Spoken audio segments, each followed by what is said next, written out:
Thank you for listening to this free audiobook created by Project Gutenberg and Microsoft AI. To learn more about the project or give feedback on the quality of a recording, please visit aka.ms/audiobook. Dead Men Tell No Tales. By E. W. Hornung. Chapter 1. Love on the Ocean. Nothing is so easy as falling in love on a long sea voyage, except falling out of love. Especially was this the case in the days when the wooden clippers did finally to land you in Sydney or in Melbourne under the 4 full months. We all saw far too much of each other, unless, indeed, we were to see still more.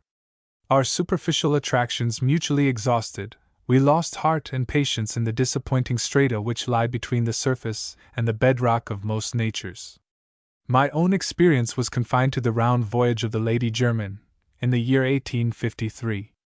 It was no common experience, as was only too well known at the time.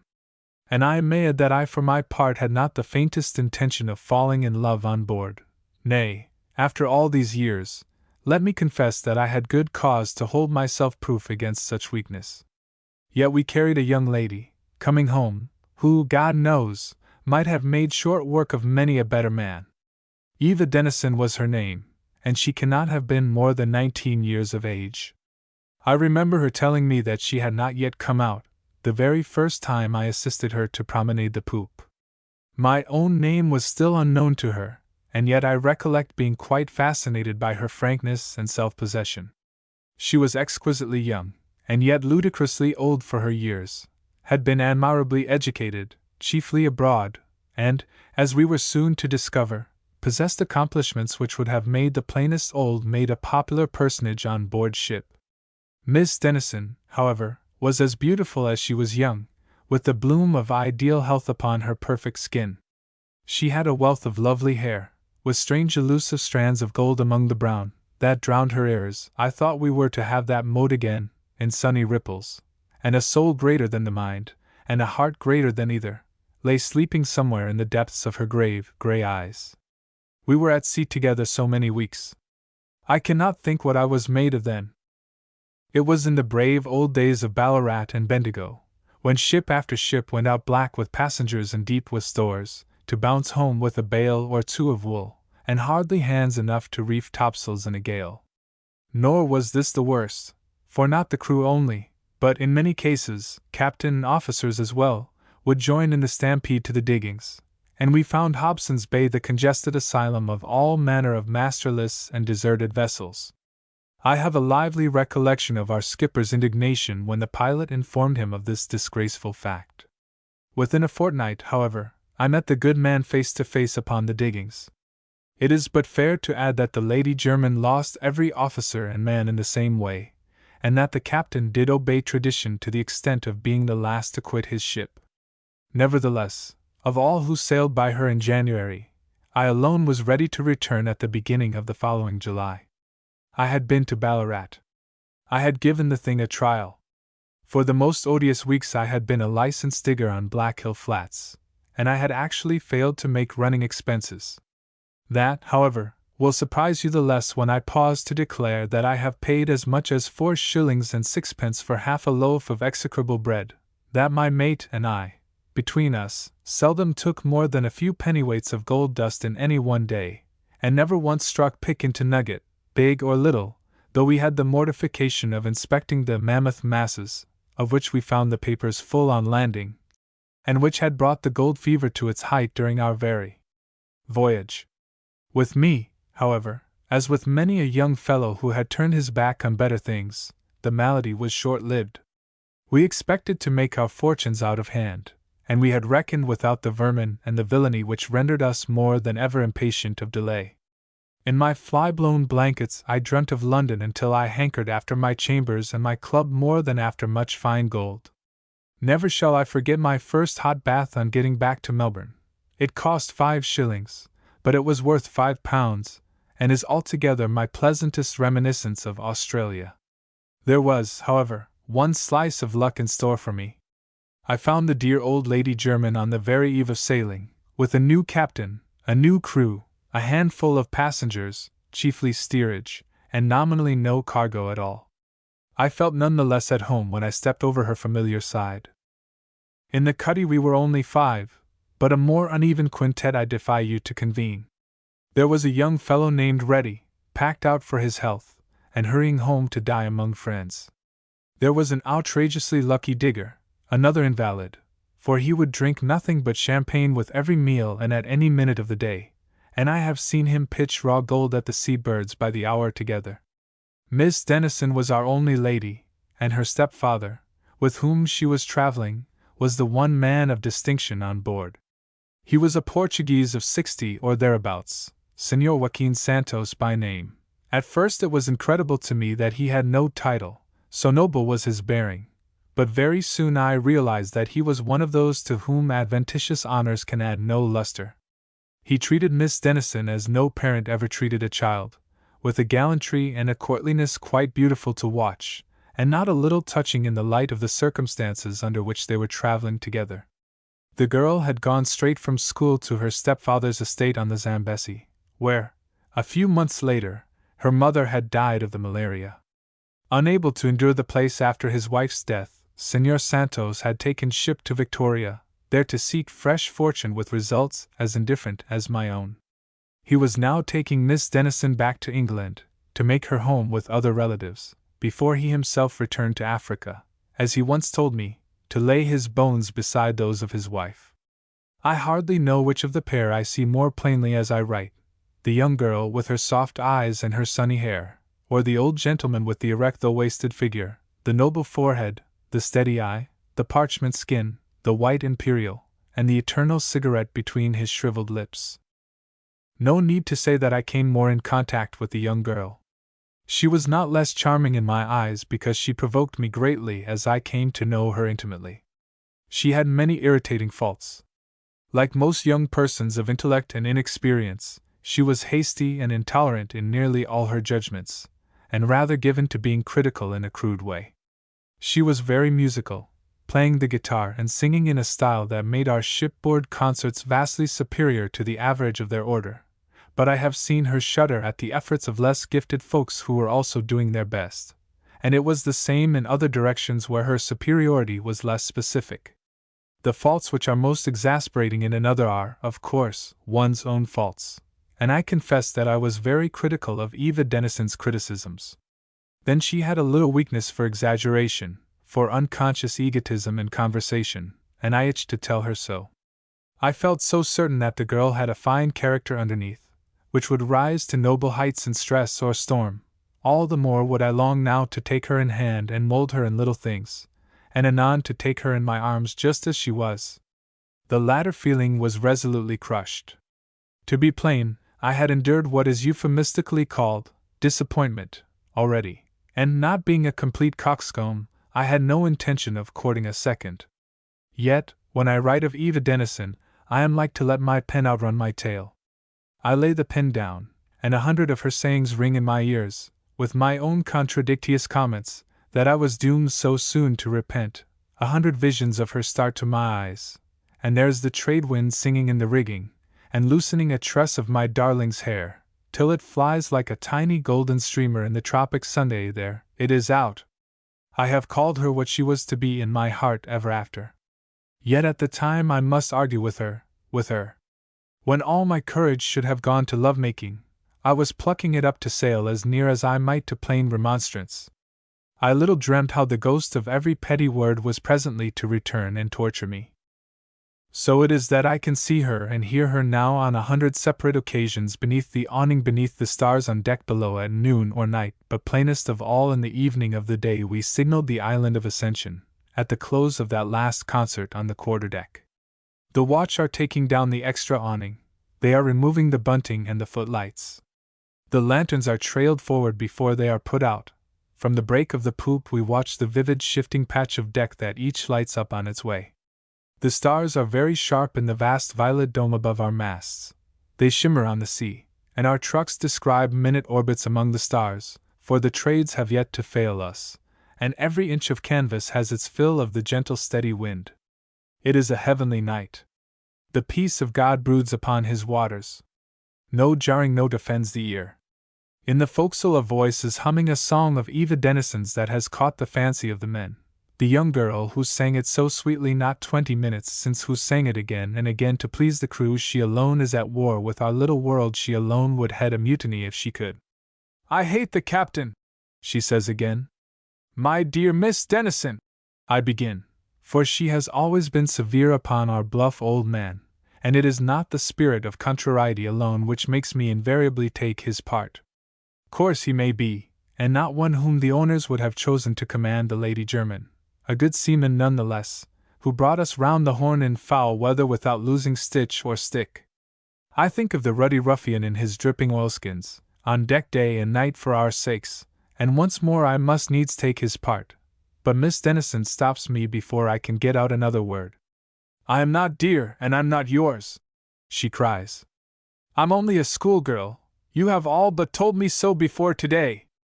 If I were a man, if I were you, I should tell Captain Harris what I thought of him. Why? What has he done now? Now?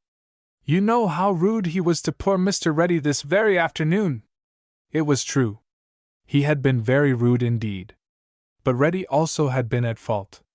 It may be that I was always inclined to take an opposite view, but I felt bound to point this out, and at any cost. You mean when Reddy asked him if we were out of our course? I must say I thought it was a silly question to put. It was the same the other evening about the cargo. If the skipper says we're in ballast, why not believe him? Why repeat steerage gossip about mysterious cargoes at the cuddy table? Captains are always touchy about that sort of thing. I wasn't surprised at his letting out. My poor love stares at me in the starlight. Her great eyes flash their scorn. Then she gives a little smile, and then a little nod, more scornful than all the rest. You never are surprised, are you, Mr. Cole? Says she. You were not surprised when the wretch used horrible language in front of me. You were not surprised when it was a dying man whom he abused. I try to soothe her. I agree heartily with her disgust at the epithets employed in her hearing, and towards an invalid, by the irate skipper. But I ask her to make allowances for a rough, uneducated man, rather clumsily touched upon his tender spot. I shall conciliate her presently. The divine pout, so childish it was, is fading from her lips.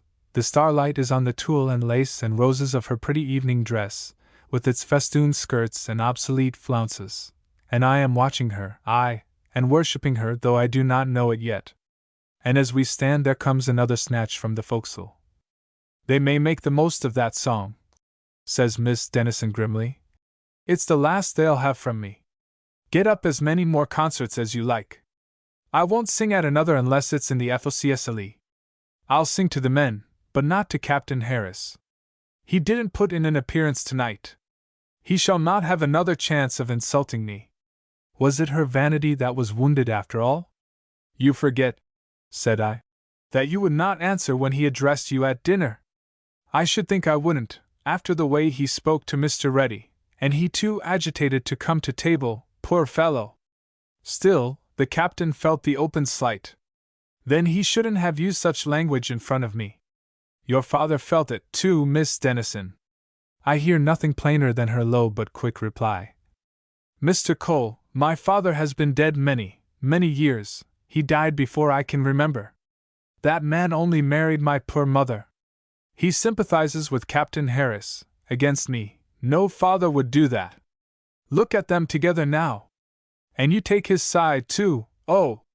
I have no patience with any of you, except poor Mr. Reddy in his berth. But you are not going. Indeed I am. I am tired of you all. And she was gone with angry tears, for which I blamed myself as I fell to pacing the weather side of the poop, and so often afterwards. So often, and with such unavailing bitterness. Senor Santos and the captain were in conversation by the weather rail. I fancied poor old Harris eyed me with suspicion, and I wished he had better cause. The Portuguese, however, saluted me with his customary courtesy, and I thought there was a grave twinkle in his steady eye. Are you in disgrace also, friend Cole? He inquired in his all but perfect English. More or less, said I ruefully. He gave the shrug of his country, that delicate gesture which is done almost entirely with the back a subtlety beyond the power of British shoulders. "The Signora is both wilful and peevish," said he, mixing the two vowels which, with the aspirate, were his only trouble with our tongue. "It is great grief to me to see her growing so unlike her sainted mother." He sighed, and I saw his delicate fingers forsake the cigarette they were rolling to make the sacred sign upon his breast. He was always smoking one cigarette and making another. As he lit the new one, the glow fell upon a strange pin that he wore, a pin with a tiny crucifix inlaid in mosaic. So the religious cast of Señor Santos was brought twice home to me in the same moment, though, to be sure, I had often been struck by it before. And it depressed me to think that so sweet a child as Eva Denison should have spoken harshly of so good a man as her stepfather, simply because he had breadth enough to sympathize with a coarse old salt like Captain Harris. I turned in, however, and I cannot say the matter kept me awake in the separate stateroom which was one luxury of our empty saloon. Alas! I was a heavy sleeper then.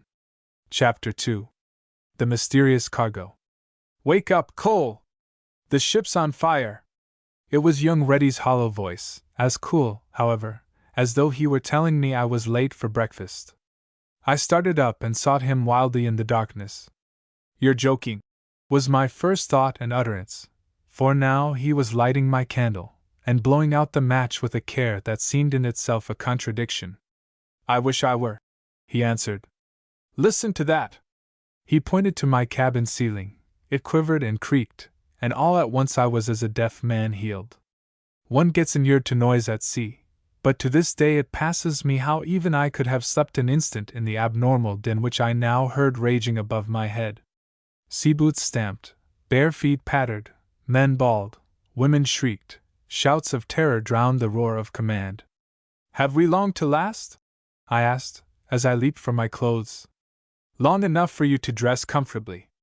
"Steady, old man! It's only just been discovered, they may get it under. The panic's the worst part at present, and we're out of that." But was Eva Denison? Breathlessly I put the question. His answer was reassuring. Miss Denison was with her stepfather on the poop. "And both of 'em as cool as cucumbers," added Reddy.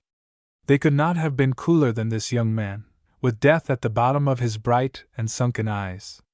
He was of the type which is all muscle and no constitution, athletes 1 year, dead men the next, but until this moment the athlete had been to me a mere and incredible tradition. In the afternoon I had seen his lean knees totter under the captain's fire. Now, at midnight, the exact time by my watch, it was as if his shrunken limbs had expanded in his clothes. He seemed hardly to know his own flushed face, as he caught sight of it in my mirror. "By Jove!" said he, "this has put me in a fine old fever, but I don't know when I felt in better fettle. If only they get it under! I've not looked like this all the voyage." And he admired himself while I dressed in hot haste, a fine young fellow, not at all the natural egotist, but cast for death by the doctors, and keenly incredulous in his bag of skin. It revived one's confidence to hear him talk. But he forgot himself in an instant, and gave me a lead through the saloon with a boyish eagerness that made me actually suspicious as I ran. We were nearing the line. I recalled the excesses of my last crossing, and I prepared for some vast hoax at the last moment. It was only when we plunged upon the crowded quarterdeck, and my own eyes read lust of life and dread of death in the starting eyes of others, that such lust and such dread consumed me in my turn, so that my veins seemed filled with fire and ice. To be fair to those others, I think that the first wild panic was subsiding even then. At least there was a lull, and even a reaction in the right direction on the part of the males in the second class and steerage. A huge Irishman at their head, they were passing buckets towards the afterhold. The press of people hid the hatchway from us until we gained the poop, but we heard the buckets spitting and a hose pipe hissing into the flames below, and we saw the column of white vapor rising steadily from their midst. At the break of the poop stood Captain Harris, his legs planted wide apart, very vigorous, very decisive, very profane. And I must confess that the shocking nose which had brought us round the Horn inspired a kind of confidence in me now. Besides, even from the poop I could see no flames. But the night was as beautiful as it had been an hour or two back, the stars as brilliant, the breeze even more balmy, the sea even more calm, and we were hove to already, against the worst. In this hour of peril the poop was very properly invaded by all classes of passengers, in all manner of incongruous apparel, in all stages of fear, rage, grief, and hysteria. As we made our way among this motley nightmare throng, I took Reddy by the arm. "The skipper's a brute," said I. "But he's the right brute in the right place tonight, Reddy."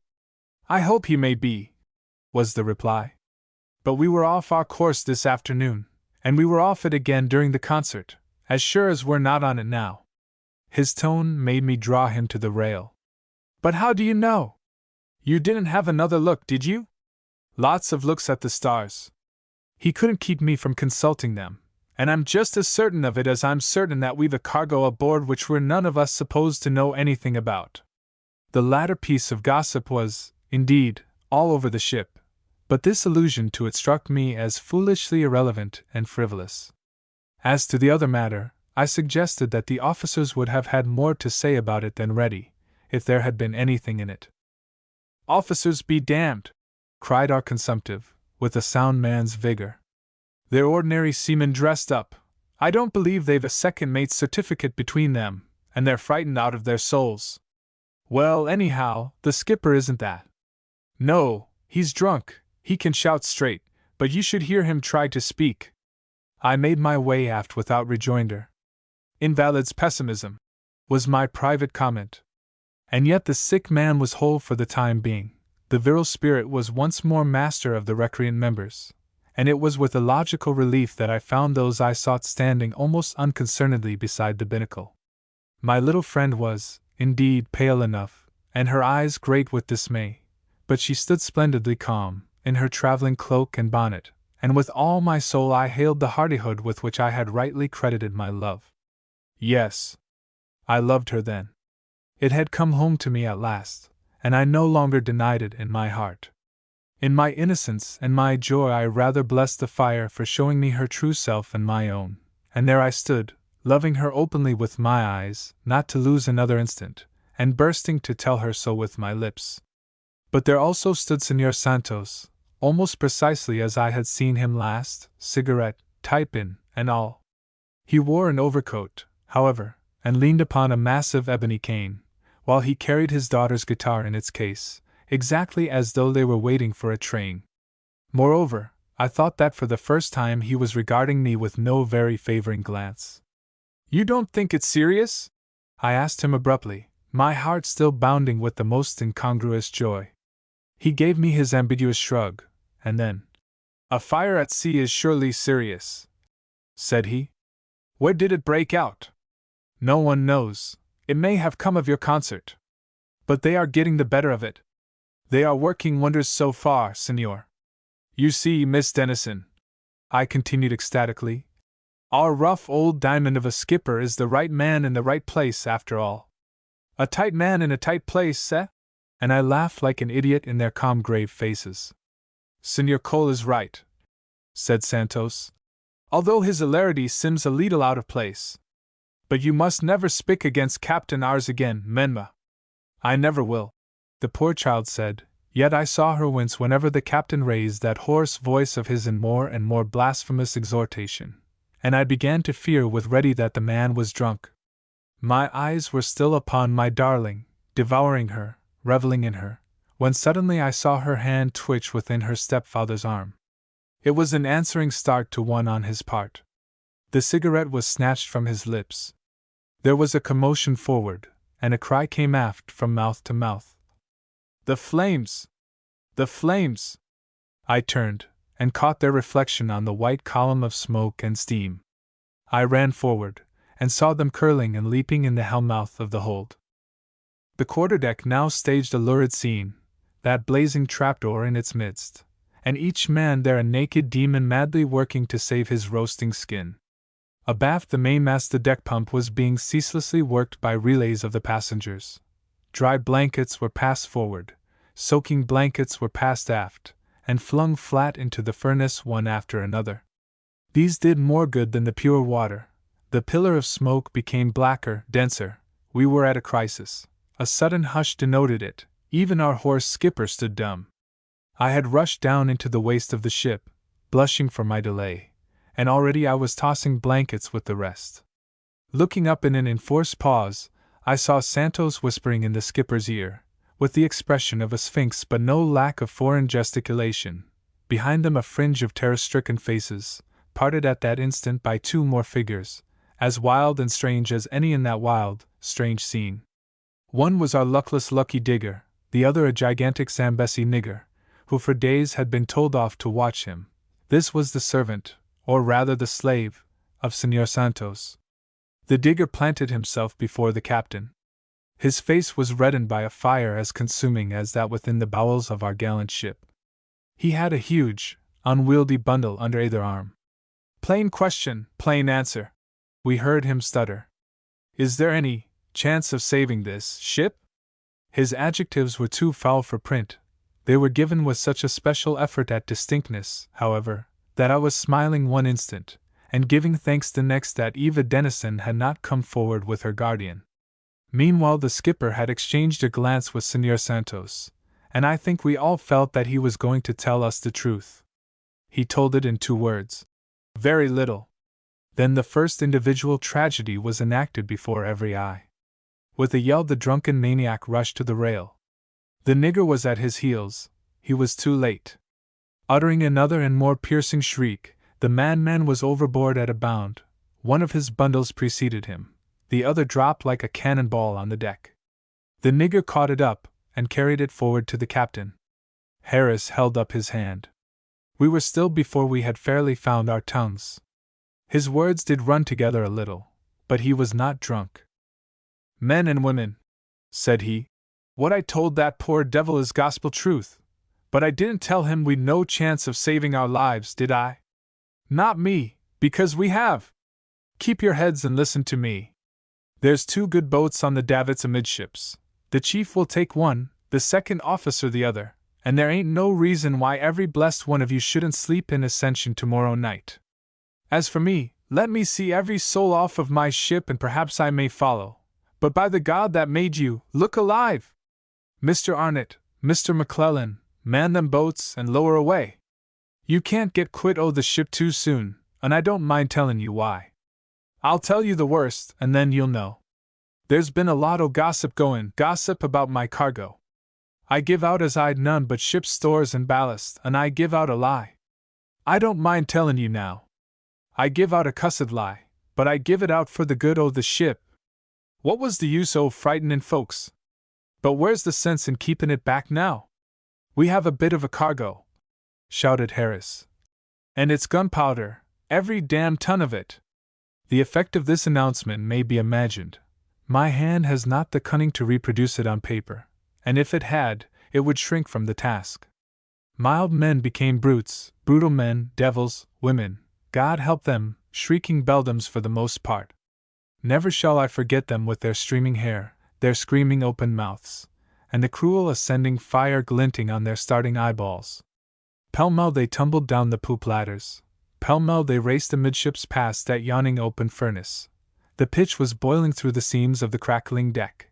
They slipped and fell upon it, one over another, and the wonder is that none plunged headlong into the flames. A handful remained on the poop, cowering and undone with terror. Upon these turned Captain Harris, as Reddy and I, stemming the torrent of maddened humanity, regained the poop ourselves. "For'ard with ye!" yelled the skipper. "The powder's underneath you in the lazarette!" They were gone like hunted sheep. And now abaft the flaming hatchway there were only we 4 surviving saloon passengers, the captain, his steward, the Zambesi negro, and the quartermaster at the wheel. The steward and the black I observed putting stores aboard the captain's gig as it overhung the water from the stern davits. "Now, gentlemen," said Harris to the 2 of us, "I must trouble you to step forward with the rest. Señor Santos insists on taking his chance along with the young lady in my gig. I've told him the risk, but he insists, and the gig'll hold no more. But she must have a crew, and I can row." "For God's sake take me, Captain!" cried I, for Eva Denison sat weeping in her deck chair, and my heart bled faint at the thought of leaving her, I who loved her so, and might die without ever telling her my love. Harris, however, stood firm. "There's that quartermaster and my steward, and Jose the nigger," said he. "That's quite enough, Mr. Cole, for I ain't above an oar myself, but by God, I'm skipper o' this here ship, and I'll skip her as long as I remain aboard." I saw his hand go to his belt. I saw the pistol stuck there for mutineers.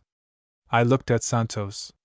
He answered me with his neutral shrug, and by my soul, he struck a match and lit a cigarette in that hour of life and death. Then last I looked at Reddy, and he leant invertebrate over the rail, gasping pitiably from his exertions in regaining the poop, a dying man once more. I pointed out his piteous state. "At least," I whispered, "you won't refuse to take him?" "Will there be anything to take?" said the captain brutally. Santos advanced leisurely, and puffed his cigarette over the poor wasted and exhausted frame.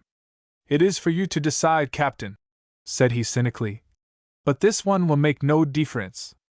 Yes, I would take him. It will not be far," he added, in a tone that was not the less detestable for being lowered. "Take them both," moaned little Eva, putting in her first and last sweet word. "Then we all drown, Evasinia," said her stepfather. "It is impossible. We're too many for her as it is," said the captain. "So frard with ye, Mr. Cole, before it's too late." But my darling's brave word for me had fired my blood, and I turned with equal resolution on Harris and on the Portuguese. "I will go like a lamb," said I, "if you will first give me 5 minutes' conversation with Miss Dennison. Otherwise I do not go, and as for the gig, you may take me or leave me, as you choose." "What have you to say to her?"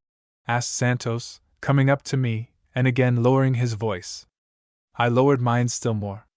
"That I love her," I answered in a soft ecstasy. "That she may remember how I loved her, if I die." His shoulders shrugged a cynical acquiescence. "By all means, senor, there is no harm in that." I was at her side before another word could pass his withered lips. "Miss Dennison, will you grant me 5 minutes' conversation? It may be the last that we shall ever have together." Uncovering her face, she looked at me with a strange terror in her great eyes, then with a questioning light that was yet more strange, for in it there was a wistfulness I could not comprehend. She suffered me to take her hand, however, and to lead her unresisting to the weather rail. "What is it you have to say?" she asked me in her turn. "What is it that you think?" Her voice fell as though she must have the truth. "That we have all a very good chance," said I heartily. "Is that all?" cried Eva, and my heart sank at her eager manner. She seemed at once disappointed and relieved. Could it be possible she dreaded a declaration which she had foreseen all along? My evil first experience rose up to warn me.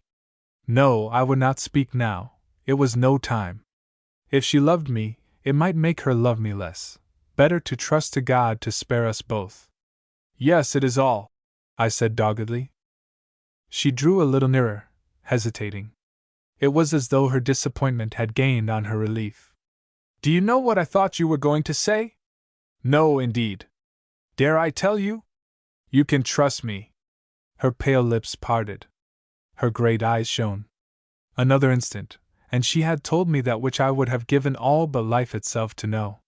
But in that tick of time a quick step came behind me, and the light went out of the sweet face upturned to mine. "I cannot! I must not! Here is that man!" Senor Santos was all smiles and rings of pale blue smoke. "You will be cut off, friend Cole," said he. "The fire is spreading." "Let it spread!" I cried, gazing my very soul into the young girl's eyes. "We have not finished our conversation." "We have," said she, with sudden decision. "Go, go, for my sake, for your own sake, go at once." She gave me her hand. I merely clasped it. And so I left her at the rail. Ah, heaven! How often we had argued on that very spot! So I left her, with the greatest effort of all my life, but one, and yet in passing, full as my heart was of love and self, I could not but lay a hand on poor Reddy's shoulders. "God bless you, old boy," I said to him. He turned a white face that gave me half an instant's pause. "It's all over with me this time," he said. But I say, I was right about the cargo. And I heard a chuckle as I reached the ladder, but Reddy was no longer in my mind, even Eva was driven out of it, as I stood aghast on the topmost rung. Chapter 3. To the water's edge. It was not the new panic amidships that froze my marrow. It was not that the pinnace hung perpendicularly by the fore-tackle, and had shot out those who had swarmed aboard her before she was lowered, as a cart shoots a load of bricks. It was bad enough to see the whole boatload struggling, floundering, sinking in the sea. For selfish eyes, and which of us is all unselfish at such a time, there was a worse sight yet, for I saw all this across an impassable gulf of fire. The quarterdeck had caught, it was in flames to port and starboard of the flaming hatch. Only fore and aft of it was the deck sound to the lips of that hideous mouth, with the 100 tongues shooting out and up. Could I jump it there? I sprang down and looked. It was only a few feet across, but to leap through that living fire was to leap into eternity. I drew back instantly, less because my heart failed me, I may truly say, than because my common sense did not. Some were watching me, it seemed, across this hell. The bulwarks! They screamed. Walk along the bulwarks. I held up my hand in token that I heard and understood and meant to act. And as I did their bidding I noticed what indeed had long been apparent to idler eyes, the wind was not, we had lost our southeast trades, the doomed ship was rolling in a dead calm. Rolling, rolling, rolling so that it seemed minutes before I dared to move an inch. Then I tried it on my hands and knees, but the scorched bulwarks burned me to the bone. And then I leapt up, desperate with the pain, and with my tortured hands spread wide to balance me, I walked those few yards, between rising sea and falling fire, and falling sea and rising fire, as an acrobat walks a rope, and by God's grace without mishap. There was no time to think twice about my feet, or, indeed, about anything else that befell upon a night when each moment was more pregnant than the last. And yet I did think that those who had encouraged me to attempt so perilous a trick might have welcomed me alive among them. They were looking at something else already, and this was what it was. One of the cabin stewards had presented himself on the poop. He had a bottle in one hand, a glass in the other. In the red glare we saw him dancing in front of the captain like an unruly marionette. Harris appeared to threaten him. What he said we could not hear for the deep-drawn blast and the high staccato crackle of the blazing hold. But we saw the staggering steward offering him a drink, saw the glass flung next instant in the captain's face, the blood running, a pistol drawn, fired without effect, and snatched away by the drunken mutineer. Next instant a smooth black cane was raining blow after blow on the man's head. He dropped. The blows fell thick and heavy as before. He lay wriggling. The Portuguese struck and struck until he lay quite still. Then we saw Joaquin Santos kneel, and rub his stick carefully on the still thing's clothes, as a man might wipe his boots. Curses burst from our throats, yet the fellow deserved to die. Nor, as I say, had we time to waste two thoughts upon any one incident. This last had begun and ended in the same minute. In another we were at the starboard gangway, tumbling helter-skelter aboard the lowered longboat. She lay safely on the water. How we thanked our gods for that. Lower and lower sank her gunwale as we dropped aboard her, with no more care than the Gadarene swine whose fate we courted. Discipline, order, method, common care, we brought none of these things with us from our floating furnace, but we fought to be first over the bulwarks, and in the bottom of the long boat we fought again. And yet she held us all, that is, but a terror-stricken few, who lay along the jibboom like flies upon a stick, all but 2 or 3 more whom we left fatally hesitating in the forechains, all but the selfish savages who had been the first to perish in the pinnace, and one distracted couple who had thrown their children into the kindly ocean, and jumped in after them out of their torment, locked forever in each other's arms. Yes, I saw more things on that starry night, by that blood-red glare, than I have told you in their order, and more things than I shall tell you now. Blind would I gladly be for my few remaining years, if that night's horrors could be washed from these eyes forever.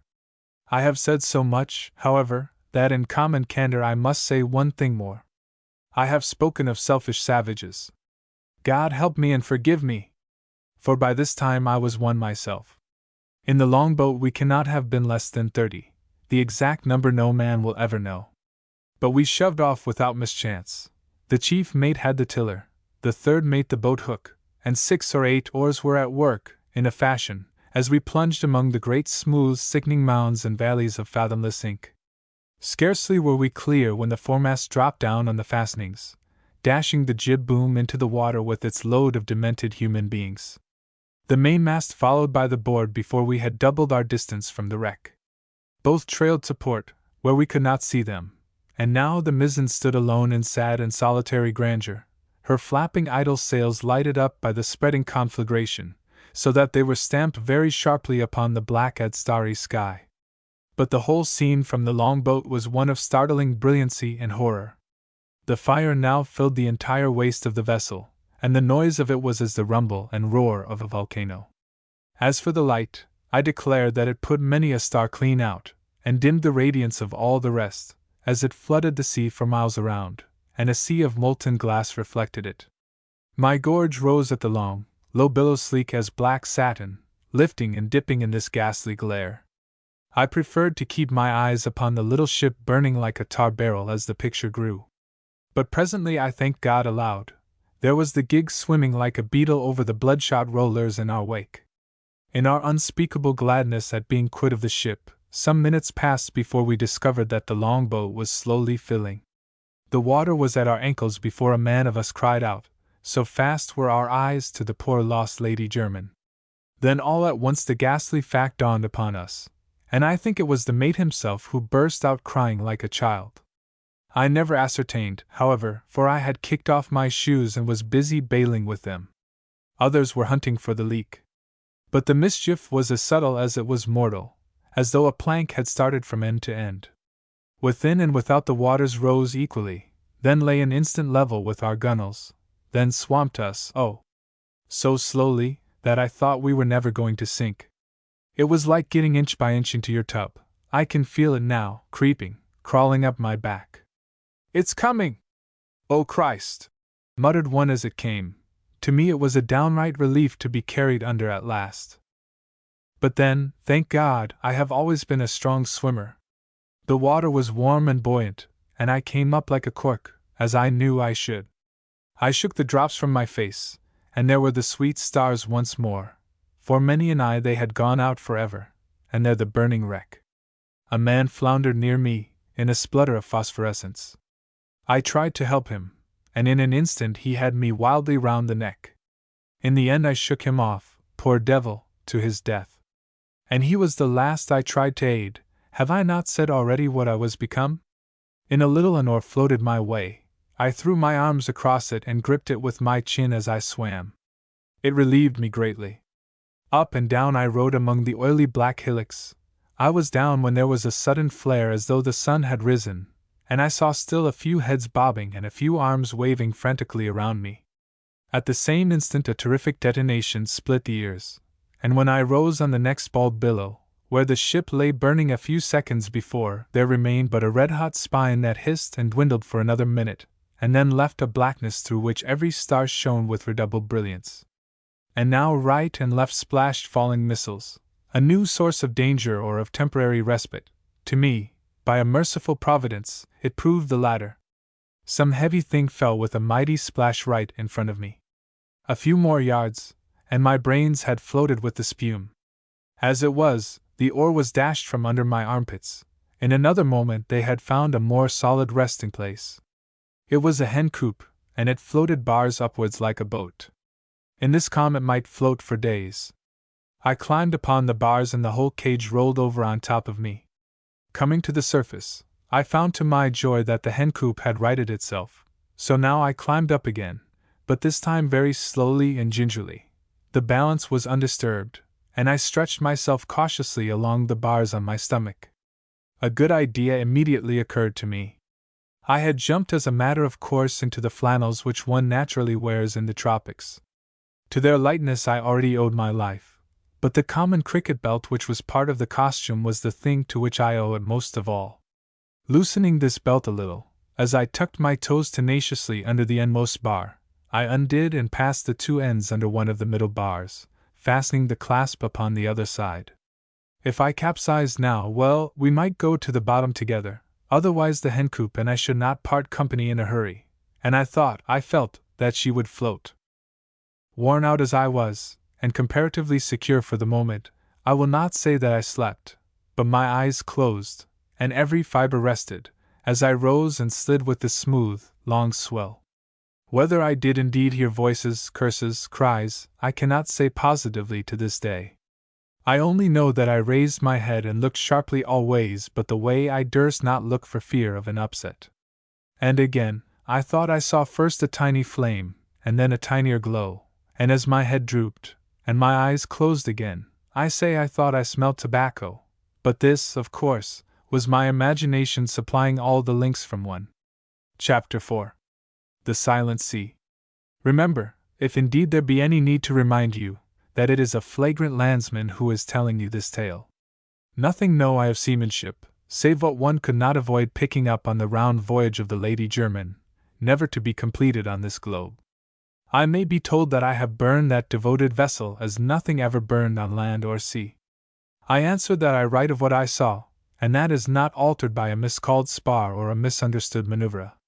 But now I am aboard a craft I handle for myself, and must make shift to handle a second time with this frail pen. The hen coop was some 6 feet long, by 18 or 20 inches in breadth and depth. It was simply a long box with bars in lieu of a lid, but it was very strongly built. I recognized it as one of two which had stood lashed against either rail of the Lady German's poop. There the bars had risen at right angles to the deck, now they lay horizontal, a gridiron 6 feet long in my bed. And as each particular bar left its own stripe across my wearied body, and yet its own comfort in my quivering heart, another day broke over the face of the waters, and over me. Discipline, what there was of it originally, had been the very first thing to perish aboard our ill-starred ship. The officers, I am afraid, were not much better than poor Ready made them out, thanks to Bendigo and Ballarat, and little had been done in true ship-shape style all night. All hands had taken their spell at everything as the fancy seized them.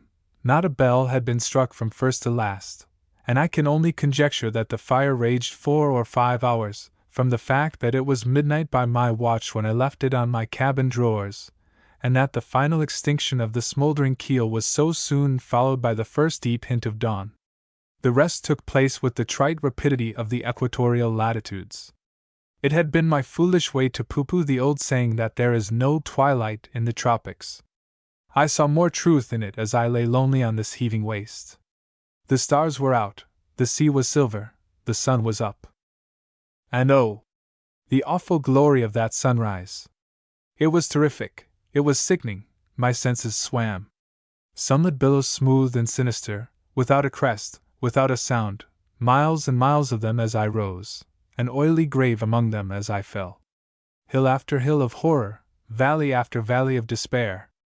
The face of the waters in petty but eternal unrest.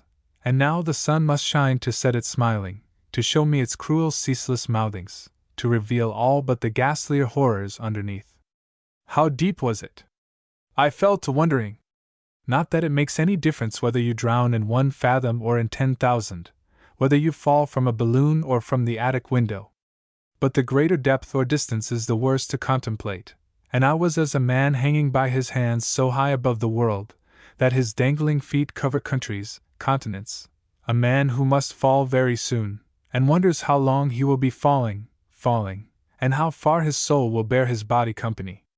In time I became more accustomed to the sun upon this heaving void, less frightened, as a child is frightened, by the mere picture. And I have still the impression that, as hour followed hour since the falling of the wind, the nauseous swell in part subsided. I seemed less often on an eminence or in a pit, my glassy azure dales had gentler slopes, or a distemper was melting from my eyes. At least I know that I had now less work to keep my frail ship trim, though this also may have come by use and practice. In the beginning one or other of my legs had been forever trailing in the sea, to keep the hen coop from rolling over the other way.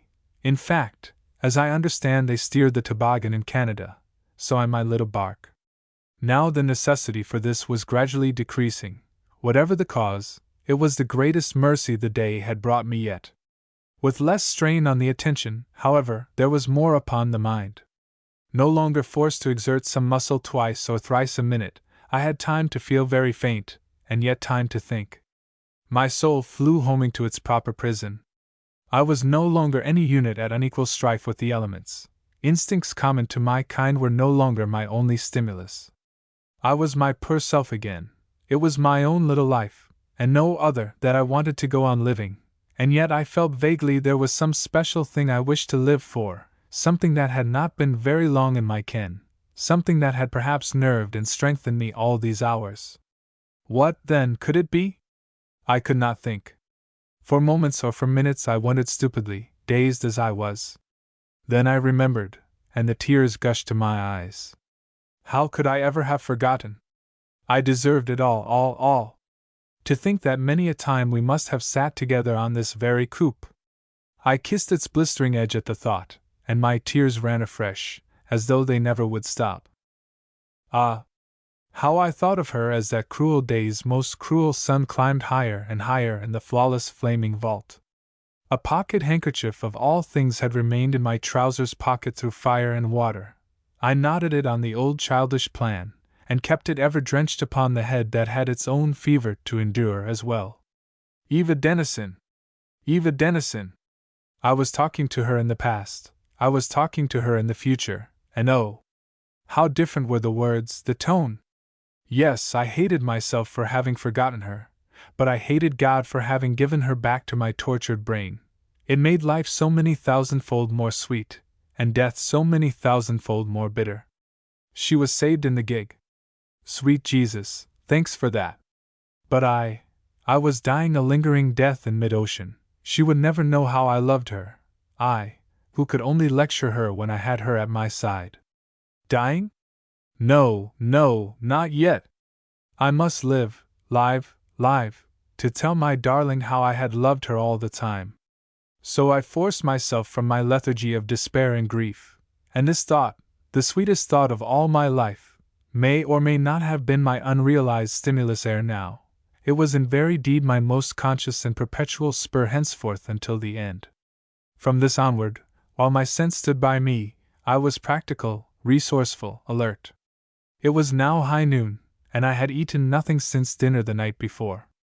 How clearly I saw the long saloon table, only laid, however, abaft the mast, the glittering glass, the cool white napery, the poor old dried dessert in the green dishes. Earlier, this had occupied my mind an hour, now I dismissed it in a moment.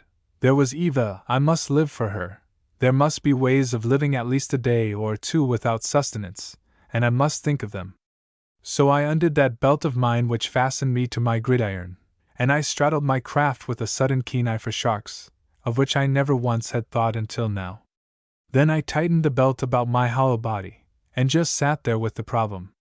The past hour I had been wholly unobservant, the inner eye had had its turn, but that was over now, and I sat as upright as possible, seeking greedily for a sail. Of course I saw none. Had we indeed been off our course before the fire broke out? Had we burned to cinders aside and apart from the regular track of ships?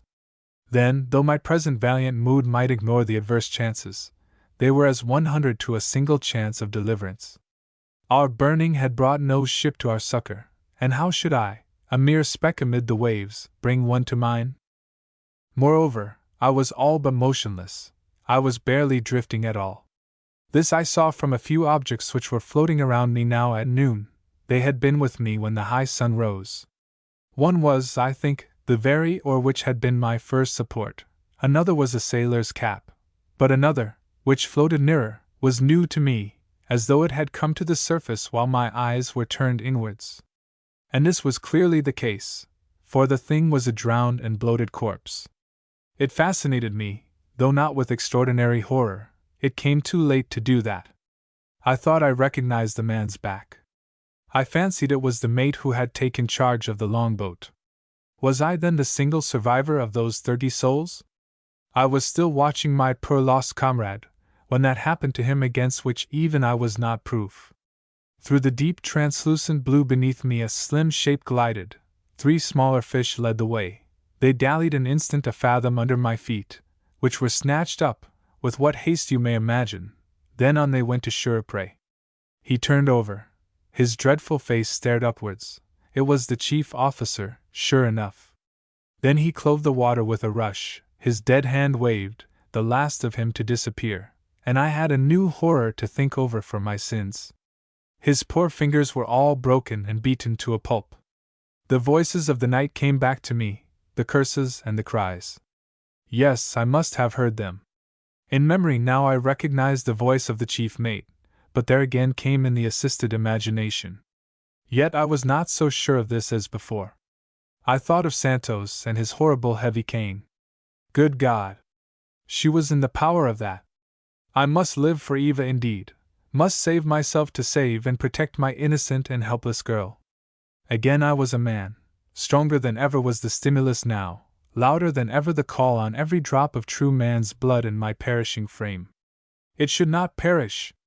It should not! Yet my throat was parched, my lips were caked, my frame was hollow. Very weak I was already. Without sustenance I should surely die. But as yet I was far enough from death, or I had done disdaining the means of life that all this time lay ready to my hand. A number of dead fowls imparted ballast to my little craft. Yet I could not look at them in all these hours, or I could look, but that was all.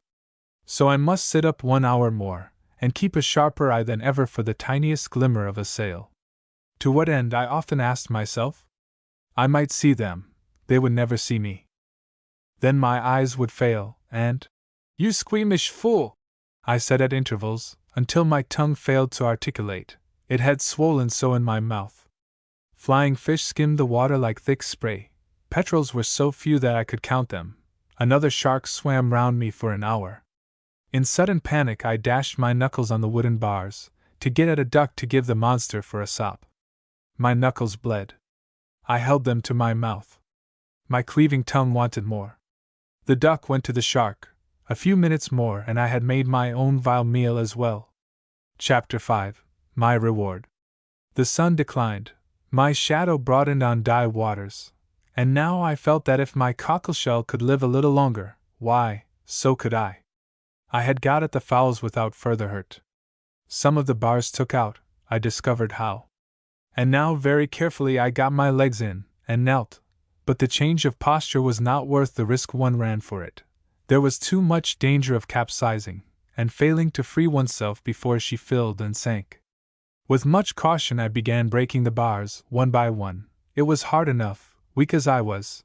My thighs were of more service than my hands. But at last I could sit, the grating only covering me from the knees downwards. And the relief of that outweighed all the danger, which, as I discovered to my untold joy, was now much less than it had been before. I was better ballast than the fowls. These I had attached to the lashings which had been blown asunder by the explosion. At one end of the coop the ring bolt had been torn clean out, but at the other it was the cordage that had parted. To the frayed ends I tied my fowls by the legs, with the most foolish pride in my own cunning. Do you not see? It would keep them fresh for my use, and it was a trick I had read of in no book. It was all my own. So evening fell and found me hopeful and even puffed up, but yet no sail. Now, however, I could lie back, and use had given me a strange sense of safety.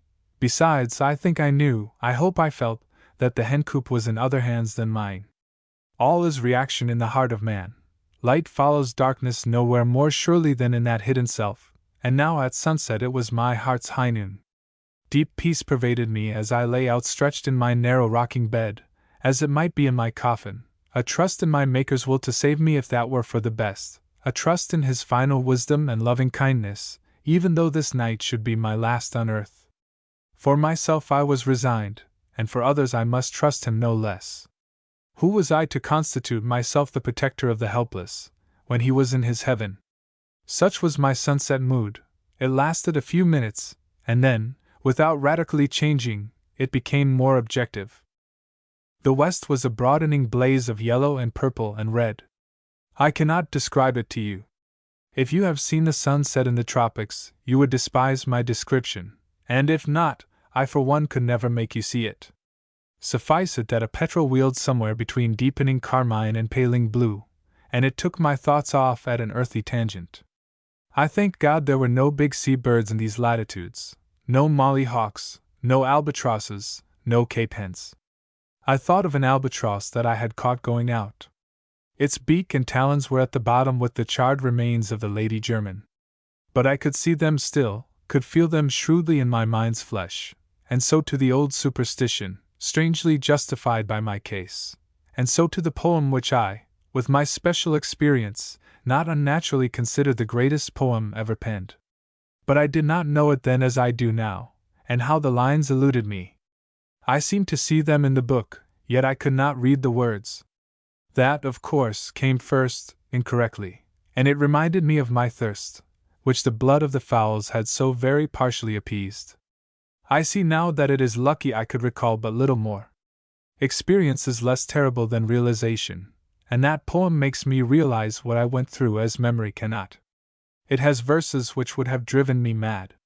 On the other hand, the exhaustive mental search for them distracted my thoughts until the stars were back in the sky, and now I had a new occupation, saying to myself all the poetry I could remember, especially that of the sea, for I was a bookish fellow even then. But I never was anything of a scholar. It is odd, therefore, that the one apposite passage which recurred to me in its entirety was in hexameters and pentameters. More there was of it in my head, but this much was an accurate statement of my case, and yet less so now. I was thankful to reflect, then in the morning, when every wave was indeed a mountain, and its trough a Tartarus. I had learnt the lines at school. Nay, they had formed my very earliest piece of Latin repetition. And how sharply I saw the room I said them in, the man I said them to, ever since my friend. I figured him even now hearing Ovid rep, the same passage in the same room. And I lay saying it on a hen coop in the middle of the Atlantic Ocean. At last I fell into a deep sleep, a long unconscious holiday of the soul, undefiled by any dream. They say that our dreaming is done as we slowly wake. Then was I out of the way of it that night, for a sudden violent rocking awoke me in one horrid instant. I made it worse by the way I started to a sitting posture. I had shipped some water. I was shipping more. Yet all around the sea was glassy. Whence then the commotion? As my ship came trim again, and I saw that my hour was not yet, the cause occurred to me, and my heart turned so sick that it was minutes before I had the courage to test my theory. It was the true one. A shark had been at my trailing fowls, had taken the bunch of them together, dragging the legs from my loose fastenings. Lucky they had been no stronger. Else had I been dragged down to perdition too. Lucky, did I say?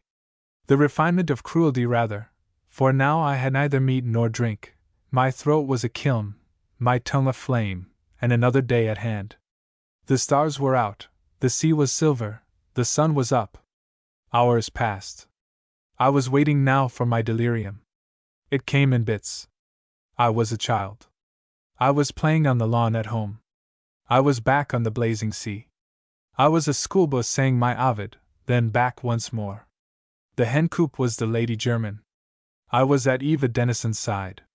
They were marrying us on board. The ship's bell was ringing for us. A guitar in the background burlesqued the wedding march under skinny fingers. The air was poisoned by a million cigarettes. They raised a pall of smoke above the mastheads. They set fire to the ship. Smoke and flame covered the sea from rim to rim. Smoke and flame filled the universe. The sea dried up, and I was left lying in its bed, lying in my coffin, with red-hot teeth. Because the sun blazed right above them, and my withered lips were drawn back from them forever. So once more I came back to my living death, too weak now to carry a finger to the salt water and back to my mouth. Too weak to think of Eva, too weak to pray any longer for the end, to trouble or to care any more. Only so tired. Death has no more terrors for me. I have supped the last horror of the worst death a man can die. You shall hear now for what I was delivered, you shall read of my reward. My floating coffin was many things in turn, a railway carriage, a pleasure boat on the Thames, a hammock under the trees. Last of all it was the upper berth in a not very sweet-smelling cabin, with a clatter of knives and forks near at hand, and a very strong odor of onions in the Irish stew. My hand crawled to my head, both felt a wondrous weight, and my head was covered with bristles no longer than those on my chin, only less stubborn. Where am I? I feebly asked. The knives and forks clattered on, and presently I burst out crying because they had not heard me, and I knew that I could never make them hear. Well, they heard my sobs, and a huge fellow came with his mouth full, and smelling like a pickle bottle. Where am I? Aboard the brig Eliza, Liverpool, homeward bound, glad to see them eyes open. Have I been here long? Matter o' 10 days. Where did you find me? Floating in a hen coop, thought you was a dead un. Do you know what ship? Do we know? No, that's what you've got to tell us. I can't. I sighed, too weak to wag my head upon the pillow. The man went to my cabin door.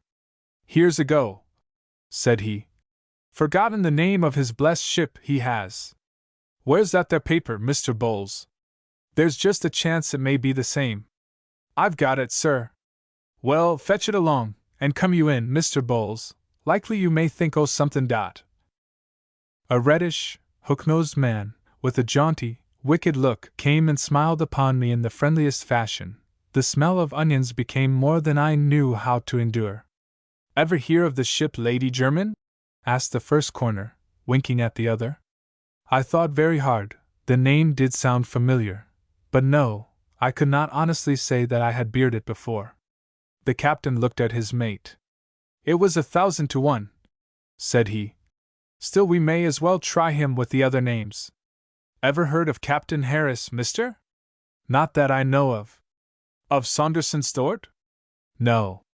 Or Crook's quartermaster? Never. Nor yet of Reddy, a passenger? No. It's no use going on, said the captain, folding up the paper. None whatever, sir, said the mate. Reddy! Reddy! I repeated. I do seem to have heard that name before. Won't you give me another chance? The paper was unfolded with a shrug. There was another passenger of the name of San Santos. Dutchman, Seaman Ly. Ever heard o' him? My disappointment was keen. I could not say that I had. Yet I would not swear that I had not. Oh, won't you? Well, there's only one more chance. Ever heard of Miss Eva Denison? By God, yes! Have you? I was sitting bolt upright in my bunk. The skipper's beard dropped upon his chest. Bless my soul! The last name o' the lot, too! Have you heard of her? I reiterated. Wait a bit, my lad. Not so fast. Lie down again and tell me who she was. Who she was? I screamed. I want to know where she is. I can't hardly say, said the captain awkwardly. We found the gig o' the Lady Jermyn the week arter we found you, bein' becalmed like. There wasn't no lady aboard her, though. Was there anybody? 2 dead UNS, on this here paper. Let me see it. The skipper hesitated. Hadn't you better wait a bit? No, no, for Christ's sake let me see the worst. Do you think I can't read it in your face? I did. I made that plain to them, and at last I had the paper smoothed out upon my knees. It was a short statement of the last sufferings of those who had escaped in the gig, and there was nothing in it that I did not now expect. They had buried Reddy first, then my darling, then her stepfather. The rest expected to follow fast enough. It was all written plainly, on a sheet of the logbook, in different trembling hands. Captain Harris had gone next, and 2 had been discovered dead. How long I studied that bit of crumpled paper, with the salt spray still sparkling on it faintly, God alone knows. All at once a peal of nightmare laughter rattled through the cabin. My deliverers started back. The laugh was mine. Chapter 6. The Sole Survivor. A few weeks later I landed in England, I, who no longer desired to set foot on any land again. At 29 I was gaunt and grey. My nerves were shattered, my heart was broken, and my face showed it without let or hindrance from the spirit that was broken too. Pride, will, courage, and endurance, all these had expired in my long and lonely battle with the sea. They had kept me alive for this. And now they left me naked to mine enemies. For every hand seemed raised against me, though in reality it was the hand of fellowship that the world stretched out, and the other was the reading of a jaundiced eye. I could not help it. There was a poison in my veins that made me all ingratitude and perversity. The world welcomed me back, and I returned the compliment by sulking like the recaptured runaway I was at heart. The world showed a sudden interest in me, so I took no further interest in the world, but on the contrary, resented its attentions with unreasonable warmth and obduracy, and my would-be friends I regarded as my very worst enemies. The majority, I feel sure, meant but well and kindly by the poor survivor. But the survivor could not forget that his name was still in the newspapers, nor blink the fact that he was an unworthy hero of the passing hour. And he suffered enough from brazenly meddlesome and self-seeking folk, from impudent and inquisitive intruders, to justify some suspicion of old acquaintances suddenly styling themselves old friends, and of distant connections newly and unduly eager to claim relationship. Many I misjudged, and have long known it. On the whole, however, I wonder at that attitude of mine as little as I approve of it. If I had distinguished myself in any other way, it would have been a different thing. It was the fussy, sentimental, inconsiderate interest in one thrown into purely accidental and necessarily painful prominence, the vulgarization of an unspeakable tragedy, that my soul abhorred. I confess that I regarded it from my own unique and selfish point of view. What was a thrilling matter to the world was a torturing memory to me. The quintessence of the torture was, moreover, my own secret. It was not the loss of the Lady Jermyn that I could not bear to speak about, it was my own loss, but the one involved the other. My loss apart, however, it was plain enough to dwell upon experiences so terrible and yet so recent as those which I had lived to tell. I did what I considered my duty to the public, but I certainly did no more. My reticence was rebuked in the papers that made the most of me, but would fain have made more. And yet I do not think that I was anything but docile with those who had a manifest right to question me, to the owners, and to other interested persons, with whom I was confronted on one pretext or another. I told my tale as fully and as freely as I have told it here, though each telling hurt more than the last. That was necessary and unavoidable. It was the private intrusions which I resented with all the spleen the sea had left me in exchange for the qualities it had taken away. Relatives I had as few as misanthropists could desire, but from self-congratulation on the fact, on first landing, I soon came to keen regret. They at least would have sheltered me from spies and busybodies. They at least would have secured the peace and privacy of one who was no hero in fact or spirit, whose noblest deed was a piece of self-preservation which he wished undone with all his heart. Self-consciousness no doubt multiplied my flattering assailants. I have said that my nerves were shattered.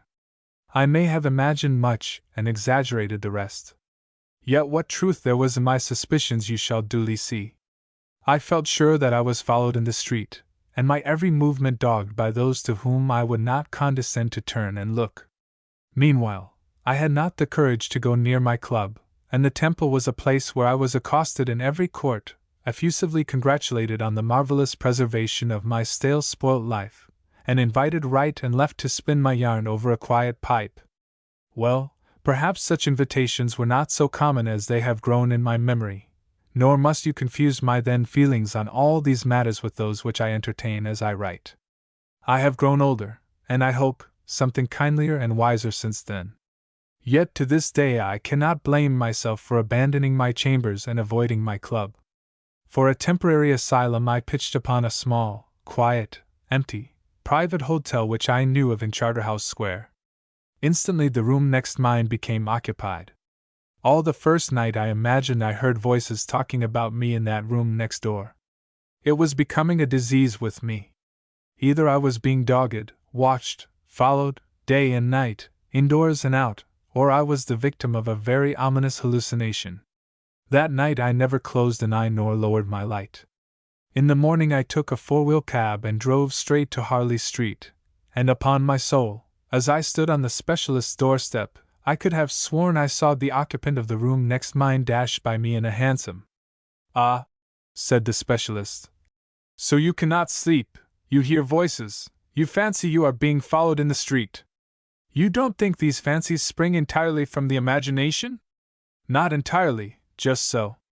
And you keep looking behind you, as though somebody were at your elbow, and you prefer to sit with your back close to the wall. Just so, just so. Distressing symptoms, to be sure, but hardly to be wondered at in a man who has come through your nervous strain. A keen professional light glittered in his eyes.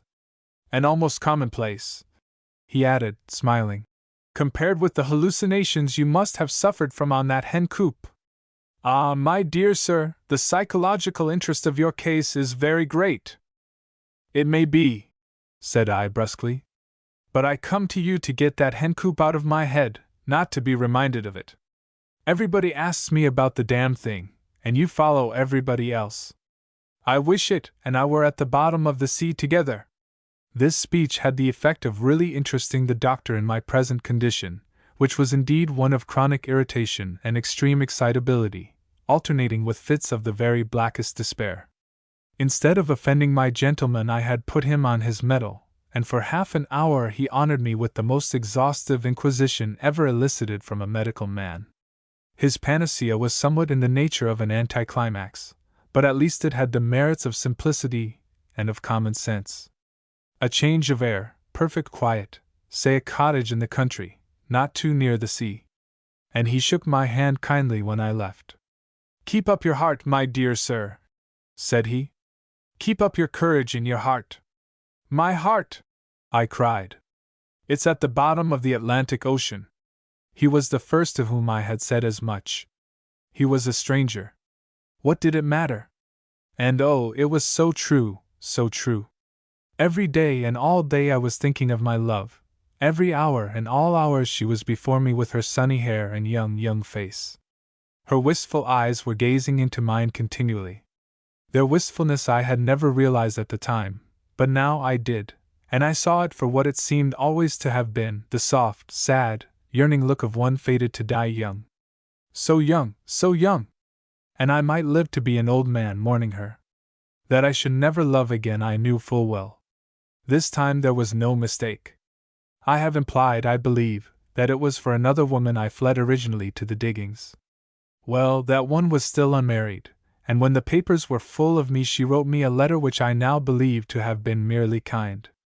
At the time I was all uncharitableness, but words of mine would fail to tell you how cold this letter left me. It was as a candle lighted in the full blaze of the sun. With all my bitterness, however, you must not suppose that I had quite lost the feelings which had inspired me at sunset on the lonely ocean, while my mind still held good. I had been too near my Maker ever to lose those feelings altogether. They were with me in the better moments of these my worst days. I trusted His wisdom still. There was a reason for everything. There were reasons for all this. I alone had been saved out of all those souls who sailed from Melbourne in the Lady Jermyn. Why should I have been the favored one, I with my broken heart and now lonely life? Some great inscrutable reason there must be, at my worst I did not deny that. But neither did I puzzle my sick brain with the reason. I just waited for it to be revealed to me, if it were God's will ever to reveal it.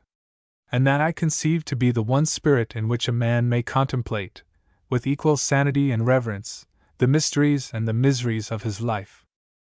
Chapter 7. I Find a Friend.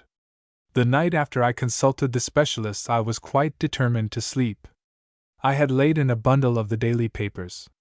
No country cottage was advertised to let, but I knew of it by evening, and about all the likely ones I had already written. The scheme occupied my thoughts. Trout fishing was a desideratum. I would take my rod and plenty of books, would live simply and frugally, and it should make a new man of me by Christmas. It was now October. I went to sleep thinking of autumn tints against an autumn sunset. It must have been very early, certainly not later than 10 o'clock. The previous night I had not slept at all. Now, this private hotel of mine was a very old-fashioned house, dark and dingy all day long, with heavy old chandeliers and black old oak, and dead flowers and broken flower pots surrounding a grimy grass plot in the rear. On this latter my bedroom window looked, and never am I likely to forget the vile music of the cats throughout my first long wakeful night there. The second night they actually woke me. Doubtless they had been busy long enough, but it was all of a sudden that I heard them, and lay listening for more, wide awake in an instant. My window had been very softly opened, and the draught fanned my forehead as I held my breath. A faint light glimmered through a ground glass pane over the door, and was dimly reflected by the toilet mirror, in its usual place against the window. This mirror I saw moved, and next moment I had bounded from bed. The mirror fell with a horrid clatter, the toilet table followed it with a worse. The thief had gone as he had come ere my toes halted aching amid the debris. A useless little balcony, stone slab and iron railing, jutted out from my window. I thought I saw a hand on the railing, another on the slab, then both together on the lower level for one instant before they disappeared. There was a dull yet springy thud on the grass below. Then no more noise but the distant thunder of the traffic, and the one that woke me, until the window next mine was thrown up. "What the devil's up?" The voice was rich, cheery, light-hearted, agreeable, all that my own was not as I answered, "Nothing," for this was not the first time my next-door neighbor had tried to scrape acquaintance with me. "But surely, sir, I heard the very dickens of a row?" "You may have done. I was afraid someone had broken into your room." "As a matter of fact," said I, put to shame by the undiminished good humor of my neighbor, "someone did, but he's gone now, so let him be." "Gone?" "Not he. He's getting over that wall. After him, after him," and the head disappeared from the window next mine. I rushed into the corridor, and was just in time to intercept a singularly handsome young fellow, at whom I had hardly taken the trouble to look until now. He was in full evening dress, and his face was radiant with the spirit of mischief and adventure. "For God's sake, sir," I whispered, "let this matter rest. I shall have to come forward if you persist, and heaven knows I have been before the public quite enough." His dark eyes questioned me an instant, then fell as though he would not disguise that he recollected and understood. I liked him for his good taste. I liked him for his tacit sympathy, and better still for the amusing disappointment in his gallant young face. "I am sorry to have robbed you of a pleasant chase," said I. "At one time I should have been the first to join you. But to tell you the truth, I've had enough excitement lately to last me for my life." "I can believe that," he answered, with his fine eyes full upon me. How strangely I had misjudged him! I saw no vulgar curiosity in his flattering gaze, but rather that very sympathy of which I stood in need. I offered him my hand. "It is very good of you to give in," I said. "No one else has heard a thing, you see. I shall look for another opportunity of thanking you tomorrow." "No, no!" cried he. "Thanks be hanged, but I say, if I promise you not to bore you about things, won't you drink a glass of brandy and water in my room before you turn in again?"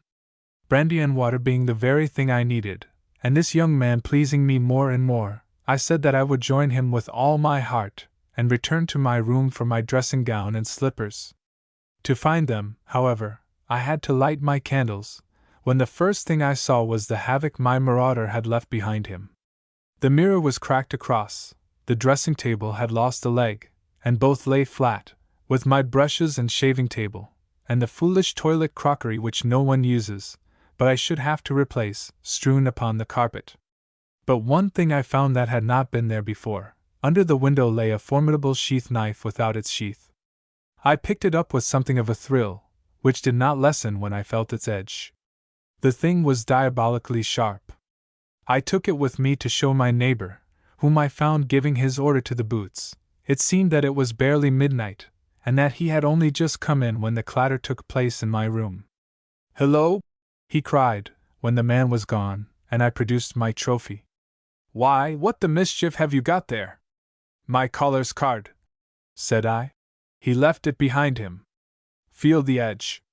I have seldom seen a more indignant face than the one which my new acquaintance bent over the weapon, as he held it to the light, and ran his finger along the blade.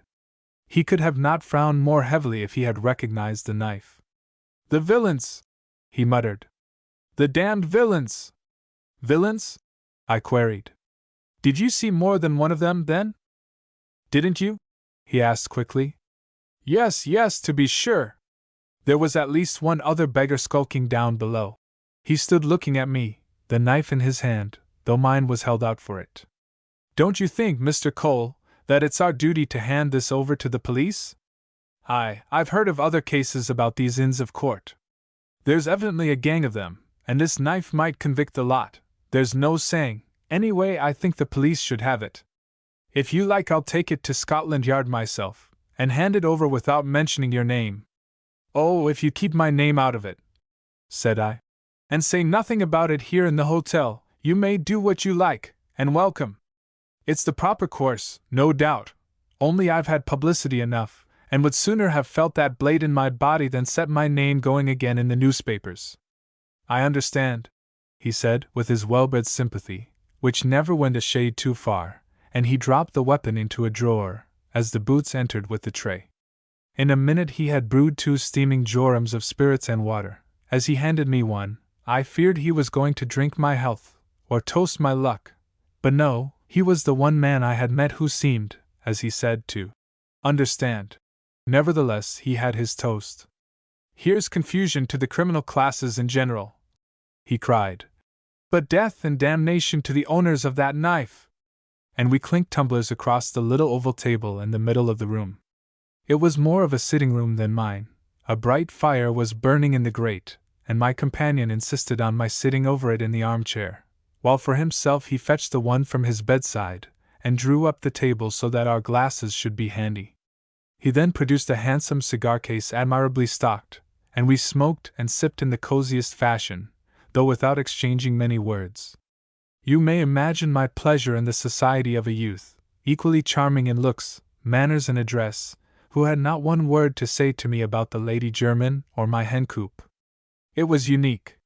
Yet such, I suppose, was my native contrariety, that I felt I could have spoken of the catastrophe to this very boy with less reluctance than to any other creature whom I had encountered since my deliverance. He seemed so full of silent sympathy. His consideration for my feelings was so marked and yet so unobtrusive. I have called him a boy. I am apt to write as the old man I have grown, though I do believe I felt older then than now. In any case, my young friend was some years my junior. I afterwards found out that he was 26. I have also called him handsome. He was the handsomest man that I have ever met, had the frankest face, the finest eyes, the brightest smile. Yet his bronzed forehead was low, and his mouth rather impudent and bold than truly strong. And there was a touch of foppery about him, in the enormous white tie and the much-cherished whiskers of the 50s, which was only redeemed by that other touch of devilry that he had shown me in the corridor. By the rich brown of his complexion, as well as by a certain sort of swagger in his walk, I should have said that he was a naval officer ashore, had he not told me who he was of his own accord. By the way, he said, I ought to give you my name. It's Rattray, of one of the many Kirby Halls in this country. My one's down in Lancashire. I suppose there's no need to tell my name? Said I, less sadly, I dare say, than I had ever yet alluded to the tragedy which I alone survived. It was an unnecessary allusion, too, as a reference to the foregoing conversation will show. Well, no, said he, in his frank fashion. I can't honestly say there is. We took a few puffs, he watching the fire, and I his firelit face. It must seem strange to you to be sitting with the only man who lived to tell the tale. The egotism of this speech was not wholly gratuitous. I thought it did seem strange to him, that a needless constraint was put upon him by excessive consideration for my feelings. I desired to set him at his ease as he had set me at mine. On the contrary, he seemed quite startled by my remark. It is strange, he said, with a shudder followed by the biggest sip of brandy and water he had taken yet. It must have been horrible, horrible, he added to himself, his dark eyes staring into the fire. Ah, said I, it was even more horrible than you suppose or can ever imagine. I was not thinking of myself, nor of my love, nor of any particular incident of the fire that still went on burning in my brain. My tone was doubtless confidential, but I was meditating no special confidence when my companion drew one with his next words. These, however, came after a pause, in which my eyes had fallen from his face, but in which I heard him emptying his glass. What do you mean? He whispered. That there were other circumstances, things which haven't got into the papers. God knows there were, I answered, my face in my hands, and my grief brought home to me. There I sat with it in the presence of that stranger, without compunction and without shame. He sprang up and paced the room. His tact made me realize my weakness, and I was struggling to overcome it when he surprised me by suddenly stopping and laying a rather tremulous hand upon my shoulder. It wouldn't do you any good to speak of those circumstances, I suppose? He faltered. No, not now, no good at all. Forgive me, he said, resuming his walk. I had no business. I felt so sorry. I cannot tell you how I sympathize. And yet, I wonder if you will always feel so? No saying how I shall feel when I am a man again, said I. You see what I am at present. And pulling myself together, I rose to find my new friend quite agitated in his turn. I wish we had some more brandy, he sighed. I'm afraid it's too late to get any now. And I'm glad of it, said I. A man in my state ought not to look at spirits, or he may never look past them again. Thank goodness, there are other medicines. Only this morning I consulted the best man on nerves in London. I wish I'd gone to him long ago. Harley Street, was it? Yes. Saw you on his doorstep, by Jove! Cried Rattray at once. I was driving over to Hampstead, and I thought it was you. Well, what's the prescription? In my satisfaction at finding that he had not been dogging me intentionally, though I had forgotten the incident till he reminded me of it, I answered his question with unusual fullness. I should go abroad, said Rattray. But then I always am abroad. It's only the other day I got back from South America, and I shall up anchor again before this filthy English winter sets in. Was he a sailor after all, or only a well-to-do wanderer on the face of the earth? He now mentioned that he was only in England for a few weeks, to have a look at his estate, and so forth, after which he plunged into more or less enthusiastic advocacy of this or that foreign resort, as opposed to the English cottage upon which I told him I had set my heart. He was now, however, less spontaneous, I thought, than earlier in the night. His voice had lost its hearty ring, and he seemed preoccupied, as if talking of one matter while he thought upon another.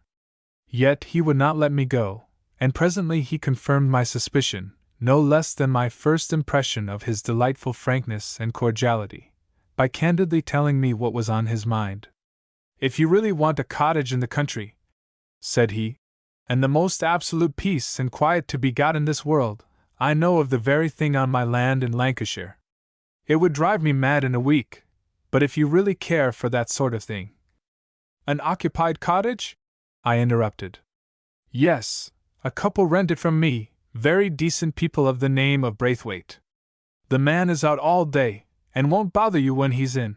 He's not like other people, poor chap, but the woman's all there, and would do her best for you in a humble, simple, wholesome sort of way. You think they would take me in? They have taken other men, artists as a rule. Then it's a picturesque country? Oh, it's that if it's nothing else, but not a town for miles, mind you, and hardly a village worthy the name. Any fishing? Yes, trout, small but plenty of them, in a beck running close behind the cottage. Come, cried I. This sounds delightful. Shall you be up there? Only for a day or two, was the reply. I shan't trouble you, Mr. Cole. My dear sir, that wasn't my meaning at all. I'm only sorry I shall not see something of you on your own heath. I can't thank you enough for your kind suggestion. When do you suppose the Braithwaites could do with me? His charming smile rebuked my impatience. We must first see whether they can do with you at all, said he. I sincerely hope they can, but this is their time of year for tourists, though perhaps a little late. I'll tell you what I'll do. As a matter of fact, I'm going down there tomorrow, and I've got to telegraph to my place in any case to tell them when to meet me. I'll send the telegram first thing, and I'll make them send one back to say whether there's room in the cottage or not. I thanked him warmly, but asked if the cottage was close to Kirby Hall, and whether this would not be giving a deal of trouble at the other end, whereupon he mischievously misunderstood me a second time, saying the cottage and the hall were not even in sight of each other, and I really had no intrusion to fear, as he was a lonely bachelor like myself, and would only be up there 4 or 5 days at the most. So I made my appreciation of his society plainer than ever to him, for indeed I had found a more refreshing pleasure in it already than I had hoped to derive from mortal man again, and we parted, at 3 o'clock in the morning, like old fast friends. "Only don't expect too much, my dear Mr. Cole," were his last words to me. "My own place is as ancient and as tumble down as most ruins that you pay to see over. And I'm never there myself because, I tell you frankly, I hate it like poison." Chapter 8. A Small Precaution. My delight in the society of this young Squire Rattray, as I soon was to hear him styled, had been such as to make me almost forget the sinister incident which had brought us together. When I returned to my room, however, there were the open window and the litter on the floor to remind me of what had happened earlier in the night. Yet I was less disconcerted than you might suppose. A common housebreaker can have few terrors for one who has braved those of mid-ocean single-handed. My would-be visitor had no longer any for me, for it had not yet occurred to me to connect him with the voices and the footsteps to which, indeed, I had been unable to swear before the doctor. On the other hand, these morbid imaginings, as I was far from unwilling to consider them, had one and all deserted me in the sane, clean company of the capital young fellow in the next room. I have confessed my condition up to the time of this queer meeting. I have tried to bring young Rattray before you with some hint of his freshness and his boyish charm, and though the sense of failure is heavy upon me there, I who knew the man knew also that I must fail to do him justice. Enough may have been said, however, to impart some faint idea of what this youth was to me in the bitter and embittering anticlimax of my life. Conventional figures spring to my pen, but every one of them is true. He was flowers in spring, he was sunshine after rain, he was rain following long months of drought. I slept admirably after all, and I awoke to see the overturned toilet table, and to thrill as I remembered there was one fellow creature with whom I could fraternize without fear of a rude reopening of my every wound. I hurried my dressing in the hope of our breakfasting together. I knocked at the next door, and receiving no answer, even ventured to enter, with the same idea. He was not there. He was not in the coffee room. He was not in the hotel. I broke my fast in disappointed solitude, and I hung about disconsolate all the morning, looking wistfully for my new-made friend. Towards midday he drove up in a cab which he kept waiting at the curb. "It's all right," he cried out in his hearty way. "I sent my telegram first thing, and I've had the answer at my club. The rooms are vacant, and I'll see that Jane Braithwaite has all ready for you by tomorrow night." I thanked him from my heart. "You seem in a hurry," I added, as I followed him up the stairs. "I am," said he. "It's a near thing for the train. I've just time to stick in my things." "Then I'll stick in mine," said I impulsively. "And I'll come with you, and doss down in any corner for the night." He stopped and turned on the stairs. "You mustn't do that," said he. "They won't have anything ready. I'm going to make it my privilege to see that everything is as cozy as possible when you arrive.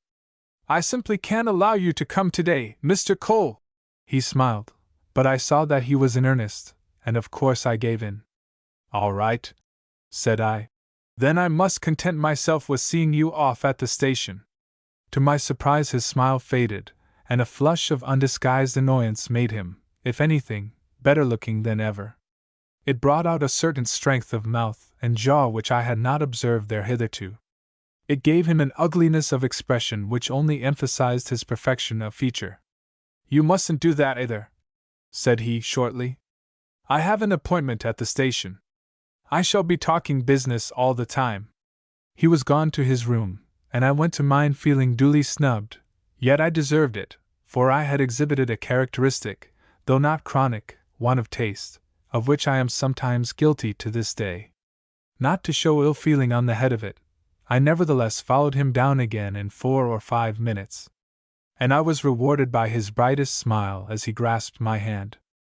"Come tomorrow by the same train," said he, naming station, line, and hour. "Unless I telegraph, all will be ready and you shall be met. You may rely on reasonable charges. As to the fishing, go upstream, to the right when you strike the beck, and you'll find a good pool or two. I may have to go to Lancaster the day after tomorrow, but I shall give you a call when I get back." With that we parted, as good friends as ever. I observed that my regret at losing him was shared by the Boots, who stood beside me on the steps as his hansom rattled off. "I suppose Mr. Rattray stays here always when he comes to town?" said I. "No, sir," said the man. "We've never had him before, not in my time, but I shouldn't mind if he came again." And he looked twice at the coin in his hand before pocketing it with evident satisfaction. Lonely as I was, and wished to be, I think that I never felt my loneliness as I did during the 24 hours which intervened between Rattray's departure and my own. They dragged like wet days by the sea, and the effect was as depressing. I have seldom been at such a loss for something to do, and in my idleness I behaved like a child, wishing my new friend back again, or myself on the railway with my new friend, until I blushed for the beanstalk growth of my regard for him, an utter stranger, and a younger man. I am less ashamed of it now. He had come into my dark life like a lamp, and his going left a darkness deeper than before. In my dejection I took a new view of the night's outrage. It was no common burglar's work, for what had I worth stealing? It was the work of my unseen enemies, who dogged me in the street. They alone knew why. The doctor had called these hallucinations, and I had forced myself to agree with the doctor, but I could not deceive myself in my present mood. I remembered the steps, the stopping when I stopped, the drawing away in the crowded streets, the closing up in quieter places. Why had I never looked round? Why? Because till today I had thought it mere vulgar curiosity. Because a few had bored me, I had imagined the many at my heels, but now I knew. It was the few again, a few who hated me even unto death. The idea took such a hold upon me that I did not trouble my head with reasons and motives. Certain persons had designs upon my life, that was enough for me. On the whole, the thought was stimulating, it set a new value on existence, and it roused a certain amount of spirit even in me. I would give the fellows another chance before I left town. They should follow me once more, and this time to some purpose. Last night they had left a knife on me, tonight I would have a keepsake ready for them. Hitherto I had gone unarmed since my landing, which, perhaps, was no more than my duty as a civilized citizen. On Black Hill Flats, however, I had formed another habit, of which I should never have broken myself so easily, but for the fact that all the firearms I ever had were reddening and rotting at the bottom of the Atlantic Ocean. I now went out and bought me such a one as I had never possessed before.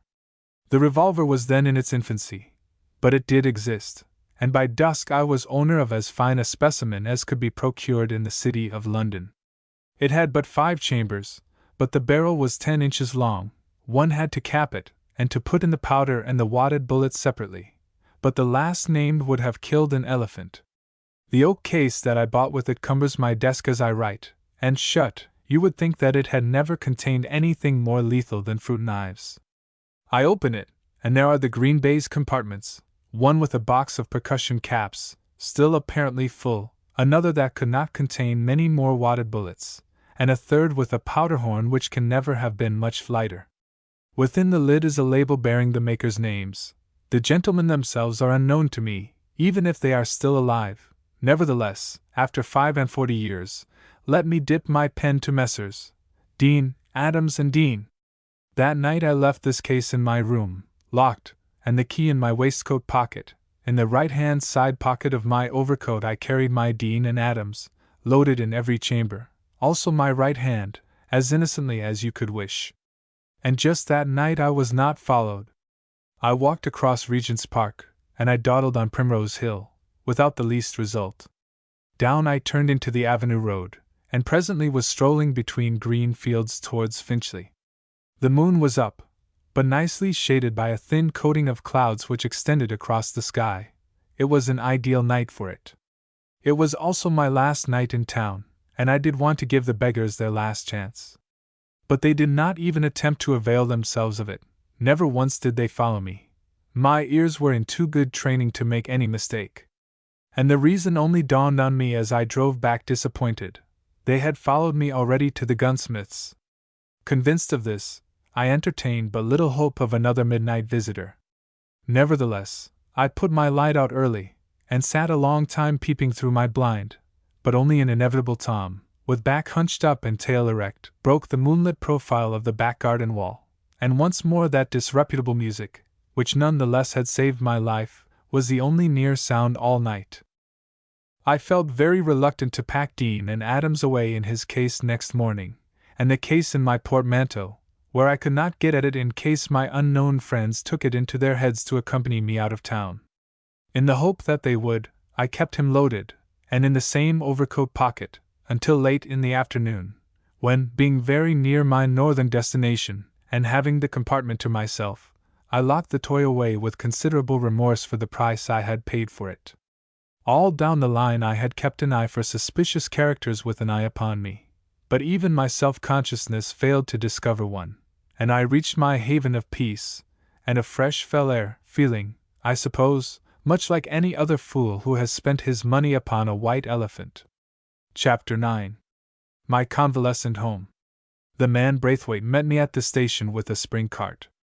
The very porter seemed to expect me, and my luggage was in the cart before I had given up my ticket. Nor had we started when I first noticed that Braithwaite did not speak when I spoke to him.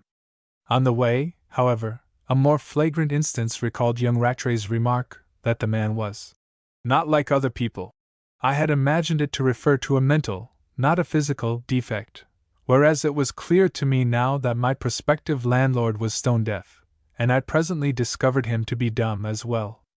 Thereafter I studied him with some attention during our drive of 4 or 5 miles. I called to mind the theory that an innate physical deficiency is seldom without its moral counterpart, and I wondered how far this would apply to the deaf-mute at my side, who was ill-grown, wizened, and puny into the bargain. The brow-beaten face of him was certainly forbidding, and he thrashed his horse up the hills in a dogged, vindictive, thoroughgoing way which at length made me jump out and climb one of them on foot. It was the only form of protest that occurred to me. The evening was damp and thick. It melted into night as we drove. I could form no impression of the country, but this seemed desolate enough. I believe we met no living soul on the high road which we followed for the first 3 miles or more. At length we turned into a narrow lane, with a stiff stone wall on either hand, and this eventually led us past the lights of what appeared to be a large farm. It was really a small hamlet, and now we were nearing our destination. Gates had to be opened, and my poor driver breathed hard from the continual getting down and up. In the end a long and heavy cart track brought us to the loneliest light that I have ever seen. It shone on the side of a hill, in the heart of an open wilderness, as solitary as a beacon light at sea. It was the light of the cottage which was to be my temporary home. A very tall, gaunt woman stood in the doorway against the inner glow. She advanced with a loose, long stride, and invited me to enter in a voice harsh, I took it, from disuse. I was warming myself before the kitchen fire when she came in carrying my heaviest box as though it had nothing in it. I ran to take it from her, for the box was full of books, but she shook her head, and was on the stairs with it before I could intercept her. I conceive that very few men are attracted by abnormal strength in a woman.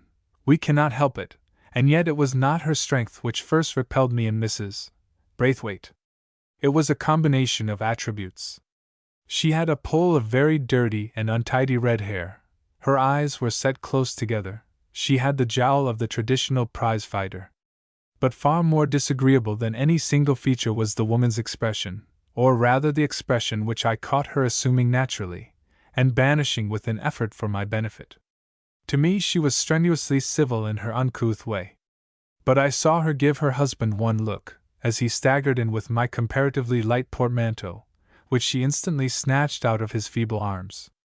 I saw this look again before the evening was out, and it was such a one as Braithwaite himself had fixed upon his horse as he flogged it up the hills. I began to wonder how the young squire had found it in his conscience to recommend such a pair. I wondered less when the woman finally ushered me upstairs to my rooms. These were small and rugged, but eminently snug and clean. In each a good fire blazed cheerfully. My portmanteau was already unstrapped, the table in the sitting-room already laid, and I could not help looking twice at the silver and the glass, so bright was their condition, so good their quality. Mrs. Braithwaite watched me from the door.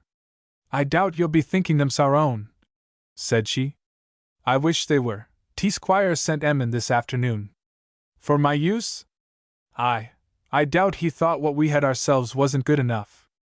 And it's him that sent tea armchair, tea bed linen, tea bath, and that there looking glass and all. She had followed me into the bedroom, where I looked with redoubled interest at each object as she mentioned it, and it was in the glass, a masculine shaving glass, that I caught my second glimpse of my landlady's evil expression, leveled this time at myself. I instantly turned round and told her that I thought it very kind of Mr. Rattray, but that, for my part, I was not a luxurious man, and that I felt rather sorry the matter had not been left entirely in her hands. She retired seemingly mollified, and she took my sympathy with her, though I was none the less pleased and cheered by my new friend's zeal for my comfort.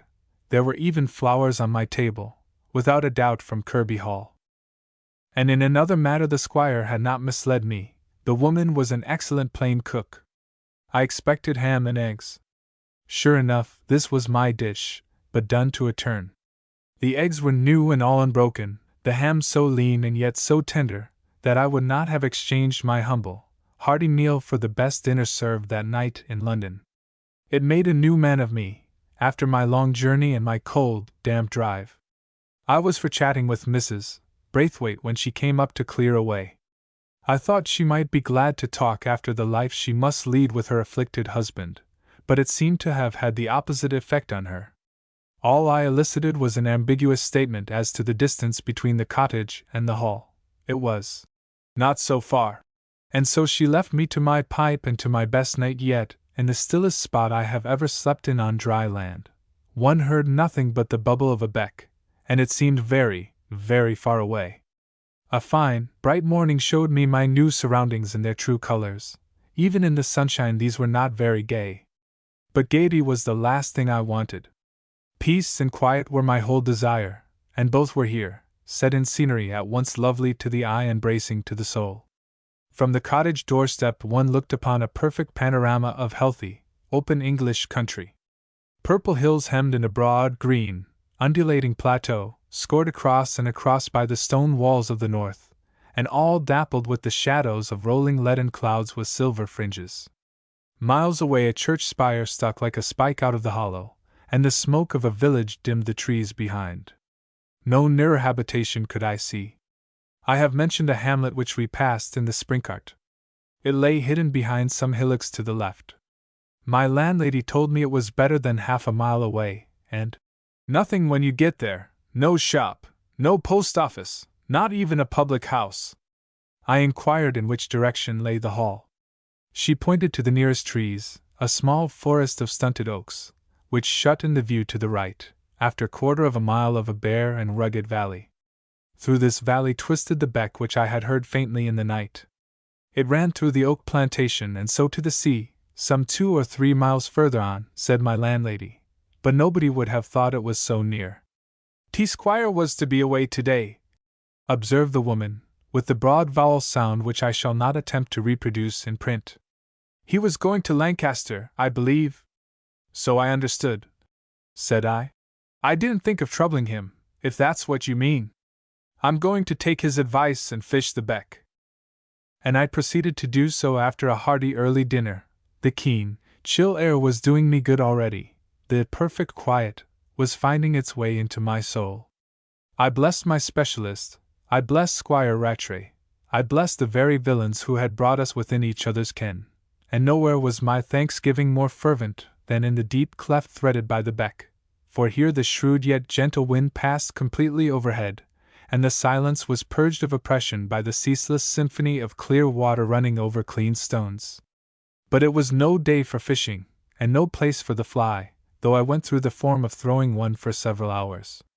Here the stream merely rinsed its bed, there it stood so still, in pools of liquid amber, that, when the sun shone, the very pebbles showed their shadows in the deepest places.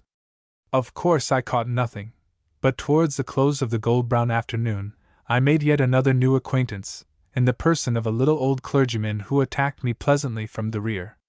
"Bad day for fishing, sir," croaked the cheery voice which first informed me of his presence. "Ah, I knew it must be a stranger," he cried as I turned, and he hopped down to my side with the activity of a much younger man. "Yes," I said. "I only came down from London yesterday." I find the spot so delightful that I haven't bothered much about the sport. Still, I've had about enough of it now, and I prepared to take my rod to pieces. Spot and sport, laughed the old gentleman. Didn't mean it for a pun, I hope? Never could endure puns. So you came down yesterday, young gentleman, did you? And where may you be staying? I described the position of my cottage without the slightest hesitation, for this parson did not scare me. Except in appearance, he had so little in common with his type as I knew it. He had, however, about the shrewdest pair of eyes that I have ever seen, and my answer only served to intensify their open scrutiny. How on earth did you come to hear of a God-forsaken place like this?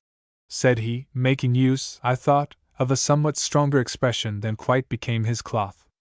Squire Rattray told me of it, said I. Ha! So you're a friend of his, are you? And his eyes went through and through me like knitting needles through a ball of wool. I could hardly call myself that, said I. But Mr. Rattray has been very kind to me. Meet him in town? I said I had, but I said it with some coolness, for his tone had dropped into the confidential, and I disliked it as much as this string of questions from a stranger.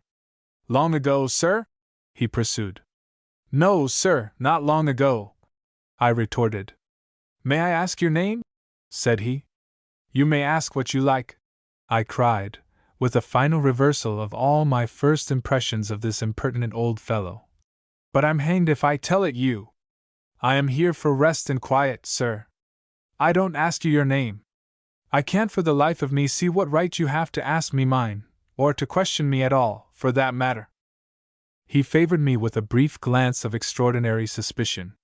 It faded away in mere surprise, and next instant, my elderly and reverend friend was causing me some compunction by coloring like a boy. You may think my curiosity mere impertinence, sir, said he. You would think otherwise if you knew as much as I do of Squire Rattray's friends, and how little you resemble the generality of them. You might even feel some sympathy for one of the neighboring clergy, to whom this godless young man has been for years as a thorn in their side. He spoke so gravely, and what he said was so easy to believe, that I could not but apologize for my hasty words. Don't name it, sir, said the clergyman. You had a perfect right to resent my questions, and I enjoy meeting young men of spirit, but not when it's an evil spirit, such as, I fear, possesses your friend. I do assure you, sir, that the best thing I have heard of him for years is the very little that you have told me. As a rule, to hear of him at all in this part of the world is to wish that we had not heard. I see him coming, however, and shall detain you no longer, for I don't deny that there is no love lost between us. I looked round, and there was Rattray on the top of the bank, a long way to the left, coming towards me with a waving hat. An extraordinary ejaculation brought me to the right about next instant. The old clergyman had slipped on a stone in midstream, and, as he dragged a dripping leg up the opposite bank, he had sworn an oath worthy of the godless young man who had put him to flight, and on whose demerits he had descanted with so much eloquence and indignation. Chapter 10. Wine and Weakness. Sporting old parson who knows how to swear, laughed Rattray. Never saw him in my life before, wondered who the deuce he was. Really? Said I. He professed to know something of you. Against me, you mean? My dear Cole, don't trouble to perjure yourself. I don't mind, believe me. They're easily shocked, these country clergy, and no doubt I'm a bugbear to 'em. Yet I could have sworn I'd never seen this one before. Let's have another look. We were walking away together. We turned on the top of the bank, and there the old clergyman was planted on the moorside, and watching us intently from under his hollowed hands. Well, I'm hanged! Exclaimed Rattray, as the hands fell and their owner beat a hasty retreat. My companion said no more. Indeed, for some minutes we pursued our way in silence. And I thought that it was with an effort that he broke into sudden inquiries concerning my journey and my comfort at the cottage. This gave me an opportunity of thanking him for his little attentions. It was awfully good of you, said I, taking his arm as though I had known him all my life, nor do I think there was another living man with whom I would have linked arms at that time. Good? Cried he. Nonsense, my dear sir! I'm only afraid you find it devilish rough. But at all events, you're coming to dine with me tonight. Am I? I asked, smiling. Rather, said he. My time here is short enough. I don't lose sight of you again between this and midnight. It's most awfully good of you, said I again. Wait till you see. You'll find it rough enough at my place. All my retainers are out for the day at a local show. Then I certainly shall not give you the trouble. He interrupted me with his jovial laugh. My good fellow, he cried, that's the fun of it. How do you suppose I've been spending the day? Told you I was going to Lancaster, did I? Well, I've been cooking our dinner instead, laying the table, getting up the wines, never had such a joke. Give you my word, I almost forgot I was in the wilderness. So you're quite alone, are you? Yes, as much so as that other beggar who was monarch of all he surveyed. His right there was none to dispute, from the what is it down to the glade. I'll come, said I, as we reached the cottage. Only first you must let me make myself decent. You're decent enough. My boots are wet, my hands all serene. I'll give you 5 minutes. And I left him outside, flourishing a handsome watch, while, on my way upstairs, I paused to tell Mrs. Braithwaite that I was dining at the Hall. She was busy cooking, and I felt prepared for her unpleasant expression, but she showed no annoyance at my news. I formed the impression that it was no news to her. And next minute I heard a whispering below. It was unmistakable in that silent cottage, where not a word had reached me yet, save in conversation to which I was myself a party. I looked out of window. Rattray I could no longer see. And I confess that I felt both puzzled and annoyed until we walked away together, when it was his arm which was immediately thrust through mine. A good soul, Jane, said he, though she made an idiotic marriage, and leads a life which might spoil the temper of an archangel. She was my nurse when I was a youngster, Cole, and we never meet without a yarn, which seemed natural enough. Still I failed to perceive why they need yarn in whispers. Kirby Hall proved startlingly near at hand. We descended the bare valley to the right, we crossed the beck upon a plank, were in the oak plantation about a minute, and there was the Hall upon the farther side. And a queer old place it seemed, half farm, half feudal castle, fowls strutting at large about the back premises, which we were compelled to skirt, and then a front door of ponderous oak, deep set between walls fully 6 feet thick, and studded all over with wooden pegs. The façade, indeed, was wholly grim, with a castellated tower at one end, and a number of narrow, sunken windows looking askance on the wreck and ruin of a once prim, old-fashioned, high-walled garden. I thought that Rattray might have shown more respect for the house of his ancestors. It put me in mind of a neglected grave. And yet I could forgive a bright young fellow for never coming near so desolate a domain.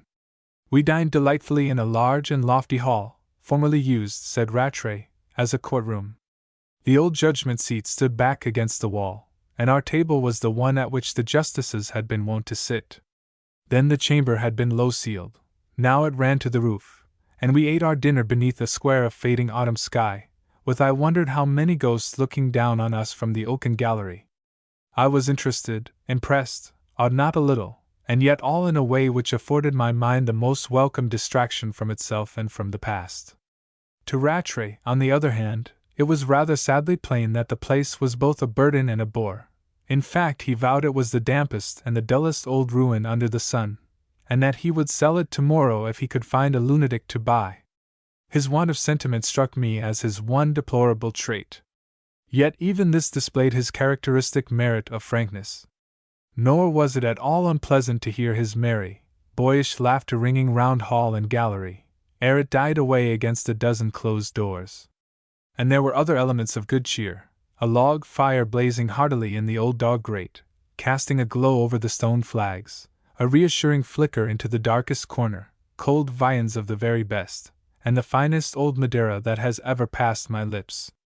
Now, all my life I have been a moderate drinker, in the most literal sense of that slightly elastic term. But at the sad time of which I am trying to write, I was almost an abstainer, from the fear, the temptation, of seeking oblivion in strong waters. To give way then was to go on giving way. I realized the danger, and I took stern measures. Not stern enough, however, for what I did not realize was my weak and nervous state, in which a glass would have the same effect on me as 3 or 4 upon a healthy man. Heaven knows how much or how little I took that evening. I can swear it was the smaller half of either bottle, and the second we never finished, but the amount matters nothing. Even me it did not make grossly tipsy. But it warmed my blood, it cheered my heart, it excited my brain, and it loosened my tongue. It set me talking with a freedom of which I should have been incapable in my normal moments, on a subject whereof I had never before spoken of my own free will. And yet the will to speak, to my present companion, was no novelty. I had felt it at our first meeting in the private hotel. His tact, his sympathy, his handsome face, his personal charm, his frank friendliness, had one and all tempted me to bore this complete stranger with unsolicited confidences for which an inquisitive relative might have angled in vain. And the temptation was the stronger because I knew in my heart that I should not bore the young squire at all, that he was anxious enough to hear my story from my own lips, but too good a gentleman intentionally to betray such anxiety. Vanity was also in the impulse. A vulgar newspaper prominence had been my final, and very genuine, tribulation, but to please and to interest one so pleasing and so interesting to me, was another and a subtler thing. And then there was his sympathy, shall I add his admiration, for my reward. I do not pretend that I argued thus deliberately in my heated and excited brain. I merely hold that all these small reasons and motives were there, fused and exaggerated by the liquor which was there as well. Nor can I say positively that Rattray put no leading questions, only that I remember none which had that sound, and that, once started, I am afraid I needed only too little encouragement to run on and on. Well, I was set going before we got up from the table. I continued in an armchair that my host dragged from a little book-lined room adjoining the hall. I finished on my legs, my back to the fire, my hands beating wildly together. I had told my dear Rattray of my own accord more than living man had extracted from me yet. He interrupted me very little, never once until I came to the murderous attack by Santos on the drunken steward. "The brute!" cried Rattray. "The cowardly, cruel, foreign devil! And you never let out one word of that." "What was the good?" said I. "They are all gone now, all gone to their account. Every man of us was a brute at the last. There was nothing to be gained by telling the public that." He let me go on until I came to another point which I had hitherto kept to myself, the condition of the dead mate's fingers, the cries that the sight of them had recalled. "That Portuguese villain again!" cried my companion, fairly leaping from the chair which I had left and he had taken. "It was the work of the same Cain that killed the steward.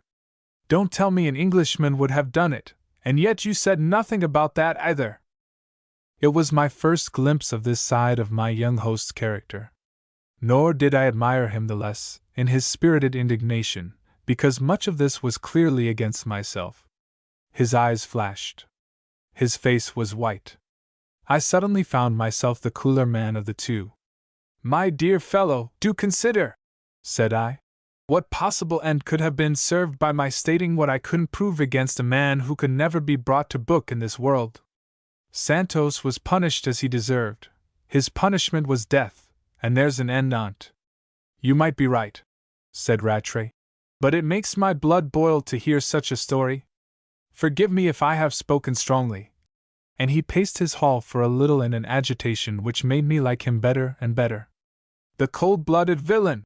he kept muttering. "The infernal, foreign, bloodthirsty rascal!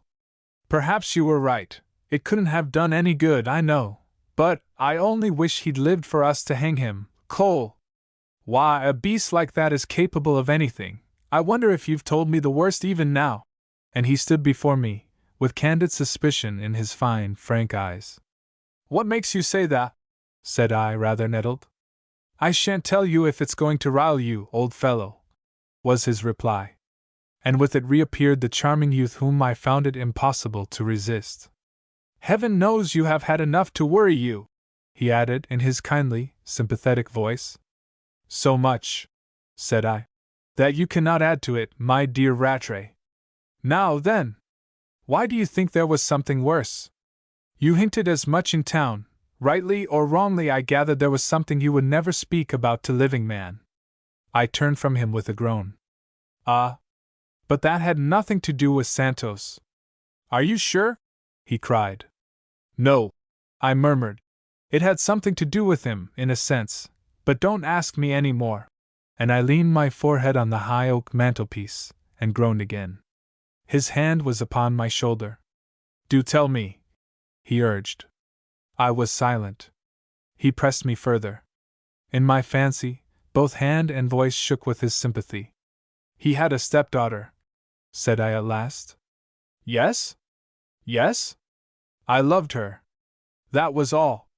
His hand dropped from my shoulder. I remained standing, stooping, thinking only of her whom I had lost forever. The silence was intense.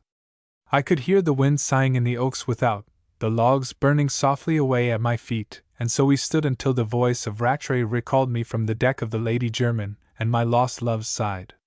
So that was all! I turned and met a face I could not read. Was it not enough?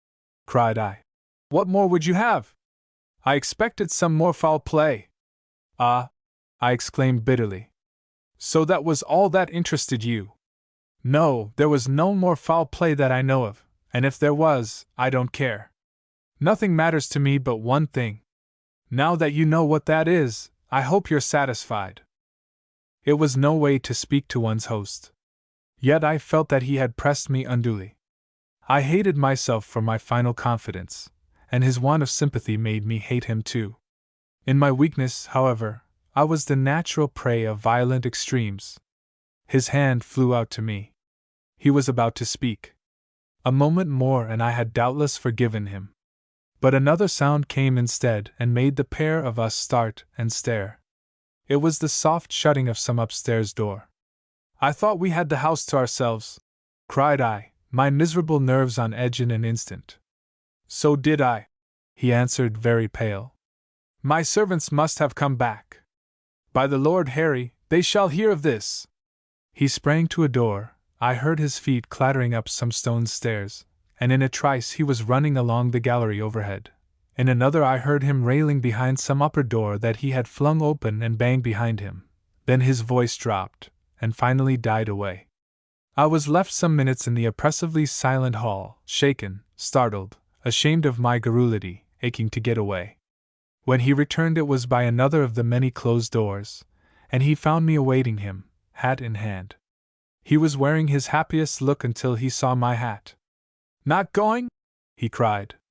My dear Cole, I can't apologize sufficiently for my abrupt desertion of you, much less for the cause. It was my man, just come in from the show, and gone up the back way. I accused him of listening to our conversation.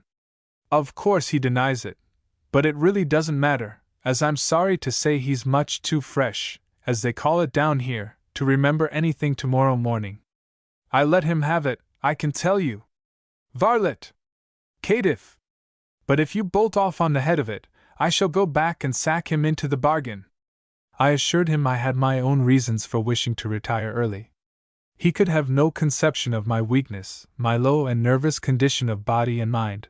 Much as I had enjoyed myself, he must really let me go. Another glass of wine, then? Just one more? No, I had drunk too much already. I was in no state to stand it. And I held out my hand with decision. Instead of taking it, he looked at me very hard. The place doesn't suit you, said he. I see it doesn't, and I'm devilish sorry. Take my advice and try something milder. Now do, tomorrow, for I should never forgive myself if it made you worse instead of better, and the air is too strong for lots of people. I was neither too ill nor too vexed to laugh outright in his face. It's not the air, said I. It's that splendid old Madeira of yours, that was too strong for me, if you like. No, no, Rattray, you don't get rid of me so cheaply much as you seem to want to. I was only thinking of you, he rejoined, with a touch of pique that convinced me of his sincerity. Of course I want you to stop, though I shan't be here many days. But I feel responsible for you, Cole, and that's the fact. Think you can find your way? He continued, accompanying me to the gate, a postern in the high garden wall. Hadn't you better have a lantern? No, it was unnecessary. I could see splendidly, had the bump of locality, and as many more lies as would come to my tongue. I was indeed burning to be gone. A moment later I feared that I had shown this too plainly. For his final handshake was hearty enough to send me away something ashamed of my precipitancy, and with a further sense of having shown him small gratitude for his kindly anxiety on my behalf. I would behave differently tomorrow. Meanwhile I had new regrets. At first it was comparatively easy to see, for the lights of the house shone faintly among the nearer oaks. But the moon was hidden behind heavy clouds, and I soon found myself at a loss in a terribly dark zone of timber. Already I had left the path. I felt in my pocket for matches. I had none. My head was now clear enough, only deservedly heavy. I was still quarreling with myself for my indiscretions and my incivilities, one and all the result of his wine and my weakness, and this new predicament, another and yet more vulgar result, was the final mortification. I swore aloud. I simply could not see a foot in front of my face. Once I proved it by running my head hard against a branch. I was hopelessly and ridiculously lost within 100 yards of the hall. Some minutes I floundered, ashamed to go back, unable to proceed for the trees and the darkness. I heard the beck running over its stones. I could still see an occasional glimmer from the windows I had left. But the light was now on this side, now on that. The running water chuckled in one ear after the other. There was nothing for it but to return in all humility for the lantern which I had been so foolish as to refuse. And as I resigned myself to this imperative though inglorious course, my heart warmed once more to the jovial young squire. He would laugh, but not unkindly, at my grotesque dilemma. At the thought of his laughter I began to smile myself. If he gave me another chance I would smoke that cigar with him before starting home afresh, and remove, from my own mind no less than from his, all ill impressions. After all, it was not his fault that I had taken too much of his wine, but a far worse offense was to be sulky in one's cups. I would show him that I was myself again in all respects. I have admitted that I was temporarily, at all events, a creature of extreme moods. It was in this one that I retraced my steps towards the lights, and at length let myself into the garden by the postern at which I had shaken Rattray's hand not 10 minutes before. Taking heart of grace, I stepped up jauntily to the porch. The weeds muffled my steps. I myself had never thought of doing so, when all at once I halted in a vague terror. Through the deep lattice windows I had seen into the lighted hall.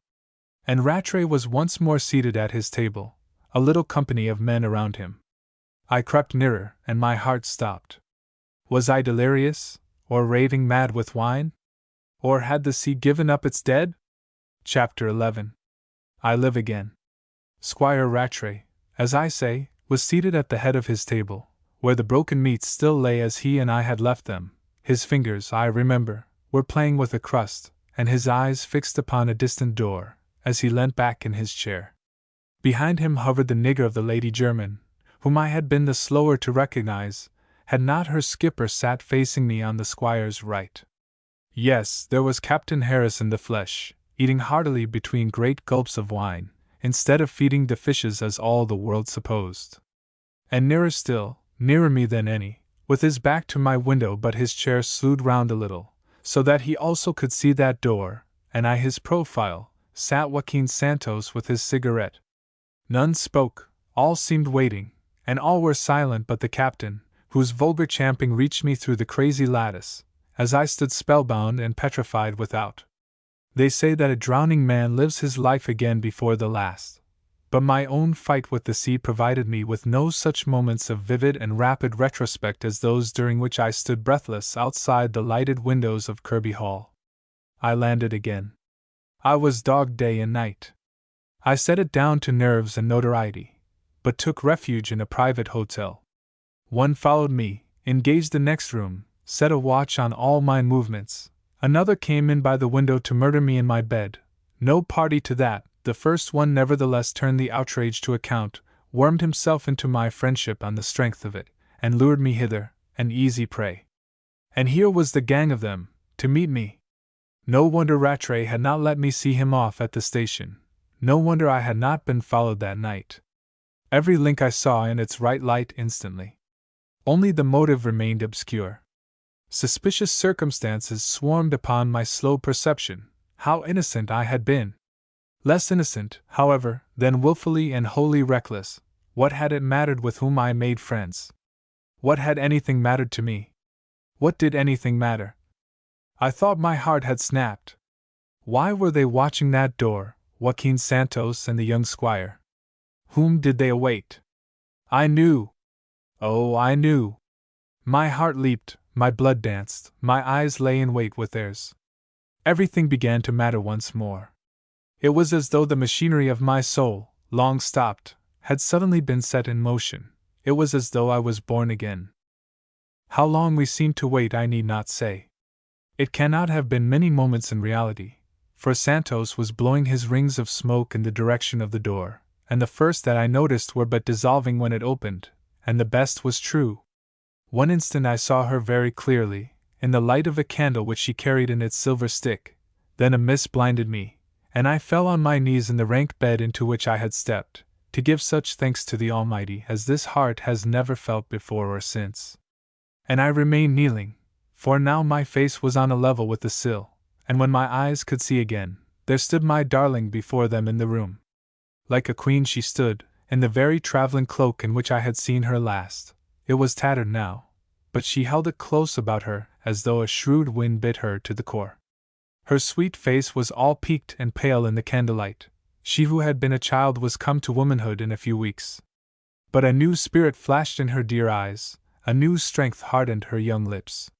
She stood as an angel brought to book by devils, and so noble was her calm defiance, so serene her scorn, that, as I watched and listened, all present fear for her passed out of my heart. The first sound was the hasty rising of young Rattray. He was at Eva's side next instant, essaying to lead her to his chair, with a flush which deepened as she repulsed him coldly.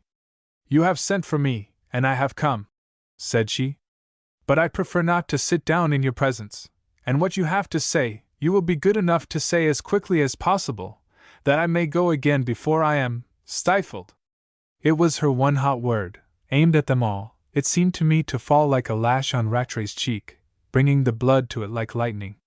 But it was Santos who snatched the cigarette from his mouth, and opened upon the defenseless girl in a torrent of Portuguese, yellow with rage, and a very windmill of lean arms and brown hands in the terrifying rapidity of his gesticulations. They did not terrify Eva Denison. When Rattray took a step towards the speaker, with flashing eyes, it was some word from Eva that checked him. When Santos was done, it was to Rattray that she turned with her answer. "He calls me a liar for telling you that Mr. Cole knew all," said she, thrilling me with my own name. "Don't you say anything," she added, as the young man turned on Santos with a scowl. "You are one as wicked as the other, but there was a time when I thought differently of you. His character I have always known. Of the two evils I prefer to speak to you." Rattray bowed, humbly enough, I thought, but my darling's nostrils only curled the more.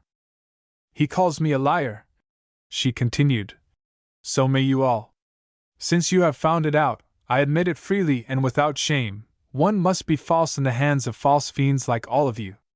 Weakness is nothing to you. Helplessness is nothing. You must be met with your own weapons, and so I lied in my sore extremity to gain the one miserable advantage within my reach. He says you found me out by making friends with Mr. Cole. He says that Mr. Cole has been dining with you in this very room, this very night. You still tell the truth sometimes. Has that man, that demon, told it for once?" "It is perfectly true," said Rattray in a low voice. "And poor Mr. Cole told you that he knew nothing of your villainy?" "I found out that he knew absolutely nothing, after first thinking otherwise." "Suppose he had known? What would you have done?" Rattray said nothing. Santos shrugged as he lit a fresh cigarette. The captain went on with his supper. "Ashamed to say!" cried Eva Denison. "So you have some shame left still? Well, I will tell you. You would have murdered him, as you murdered all the rest. You would have killed him in cold blood, as I wish and pray that you would kill me." The young fellow faced her, white to the lips. "You have no right to say that, Miss Denison!" he cried.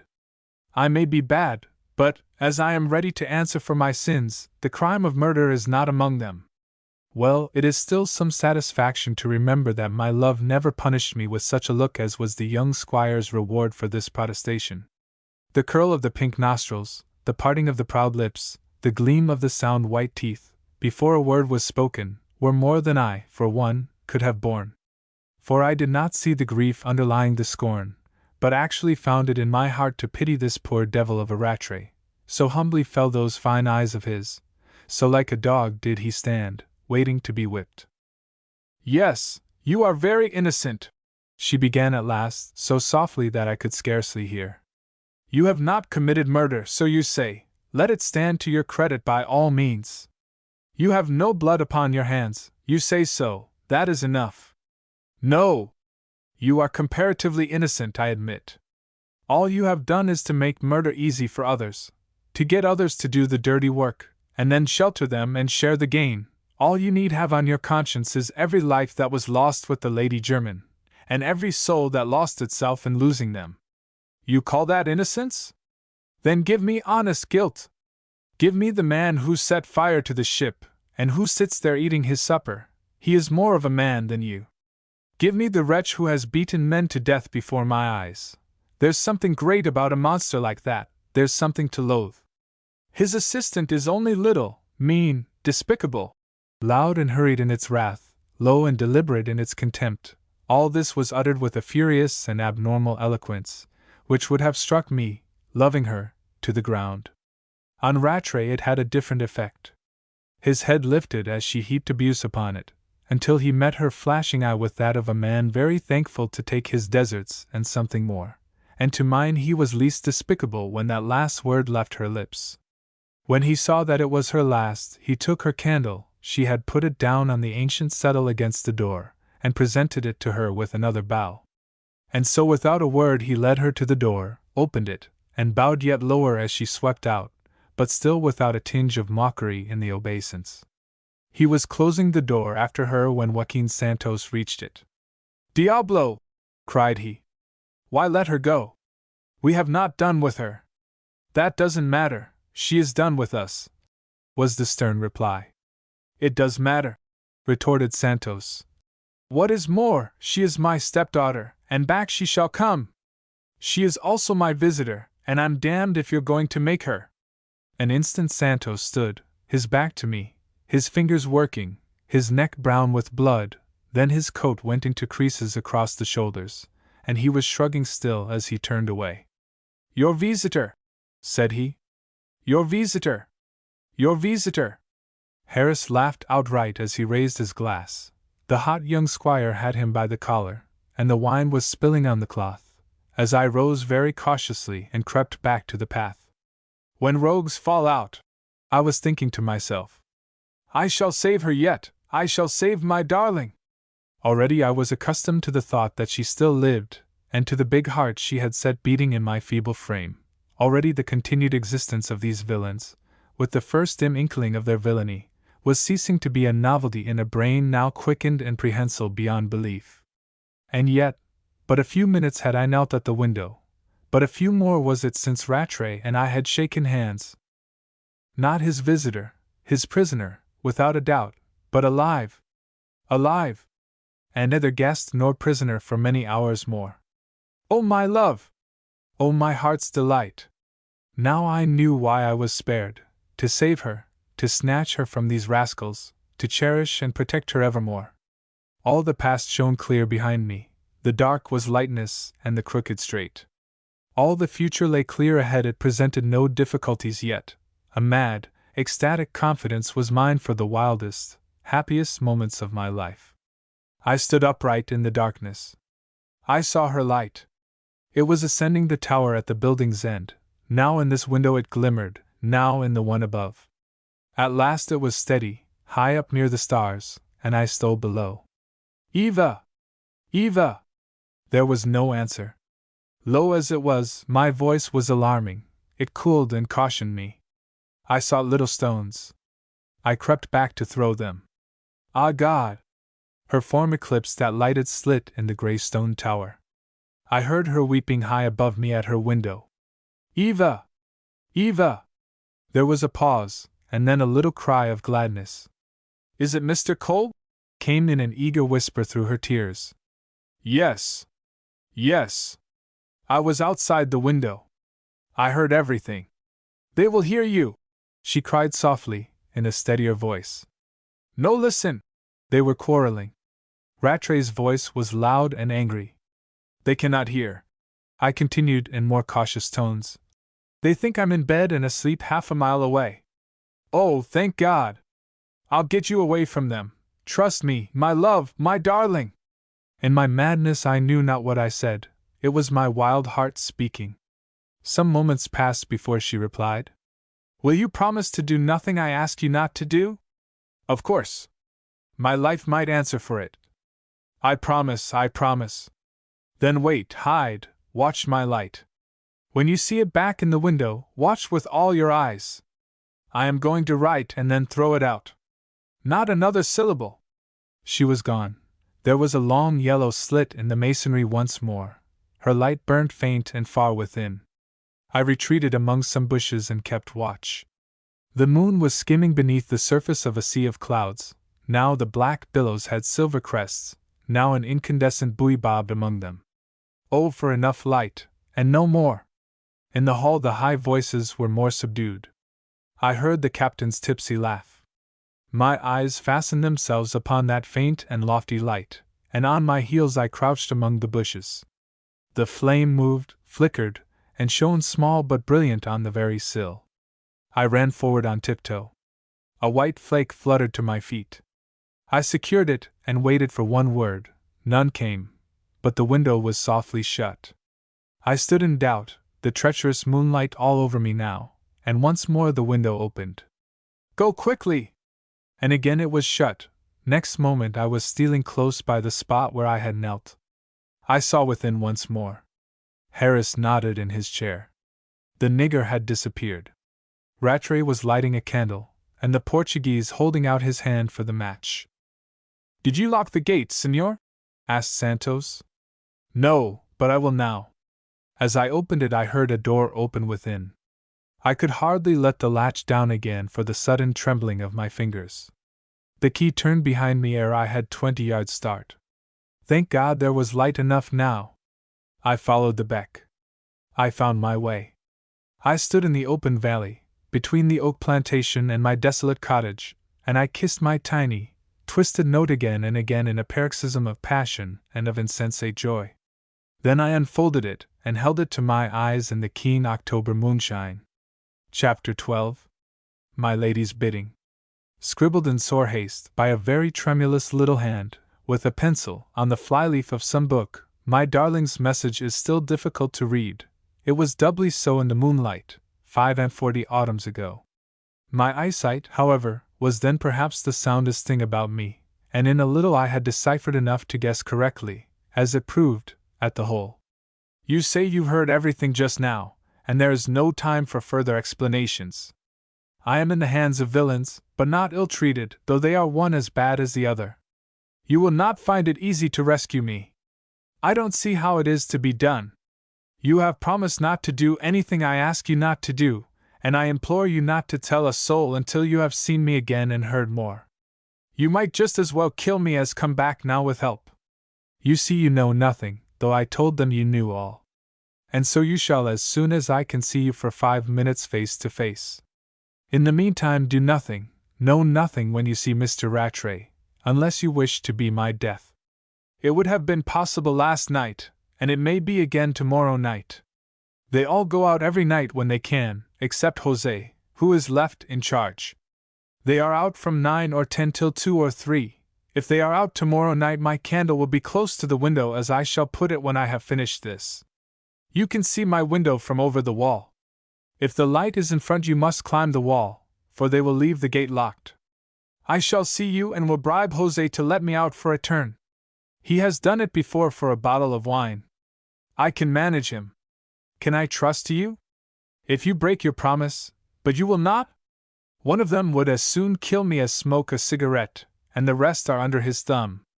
I dare not write more. But my life is in your hands.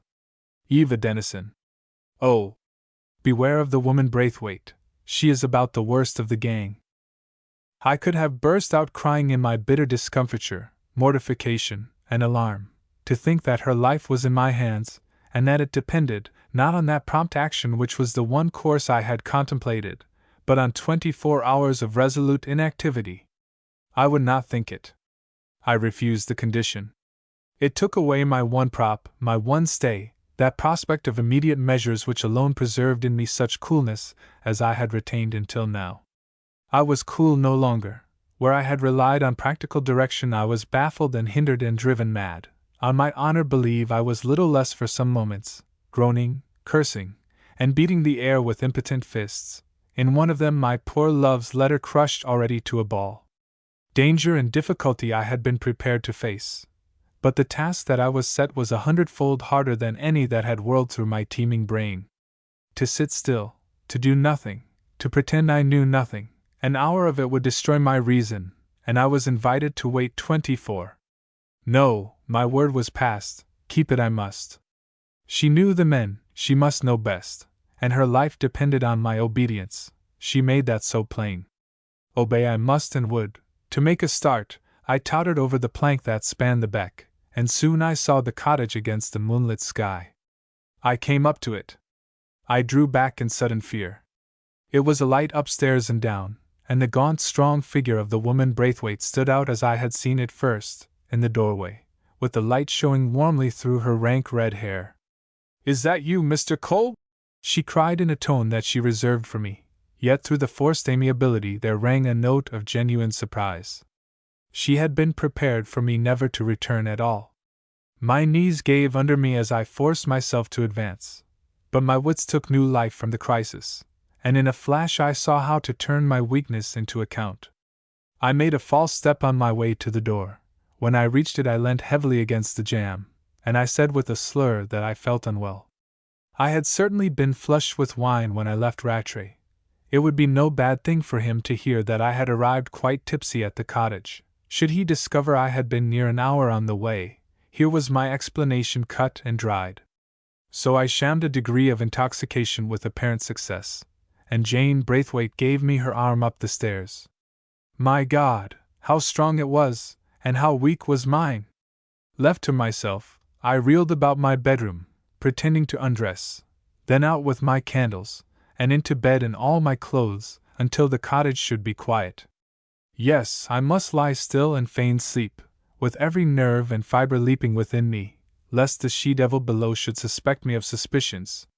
It was with her I had to cope for the next 24 hours, and she filled me with a greater present terror than all those villains at the Hall, for had not their poor little helpless captive described her as about the worst of the gang? To think that my love lay helpless there in the hands of those wretches, and to think that her lover lay helpless here in the supervision of this vile virago. It must have been 1 or 2 in the morning when I stole to my sitting-room window, opened it, and sat down to think steadily, with the counterpane about my shoulders. The moon sailed high and almost full above the clouds. These were dispersing as the night wore on, and such as remained were of a beautiful soft tint between white and gray. The sky was too light for stars, and beneath it the open country stretched so clear and far that it was as though one looked out at noonday through slate-colored glass. Down the dewy slope below my window a few calves fed with toothless mouthings. The beck was very audible, the oak trees less so, but for these peaceful sounds the stillness and the solitude were equally intense.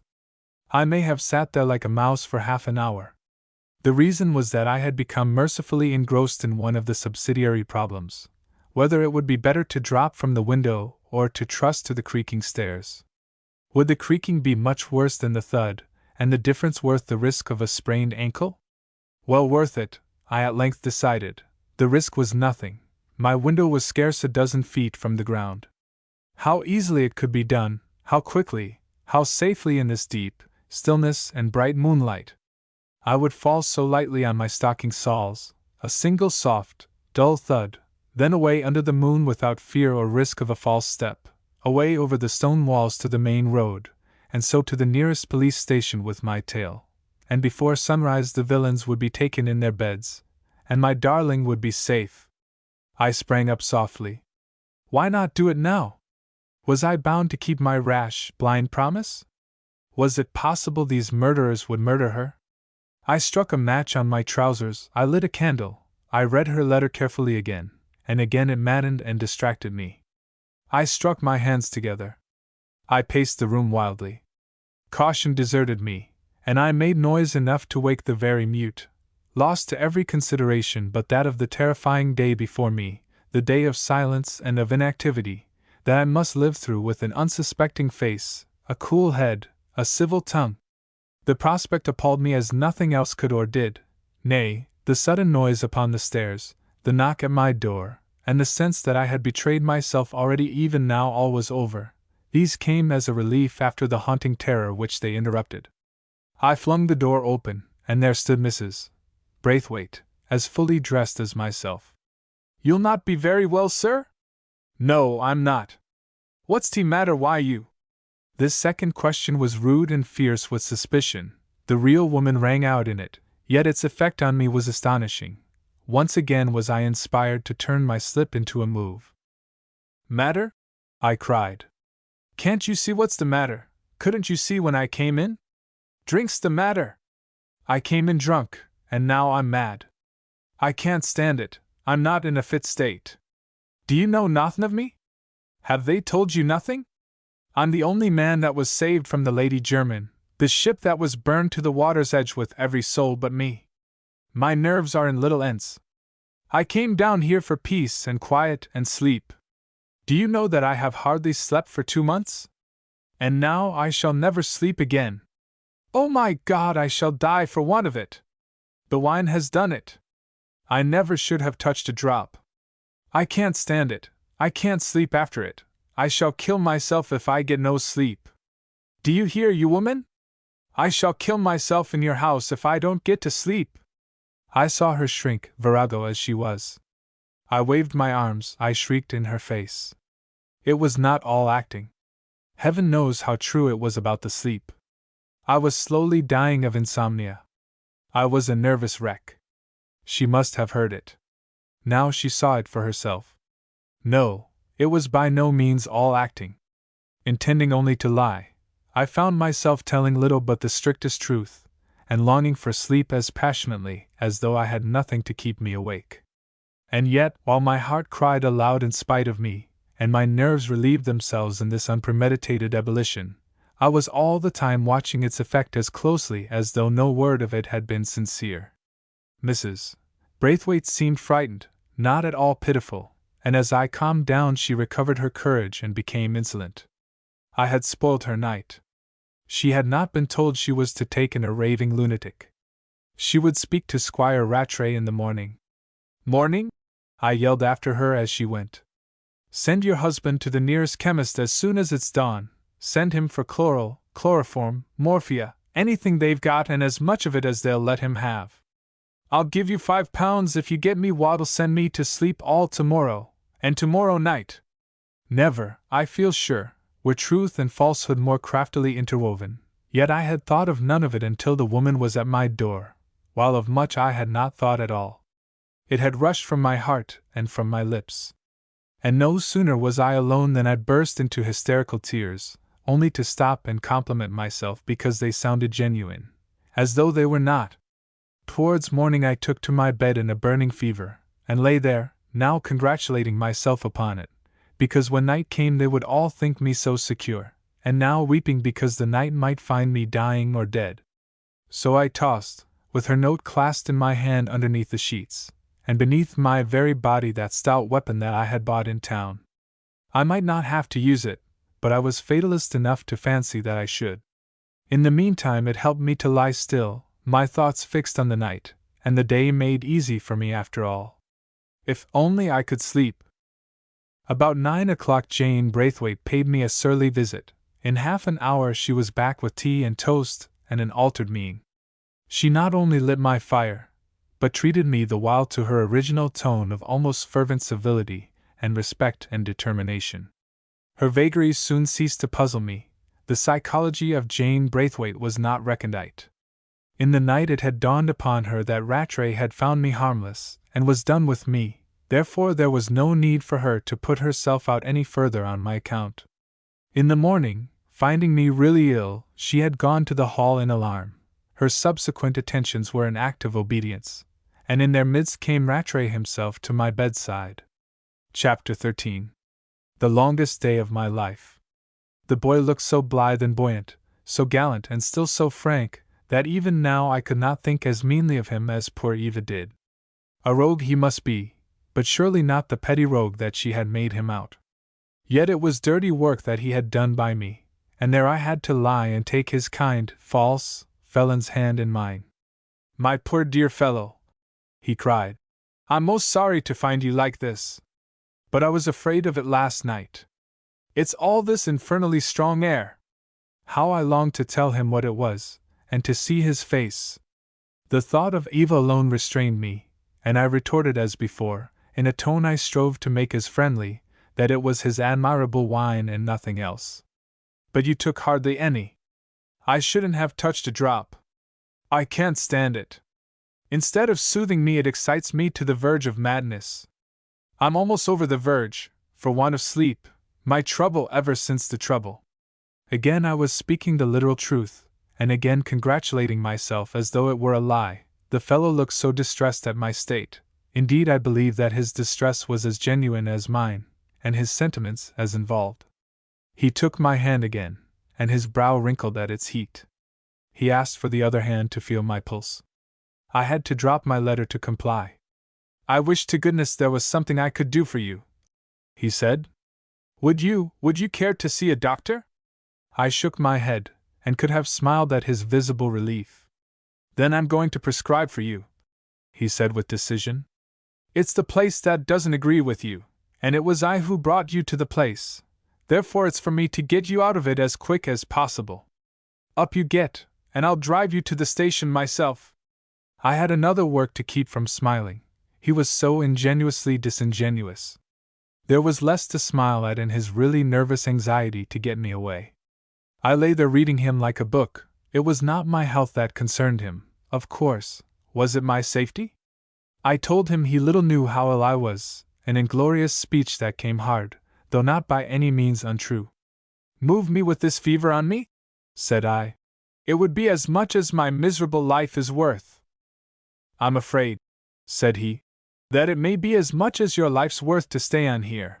And there was such real fear, in his voice and eyes, that it reconciled me there and then to the discomfort of a big revolver between the mattress and the small of my back. "We must get you out of it," he continued, "the moment you feel fit to stir. Shall we say tomorrow?" "If you like," I said advisedly. "And if I can get some sleep today, then tomorrow it is.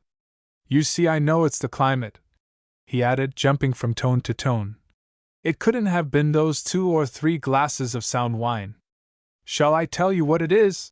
I said, looking him full in the face, with eyes that I dare say were wild enough with fever and insomnia.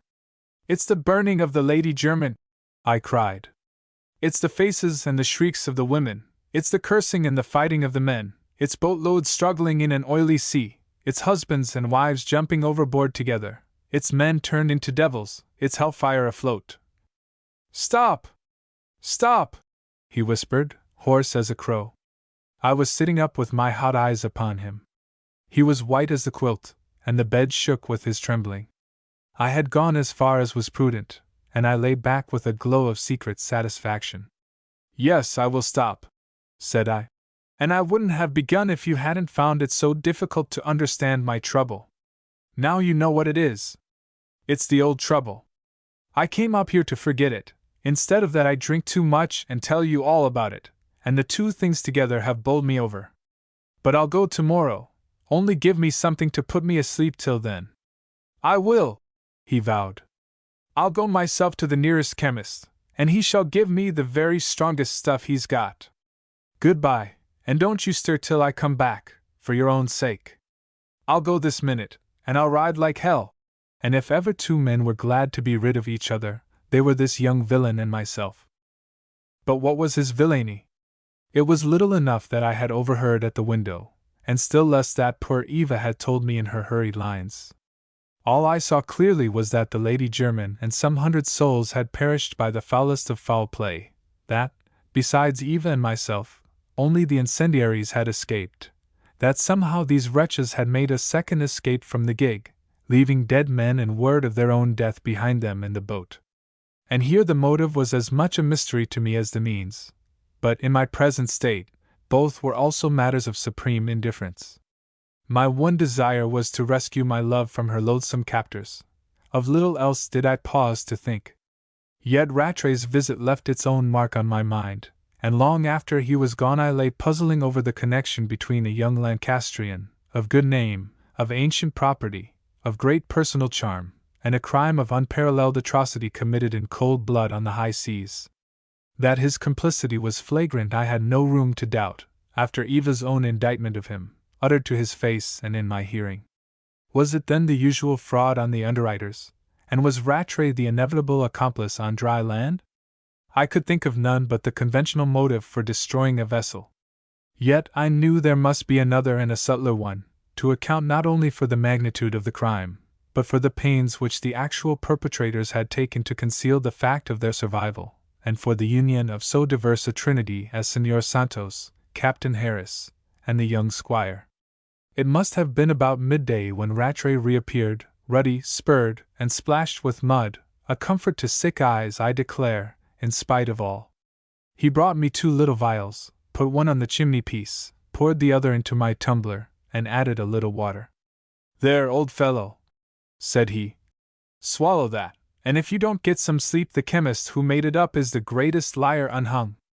"What is it?" I asked, the glass in my hand, and my eyes on those of my companion. "I don't know," said he.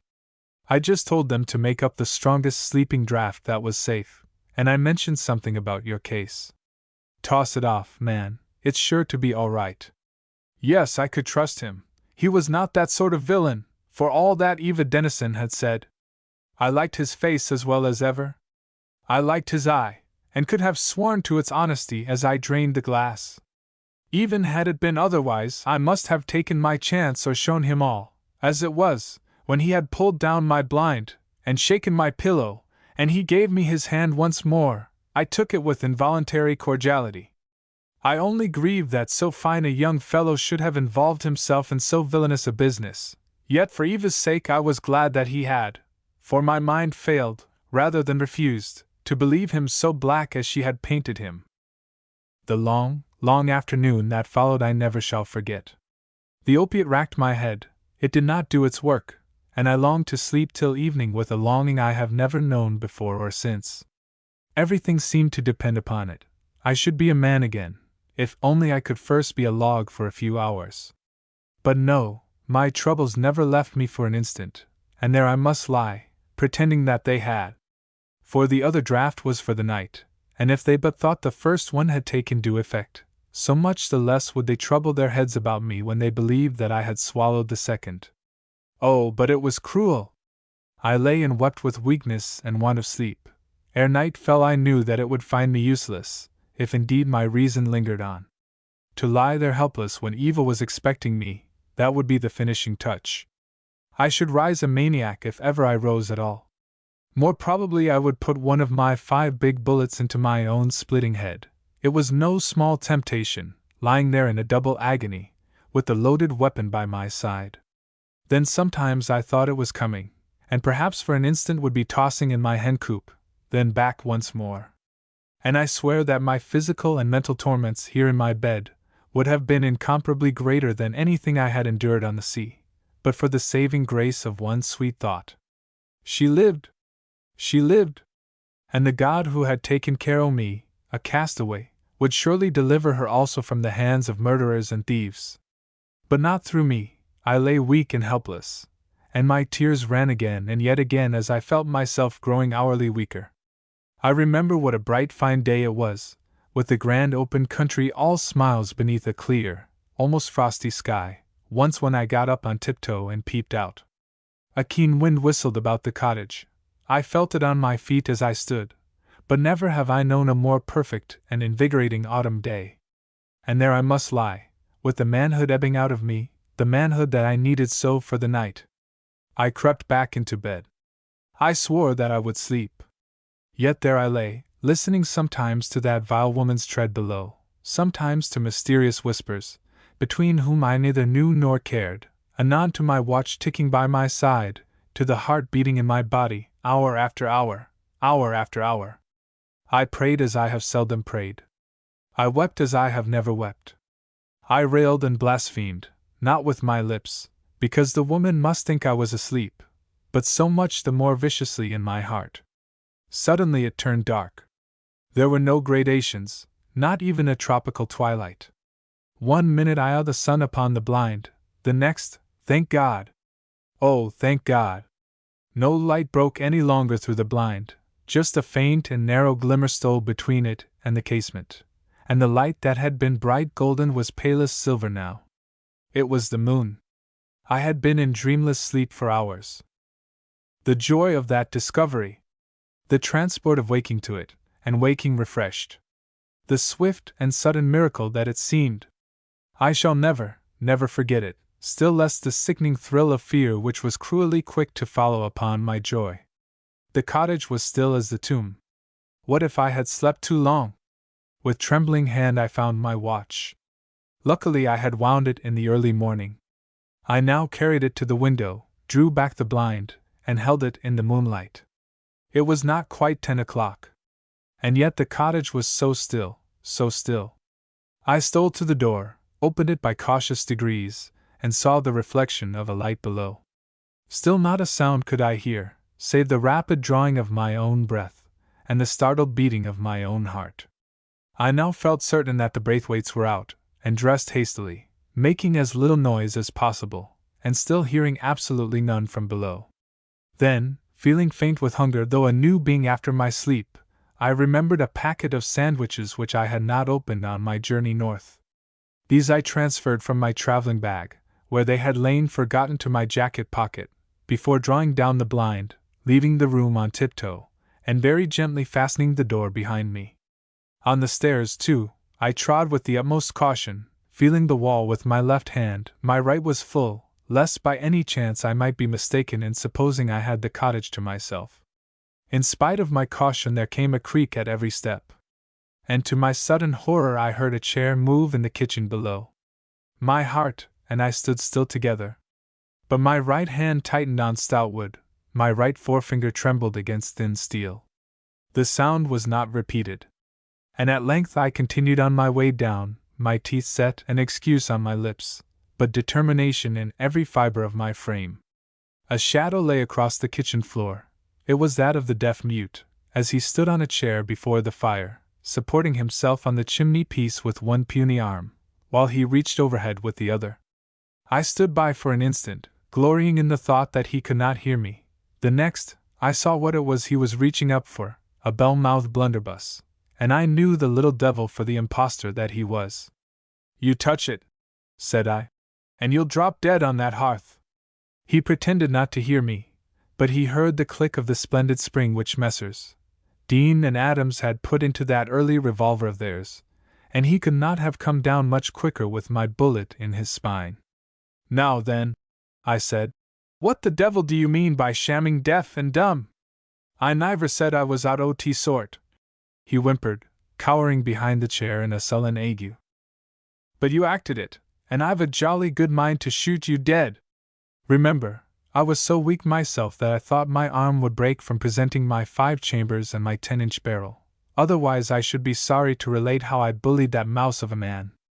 I may let you off," I continued, "if you answer questions. Where's your wife?" She'll be back directly," said Braithwaite, with some tact, but his look was too cunning to give the warning weight. "I've a bullet to spare for her," said I cheerfully. "Now then, where is she?" "Gone why the others, for aught I know." "And where are the others gone?" "Where they always go, to say."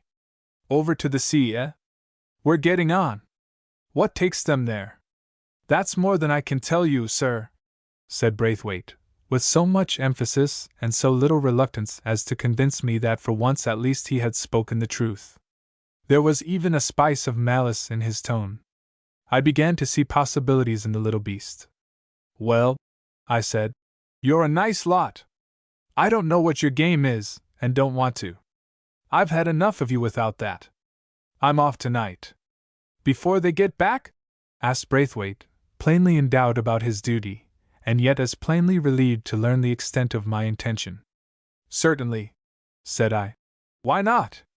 I'm not particularly anxious to see your wife again, and you may ask Mr. Rattray from me why the devil he led me to suppose you were deaf and dumb? Or, if you like, you needn't say anything at all about it, I added, seeing his thin jaw fall. Tell him I never found you out, but just felt well enough to go, and went. When do you expect them back? It won't be yet a bit, said he. Good. Now look here. What would you say to these? And I showed him a couple of sovereigns. I longed to offer him 20, but feared to excite his suspicions. These are yours if you have a conveyance at the end of the lane we came up the night before last, in an hour's time. His dull eyes glistened, but a tremor took him from top to toe, and he shook his head. I'm ill, man, I cried. If I stay here, I'll die. Mr. Rattray knows that, and he wanted me to go this morning. He'll be only too thankful to find me gone. This argument appealed to him. Indeed, I was proud of it. But I was to stop and look after you, he mumbled. It'll get me into trouble, it will that. I took out 3 more sovereigns. Not a penny higher durst I go. Will £5 repay you? No need to tell your wife it was 5, you know. I should keep 4 of them all to myself.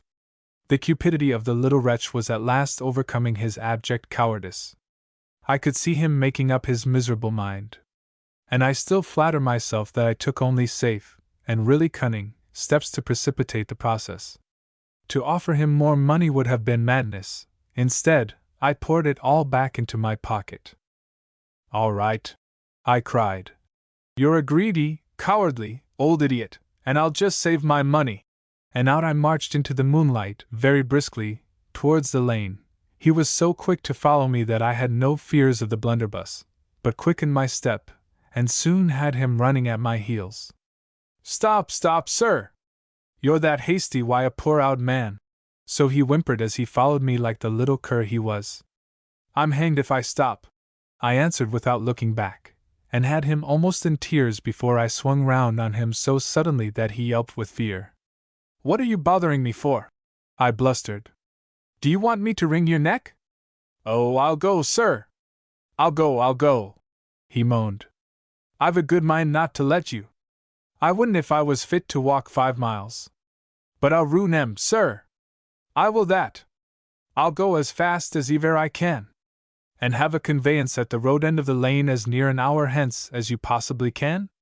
Why, there, sir, he cried, crassly inspired. I could drive you in our own trap in half the time. Oh, no, you couldn't. I'm not fit to be out at all. It must be a closed conveyance. But I'll come to the end of the lane to save time, so let him wait there. You needn't wait yourself. Here's a sovereign of your money, and I'll leave the rest in the jug in my bedroom. There! It's worth your while to trust me, I think. As for my luggage, I'll write to Mr. Rattray about that. But I'll be shot if I spend another night on his property. I was rid of him at last, and there I stood, listening to his headlong steps, until they stumbled out of earshot down the lane, then back to the cottage, at a run myself, and up to my room to be no worse than my word. The sovereigns plopped into the water and rang together at the bottom of the jug. In another minute I was hastening through the plantation, in my hand the revolver that had served me well already, and was still loaded and capped in all 5 chambers. Chapter 14. In the garden. It so happened that I met nobody at all, but I must confess that my luck was better than my management. As I came upon the beck, a new sound reached me with the swirl. It was the jingle of bit and bridle. The beat of hoofs came after, and I had barely time to fling myself flat, when 2 horsemen emerged from the plantation, riding straight towards me in the moonlight. If they continued on that course they could not fail to see me as they passed along the opposite bank. However, to my unspeakable relief, they were scarce clear of the trees when they turned their horses' heads, rode them through the water a good 70 yards from where I lay, and so away at a canter across country towards the road. On my hands and knees I had a good look at them as they bobbed up and down under the moon, and my fears subsided in astonished curiosity.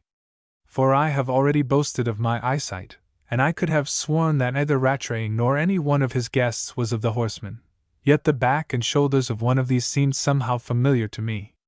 Not that I wasted many moments over the coincidence, for I had other things to think about as I ran on to the hall. I found the rear of the building in darkness unrelieved from within. On the other hand, the climbing moon beat so full upon the garden wall, it was as though a lantern pinned me as I crept beneath it. In passing I thought I might as well try the gate, but Eva was right, it was locked, and that made me half inclined to distrust my eyes in the matter of the two horsemen, for whence could they have come, if not from the hall? In any case I was well rid of them.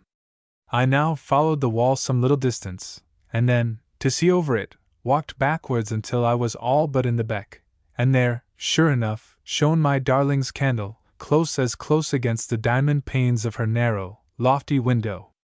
It brought those ready tears back to my foolish, fevered eyes. But for sentiment there was no time, and every other emotion was either futile or premature. So I mastered my full heart, I steeled my wretched nerves, and braced my limp muscles for the task that lay before them.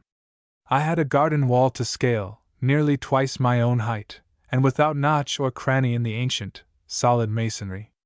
I stood against it on my toes, and I touched it with my fingertips as high up as possible. Some 4 feet severed them from the coping that left only half a sky above my upturned eyes. I do not know whether I have made it plain that the house was not surrounded by 4 walls, but merely filled a breach in one of the 4, which nipped it, as it were, at either end. The back entrance was approachable enough, but barred or watched, I might be very sure. It is ever the vulnerable points which are most securely guarded, and it was my one comfort that the difficult way must also be the safe way, if only the difficulty could be overcome. How to overcome it was the problem. I followed the wall right round to the point at which it abutted on the tower that immured my love. The height never varied, nor could my hands or eyes discover a single foothold, ledge, or other means of mounting to the top.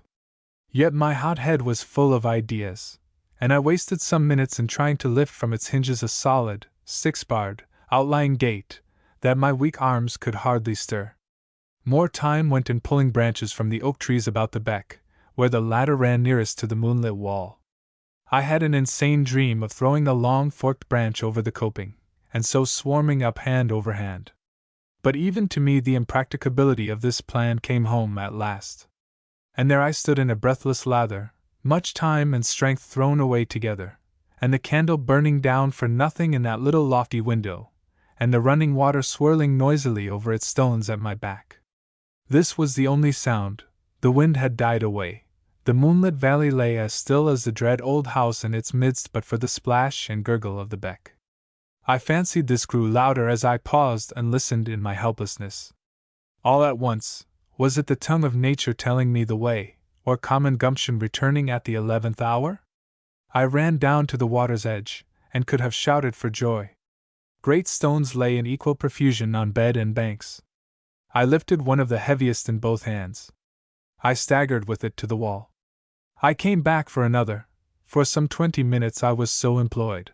My ultimate reward a fine heap of boulders against the wall. Then I began to build, then mounted my pile, clawing the wall to keep my balance. My fingers were still many inches from the coping. I jumped down and gave another 10 minutes to the back-breaking work of carrying more boulders from the water to the wall. Then I widened my cairn below, so that I could stand firmly before springing upon the pinnacle with which I completed it. I knew well that this would collapse under me if I allowed my weight to rest more than an instant upon it. And so at last it did, but my fingers had clutched the coping in time, had grabbed it even as the insecure pyramid crumbled and left me dangling. Instantly exerting what muscle I had left, and the occasion gave me, I succeeded in pulling myself up until my chin was on a level with my hands, when I flung an arm over and caught the inner coping. The other arm followed, then a leg, and at last I sat astride the wall, panting and palpitating, and hardly able to credit my own achievement. One great difficulty had been my huge revolver. I had been terribly frightened it might go off, and had finally used my cravat to sling it at the back of my neck. It had shifted a little, and I was working it round again, preparatory to my drop, when I saw the light suddenly taken from the window in the tower, and a kerchief waving for one instant in its place. So she had been waiting and watching for me all these hours. I dropped into the garden in a very ecstasy of grief and rapture, to think that I had been so long in coming to my love, but that I had come at last. And I picked myself up in a very frenzy of fear lest, after all, I should fail to spirit her from this horrible place. Doubly desolate it looked in the rays of that bright October moon. Skulking in the shadow of the wall which had so long baffled me, I looked across a sharp border of shade upon a chaos, the more striking for its lingering trim design. The long, straight paths were barnacled with weeds. The dense, fine hedges, once prim and angular, had fattened out of all shape or form, and on the velvet sward of other days you might have waded waist-high in rotten hay. Towards the garden end this rank jungle merged into a worse wilderness of rhododendrons, the tallest I have ever seen. On all this the white moon smiled, and the grim house glowered, to the eternal swirl and rattle of the beck beyond its walls. Long enough I stood where I had dropped, listening with all my being for some other sound, but at last that great studded door creaked and shivered on its ancient hinges, and I heard voices arguing in the Portuguese tongue. It was poor Eva wheedling that black rascal Jose. I saw her in the lighted porch. The nigger I saw also, shrugging and gesticulating for all the world like his hateful master, yet giving in, I felt certain, though I could not understand a word that reached me. And indeed my little mistress very soon sailed calmly out, followed by final warnings and expostulations hurled from the step, for the black stood watching her as she came steadily my way, now raising her head to sniff the air, now stooping to pluck up a weed, the very picture of a prisoner seeking the open air for its own sake solely. I had a keen eye apiece for them as I cowered closer to the wall, revolver in hand. But ere my love was very near me, for she would stand long moments gazing ever so innocently at the moon, her jailer had held a bottle to the light, and had beaten a retreat so sudden and so hasty that I expected him back every moment, and so durst not stir. Eva saw me, however, and contrived to tell me so without interrupting the air that she was humming as she walked. "Follow me," she sang. "Only keep as you are, close to the wall, close to the wall." And on she strolled to her own tune, and came abreast of me without turning her head, so I crept in the shadow, my ugly weapon tucked out of sight, and she sauntered in the shine, until we came to the end of the garden, where the path turned at right angles, running behind the rhododendrons. Once in their shelter, she halted and beckoned me, and next instant I had her hands in mine. "At last!" was all that I could say for many a moment, as I stood there gazing into her dear eyes, no hero in my heroic hour, but the bigger love-sick fool than ever. "But quick, quick, quick!" I added, as she brought me to my senses by withdrawing her hands. "We've no time to lose." And I looked wildly from wall to wall, only to find them as barren and inaccessible on this side as on the other. "We have more time than you think," were Eva's first words. "We can do nothing for half an hour." "Why not?" "I'll tell you in a minute." "How did you manage to get over?" "Brought boulders from the beck, and piled them up till I could reach the top." I thought her eyes glistened. "What patience!" she cried softly. "We must find a simpler way of getting out, and I think I have. They've all gone, you know, but Jose." "All three?" "The captain has been gone all day." Then the other two must have been my horsemen, very probably in some disguise, and my head swam with the thought of the risk that I had run at the very moment when I thought myself safest. Well, I would have finished them both. But I did not say so to Eva. I did not mention the incident, I was so fearful of destroying her confidence in me. Apologizing, therefore, for my interruption, without explaining it, I begged her to let me hear her plan. It was simple enough. There was no fear of the others returning before midnight. The chances were that they would be very much later, and now it was barely 11, and Eva had promised not to stay out above half an hour. When it was up, Jose would come and call her. "It is horrid to have to be so cunning," cried little Eva, with an angry shudder. "But it's no use thinking of that," she was quick enough to add, "when you have such dreadful men to deal with, such fiends! And I have had all day to prepare, and have suffered till I am so desperate I would rather die tonight than spend another in that house. No, let me finish. Jose will come round here to look for me. But you and I will be hiding on the other side of these rhododendrons. And when we hear him here we'll make a dash for it across the long grass. Once let us get the doors shut and locked in his face, and he'll be in a trap. It will take him some time to break in, time enough to give us a start. What's more, when he finds us gone, he'll do what they all used to do in any doubt. What's that? Say nothing till it's found out, then lie for their lives. And it was their lives, poor creatures on the Zambesi.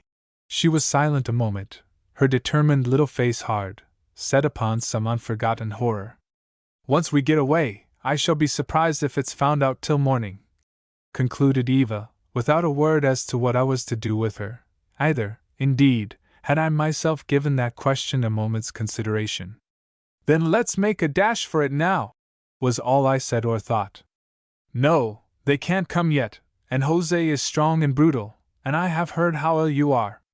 That you should have come to me notwithstanding. And she broke off with her little hands lying so gratefully on my shoulders, that I know not how I refrained from catching her then and there to my heart. Instead, I laughed and said that my illness was a pure and deliberate sharp, and my presence there its direct result. And such was the virtue in my beloved's voice, the magic of her eyes, the healing of her touch, that I was scarce conscious of deceit, but felt a whole man once more as we two stood together in the moonlight. In a trance I stood there gazing into her brave young eyes. In a trance I suffered her to lead me by the hand through the rank, dense rhododendrons. And still entranced I crouched by her side near the further side, with only unkempt grass plot and a weedy path between us and that ponderous door, wide open still, and replaced by a section of the lighted hail within. On this we fixed our attention with mingled dread and impatience, those contending elements of suspense. But the black was slow to reappear, and my eyes stole home to my sweet girl's face, with its glory of moonlit curls, and the eager, resolute, embittered look that put the world back 2 whole months, and Eva Denison upon the Lady German-'s poop in the ship's last hours. But it was not her look alone. She had on her cloak, as the night before, but with me, God bless her, she found no need to clasp herself in its folds, and underneath she wore the very dress in which she had sung at our last concert, and been rescued in the gig. It looked as though she had worn it ever since. The roses were crushed and soiled, the tulle all torn, and tarnished some strings of beads that had been gold, a tatter of Chantilly lace hung by a thread. It is another of the relics that I have unearthed in the writing of this narrative. I thought men never noticed dresses? My love said suddenly, a pleased light in her eyes. I thought, in spite of all. Do you really remember it? I remember every one of them, I said indignantly, and so I did. You will wonder why I wear it, said Eva quickly. It was the first that came that terrible night. They have given me many since, but I won't wear one of them, not one. How her eyes flashed. I forgot all about Jose. I suppose you know why they hadn't room for you in the gig? She went on. No, I don't know, and I don't care. They had room for you, said I. That's all I care about. And to think she could not see I loved her. But do you mean to say you don't know that these murderers set fire to the ship? No, yes. I heard you say so last night. And you don't want to know what for? Out of politeness I protested that I did. But, as I live, all I wanted to know just then was whether my love loved me, whether she ever could, whether such happiness was possible under heaven. You remember all that mystery about the cargo? She continued eagerly, her pretty lips so divinely parted. It turned out to be gunpowder, said I, still thinking only of her. No, gold. But it was gunpowder, I insisted, for it was my incorrigible passion for accuracy which had led up to half our arguments on the voyage. But this time Eva let me off. It was also gold, 12,000 ounces from the diggings. That was the real mystery. Do you mean to say you never guessed? No, by Jove, I didn't, said I. She had diverted my interest at last. I asked her if she had known on board. Not until the last moment. I found out during the fire. Do you remember when we said goodbye? I was nearly telling you then. Did I remember? The very letter of that last interview was cut deep in my heart. Not a sleepless night had I passed without rehearsing it word for word and look for look, and sometimes, when sorrow had spent itself, and the heart could bleed no more, vain grief had given place to vainer speculation, and I had cudgelled my wakeful brains for the meaning of the new and subtle horror which I had read in my darling's eyes at the last. Now I understood, and the one explanation brought such a tribe in its train, that even the perilous ecstasy of the present moment was temporarily forgotten in the horrible past. Now I know why they wouldn't have me in the gig, I cried softly. She carried 4 heavy men's weight in gold. When on earth did they get it aboard? In provision boxes at the last, but they had been filling the boxes for weeks. Why, I saw them doing it, I cried. But what about the gig? Who picked you up? She was watching that open door once more, and she answered with notable indifference. Mr. Rattray. So that's the connection, said I, and I think its very simplicity was what surprised me most. Yes, he was waiting for us at Ascension. Then it was all arranged? Every detail. And this young blackguard is as bad as any of them. Worse, said she, with bitter brevity. Nor had I ever seen her look so hard but once, and that was the night before in the old Justice Hall, when she told Rattray her opinion of him to his face. She had now the same angry flush, the same set mouth and scornful voice, and I took it finally into my head that she was unjust to the poor devil, villain though he was. With all his villainy I declined to believe him as bad as the others. I told her so in as many words. And in a moment we were arguing as though we were back on the Lady Jermyn with nothing else to do. You may admire wholesale murderers and thieves, said Eva. I do not. Nor I. My point is simply that this one is not as bad as the rest. I believe he was really glad for my sake when he discovered that I knew nothing of the villainy. Come now, has he ever offered you any personal violence? Me? Mr. Rattray? I should hope not, indeed. Has he never saved you from any? I don't know. Then I do. When you left them last night there was some talk of bringing you back by force. You can guess who suggested that, and who set his face against it and got his way. You would think the better of Rattray had you heard what passed. Should I? She asked half eagerly, as she looked quickly round at me, and suddenly I saw her eyes fill. Oh, why will you speak about him? She burst out. Why must you defend him, unless it's to go against me, as you always did and always will? I never knew anybody like you, never. I want you to take me away from these wretches, and all you do is to defend them. Not all, said I, clasping her hand warmly in mine. Not all, not all. I will take you away from them, never fear. In another hour God grant you may be out of their reach forever. But where are we to go? She whispered wildly. What are you to do with me? All my friends think me dead, and if they knew I was not it would all come out. So it shall, said I. The sooner the better. If I'd had my way it would all be out already. I see her yet, my passionate darling, as she turned upon me, whiter than the full white moon. Mr. Cole, said she, you must give me your sacred promise that so far as you are concerned, it shall never come out at all. This monstrous conspiracy? This cold-blooded massacre? And I crouched aghast. Yes, it could do no good, and, at any rate, unless you promise I remain where I am. In their hands? Decidedly, to warn them in time. Leave them I would, but betray them, never. What could I say? What choice had I in the face of an alternative so headstrong and so unreasonable? To rescue Eva from these miscreants I would have let every malefactor in the country go unscathed, yet the condition was a hard one, and, as I hesitated, my love went on her knees to me, there in the moonlight among the rhododendrons. Promise, promise, or you will kill me, she gasped. They may deserve it richly, but I would rather be torn in little pieces than have them hanged. It is too good for most of them. Promise! To hold my tongue about them all? Yes, promise! Promise! When 100 lives were sacrificed. Promise! I can't, I said. It's wrong. Then goodbye, she cried, starting to her feet. No, no, and I caught her hand. Well then? I promise. Chapter 15. First Blood. So I bound myself to a guilty secrecy for Eva's sake, to save her from these wretches, or if you will, to win her for myself. Nor did it strike me as very strange, after a moment's reflection, that she should intercede thus earnestly for a band headed by her own mother's widower, prime scoundrel of them all though she knew him to be.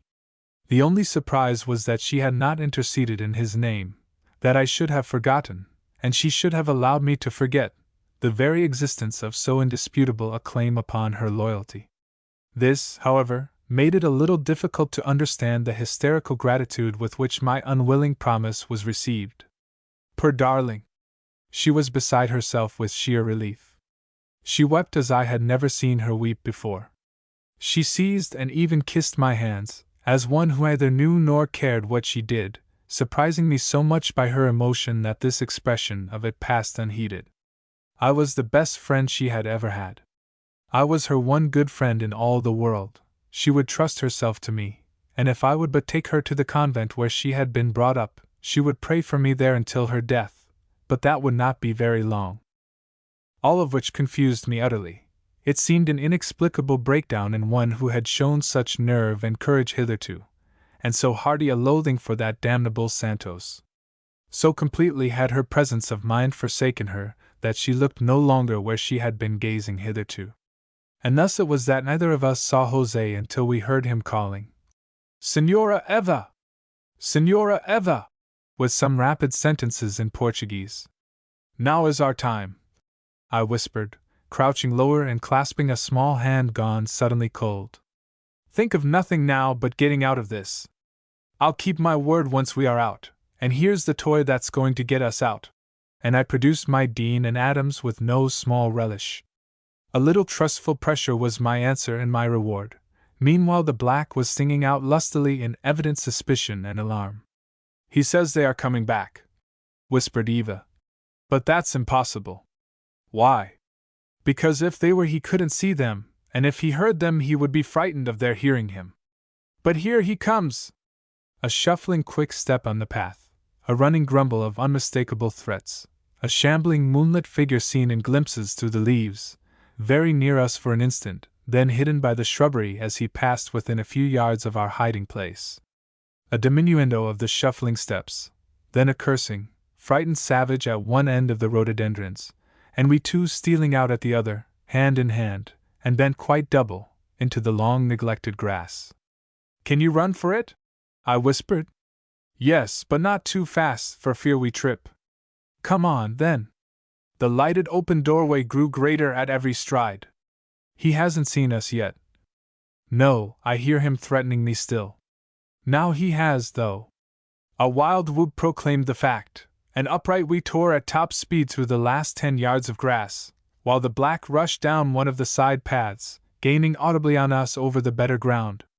But our start had saved us, and we flew up the steps as his feet ceased to clatter on the path. He had plunged into the grass to cut off the corner. "Thank God!" cried Eva. "Now shut it quick." The great door swung home with a mighty clatter, and Eva seized the key in both hands. "I can't turn it." To lose a second was to take a life, and unconsciously I was sticking at that, perhaps from no higher instinct than distrust of my aim. Our pursuer, however, was on the steps when I clapped my free hand on top of those little white straining ones, and by a timely effort bent both them and the key round together. The ward shot home as Jose hurled himself against the door. Eva bolted it. But the thud was not repeated, and I gathered myself together between the door and the nearest window, for by now I saw there was but one thing for us. The nigger must be disabled, if I could manage such a nicety; if not, the devil take his own. Well, I was not one tick too soon for him. My pistol was not cocked before the crash came that I was counting on, and with it a shower of small glass driving across the 6-foot sill and tinkling on the flags. Next came a black and bloody face, at which I could not fire. I had to wait till I saw his legs, when I promptly shattered one of them at disgracefully short range. The report was as deafening as one upon the stage, The hall filled with white smoke, and remained hideous with the bellowing of my victim. I searched him without a qualm, but threats of annihilation instead, and found him unarmed but for that very knife which Rattray had induced me to hand over to him in town. I had a grim satisfaction in depriving him of this, and but small compunction in turning my back upon his pain. "Come," I said to poor Eva, "don't pity him, though I dare say he's the most pitiable of the lot. Show me the way through, and I'll follow with this lamp." One was burning on the old oak table.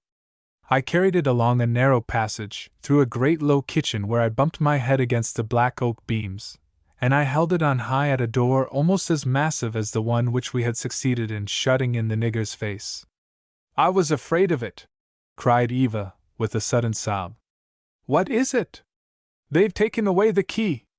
Yes, the key ne'er came through an empty keyhole, and my lamp, held close, not only showed that the door was locked, but that the lock was one with which an unskilled hand might tamper for hours without result. I dealt it a hearty kick by way of a test. The heavy timber did not budge. There was no play at all at either lock or hinges, nor did I see how I could spend one of my 4 remaining bullets upon the former, with any chance of a return. "Is this the only other door? Then it must be a window. All the back ones are barred." "Securely?" "Yes." "Then we've no choice in the matter." And I led the way back to the hall, where the poor black devil lay blubbering in his blood. In the kitchen I found the bottle of wine, Rattray's best port, that they were trying to make her take for her health, with which Eva had bribed him, and I gave it to him before laying hands on a couple of chairs. "What are you going to do?" "Go out the way we came."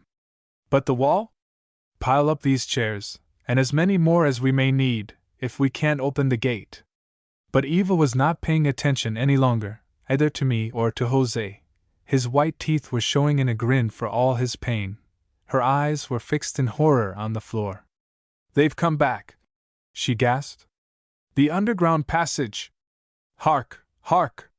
There was a muffled rush of feet beneath our own, then a dull but very distinguishable clatter on some invisible stair. "Underground passage!" I exclaimed, and in my sheer disgust I forgot what was due to my darling. "Why on earth didn't you tell me of it before?" "There was so much to tell you." "It leads to the sea." "Oh, what shall we do?" "You must hide, upstairs, anywhere," cried Eva wildly. "Leave them to me, leave them to me." "I like that," said I, and I did, but I detested myself for the tears my words had drawn, and I prepared to die for them. "They'll kill you, Mr. Cole!" "It would serve me right, but we'll see about it." And I stood with my revolver very ready in my right hand, while with the other I caught poor Eva to my side, even as a door flew open, and Rattray himself burst upon us, a lantern in his hand, and the perspiration shining on his handsome face in its light. I can see him now as he stood dumbfounded on the threshold of the hall, and yet, at the time, my eyes sped past him into the room beyond. It was the one I have described as being lined with books. There was a long rent in this lining, where the books had opened with a door, through which Captain Harris, Joaquin Santos, and Jane Braithwaite followed Rattray in quick succession, the men all with lanterns, the woman scarlet and disheveled even for her. It was over the squire's shoulders I saw their faces. He kept them from passing him in the doorway by a free use of his elbows, and when I looked at him again, his black eyes were blazing from a face white with passion, and they were fixed upon me. "What the devil brings you here?" he thundered at last. "Don't ask idle questions," was my reply to that. "So you were shamming today?" "I was taking a leaf out of your book." "You'll gain nothing by being clever," sneered the squire, taking a threatening step forward. For at the last moment I had tucked my revolver behind my back, not only for the pleasure, but for the obvious advantage of getting them all in front of me and off their guard.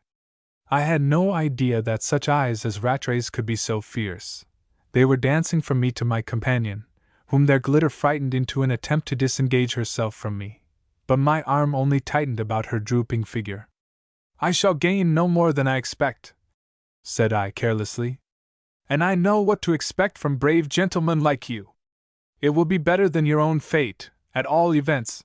Anything's better than being taken hence to the place of execution, and hang by the neck until you're dead, all three of you in a row, and your bodies buried within the precincts of the prison. The very thing for him, murmured Santos. The very thing. But I'm so soft-hearted, I went insanely on, that I should be sorry to see that happen to such fine fellows as you are. Come out of that, you little fraud behind there. It was my betrayer skulking in the room. Come out and line up with the rest. No, I'm not going to see you fellows dance on nothing. I've another kind of ball apiece for you, and one between 'em for the Braithwaites. Well, I suppose I always had a nasty tongue in me, and rather enjoyed making play with it on provocation, but if so, I met with my deserts that night. For the nigger of the Lady German lay all but hid behind Eva and me. If they saw him at all, they may have thought him drunk, but as for myself, I had fairly forgotten his existence until the very moment came for showing my revolver, when it was twisted out of my grasp instead, and a ball sang under my arm as the brute fell back exhausted and the weapon clattered beside him. Before I could stoop for it there was a dead weight on my left arm, and Squire Rattray was over the table at a bound, with his arms jostling mine beneath Eva Dennison's senseless form. Leave her to me, he cried fiercely. You fool, he added in a lower key. Do you think I'd let any harm come to her? I looked him in the bright and honest eyes that had made me trust him in the beginning. And I did not utterly distrust him yet. Rather was the guile on my side as I drew back and watched Rattray lift the young girl tenderly, and slowly carry her to the door by which she had entered and left the hall just 24 hours before. I could not take my eyes off them till they were gone. And when I looked for my revolver, it also had disappeared. Jose had not got it, he lay insensible. Santos was whispering to Harris. Either of them seemed armed. I made sure that Rattray had picked it up and carried it off with Eva. I looked wildly for some other weapon. 2 unarmed men and a woman were all I had to deal with, for Braithwaite had long since vanished. Could I but knock the worthless life out of the men, I should have but the squire and his servants to deal with, and in that quarter I still had my hopes of a bloodless battle and a treaty of war. A log fire was smoldering in the open grate. I darted to it, and had a heavy, half-burned brand whirling round my head next instant. Harris was the first within my reach. He came gamely at me with his fists. I sprang upon him, and struck him to the ground with one blow, the sparks flying far and wide as my smoking brand met the seaman's skull. Santos was upon me next instant, and him, by sheer luck, I managed to serve the same, but I doubt whether either man was stunned, and I was standing ready for them to rise, when I felt myself seized round the neck from behind, and a mass of fluffy hair tickling my cheek, while a shrill voice set up a lusty scream for the squire. I have said that the woman Braithwaite was of a sinister strength, but I had little dreamt how strong she really was. First it was her arms that wound themselves about my neck, long, sinuous, and supple as the tentacles of some vile monster. Then, as I struggled, her thumbs were on my windpipe like pads of steel. Tighter she pressed, and tighter yet. My eyeballs started, my tongue lolled. I heard my brand drop, and through a mist I saw it picked up instantly. It crashed upon my skull as I still struggled vainly. Again and again it came down mercilessly in the same place, until I felt as though a sponge of warm water had been squeezed over my head, and saw 100 withered masks grinning sudden exultation into mine. But still the lean arm whirled, and the splinters flew, till I was blind with my blood and the 7 senses were beaten out of me. Chapter 16. A Deadlock. It must have been midnight when I opened my eyes. A clock was striking as though it never would stop. My mouth seemed fire, a pungent flavor filled my nostrils, the wineglass felt cold against my teeth. That's more like it, muttered a voice close to my ear. An arm was withdrawn from under my shoulders. I was allowed to sink back upon some pillows. And now I saw where I was. The room was large and poorly lighted. I lay in my clothes on an old 4-poster bed. And my enemies were standing over me in a group. I hope you are satisfied, sneered Joaquin Santos, with a flourish of his eternal cigarette. I am. You don't do murder in my house, wherever else you may do it. And now better lead him to the nearest police station, or will you go and tell the police yourself? asked the Portuguese, in the same tone of mordant irony. Aye, growled Harris. That's the next thing. No, said Rattray. The next thing's for you two to leave him to me. We'll see you damned, cried the captain. No, no, my friend, said Santos with a shrug. Let him have his way. He is as fond of his skiing as you are of yours. He'll come round to our way in the end. I know this, Senor Cole. It is necessary for him to die. But it is not necessary this moment. Let us live them together for a little beat. That's all I ask, said Rattray. You won't ask it twice, rejoined Santos, shrugging. I know this, Senor Cole. There is only one way of dealing with a man like that. Besides, he has outkilled my good Jose. It is necessary for him to die. I agree with the senor, said Harris, whose forehead was starred with sticking plaster. It's him or us, and we're all egging you, squire. You'll have to give in, first or last. And the pair were gone. Their steps grew faint in the corridor. When we could no longer hear them, Rattray closed the door and quietly locked it. Then he turned to me, stern enough, and pointed to the door with a hand that shook. You see how it is? Perfectly. They want to kill you. Of course they do. It's your own fault. You've run yourself into this. I did my best to keep you out of it. But in you come, and spill first blood. I don't regret it, said I. Oh, you're damned mule enough not to regret anything, cried Rattray.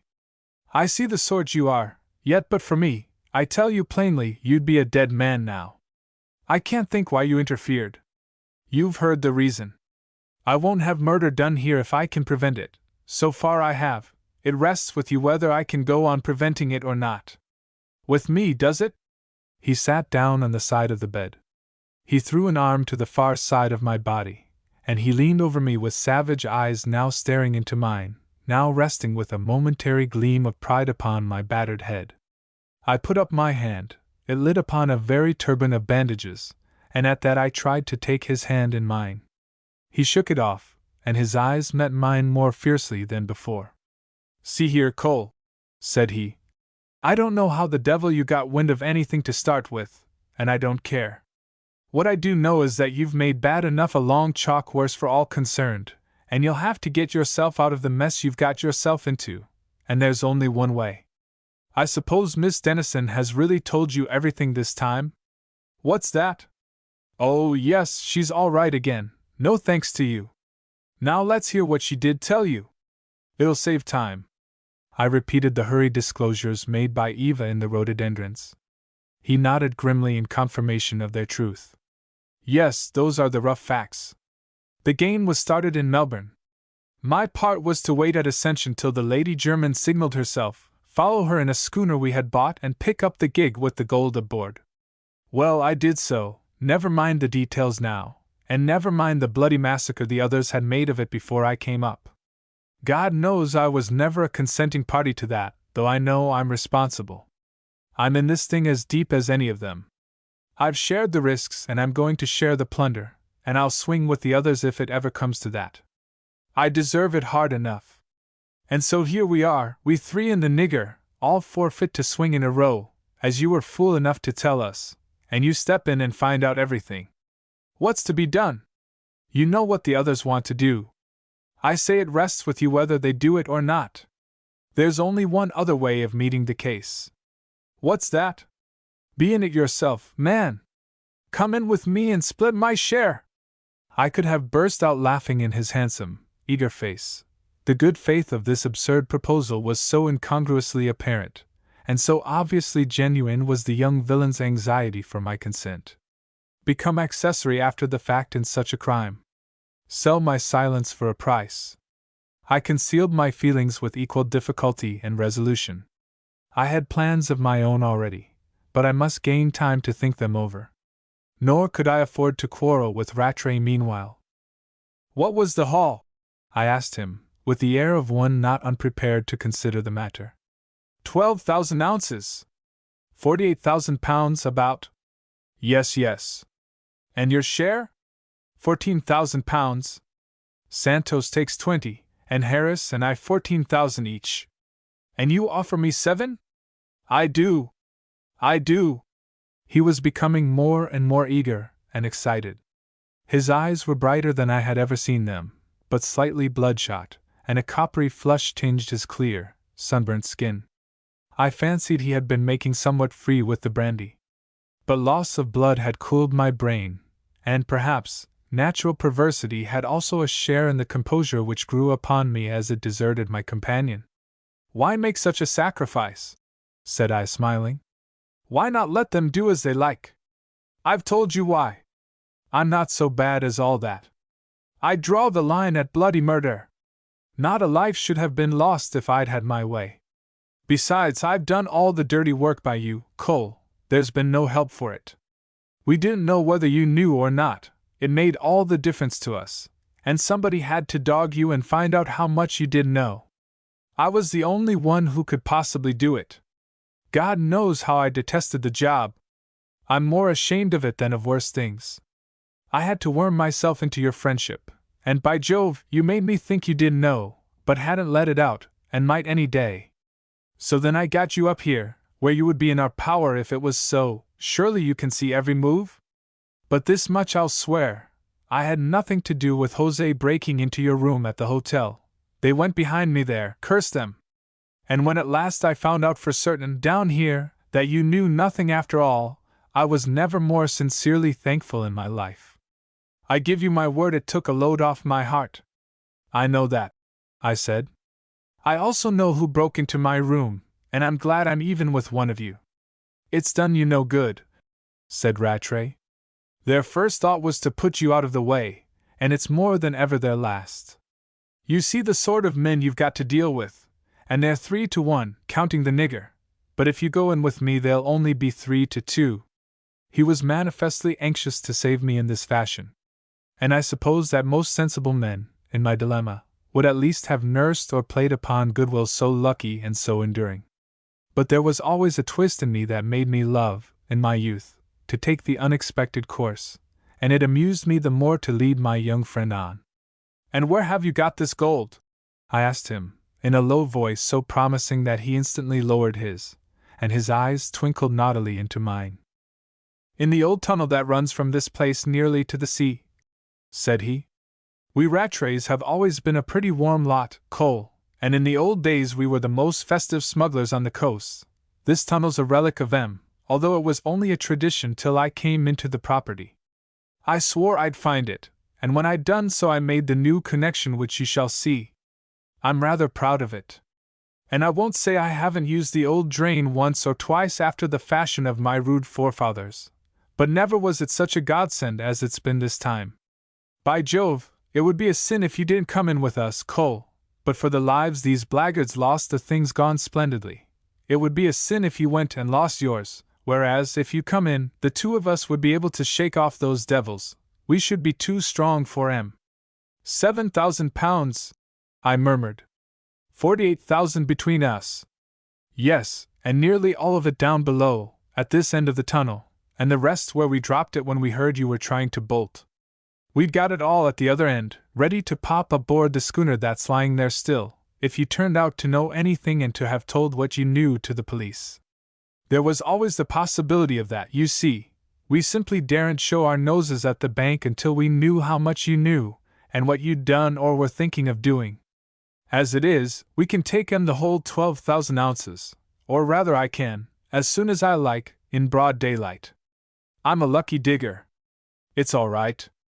Everybody knows I've been out there. They'll have to pay me over the counter, and if you wait in the cab, by the Lord Harry, I'll pay you your 7,000 first. You don't deserve it, Cole, but you shall have it, and between us we'll see the others to blazes." He jumped up all excitement, and was at the door next instant. "Stop!" I cried. "Where are you going?" "Downstairs to tell them." "Tell them what?" "That you're going in with me, and it's all right." "And do you really think I am?" He had unlocked the door. After a pause I heard him lock it again. But I did not see his face until he returned to the bedside. And then it frightened me. It was distorted and discolored with rage and chagrin. "You've been making a fool of me!" he cried fiercely. No, I have been considering the matter, Rattray. And you won't accept my offer? Of course I won't. I didn't say I'd been considering that. He stood over me with clenched fists and starting eyes. Don't you see that I want to save your life? He cried. Don't you see that this is the only way? Do you suppose a murder more or less makes any difference to that lot downstairs? Are you really such a fool as to die rather than hold your tongue? I won't hold it for money, at all events, said I. But that's what I was coming to. Very well, he interrupted. You shall only pretend to touch it. All I want is to convince the others that it's against your interest to split. Self-interest is the one motive they understand. Your bare word would be good enough for me. Suppose I won't give my bare word? Said I, in a gentle manner which I did not mean to be as irritating as it doubtless was. Yet his proposals and his assumptions were between them making me irritable in my turn. For heaven's sake, don't be such an idiot, Cole! He burst out in a passion. You know I'm against the others, and you know what they want, yet you do your best to put me on their side. You know what they are, and yet you hesitate. For the love of God, be sensible. At least give me your word that you'll hold your tongue forever about all you know. All right, I said. I'll give you my word, my sacred promise, Rattray, on one condition. What's that? That you let me take Miss Dennison away from you, for good and all. His face was transformed with fury, honest passion faded from it, and left it bloodless, deadly, sinister. Away from me? Said Rattray through his teeth. From the lot of you. I remember. You told me that night. Ha ha ha! You were in love with her, you. That has nothing to do with it, said I, shaking the bed with my anger and my agitation. I should hope not. You, indeed, to look at her. Well, I cried. She may never love me, but at least she doesn't loathe me as she loathes you, yes, and the sight of you, and your very name.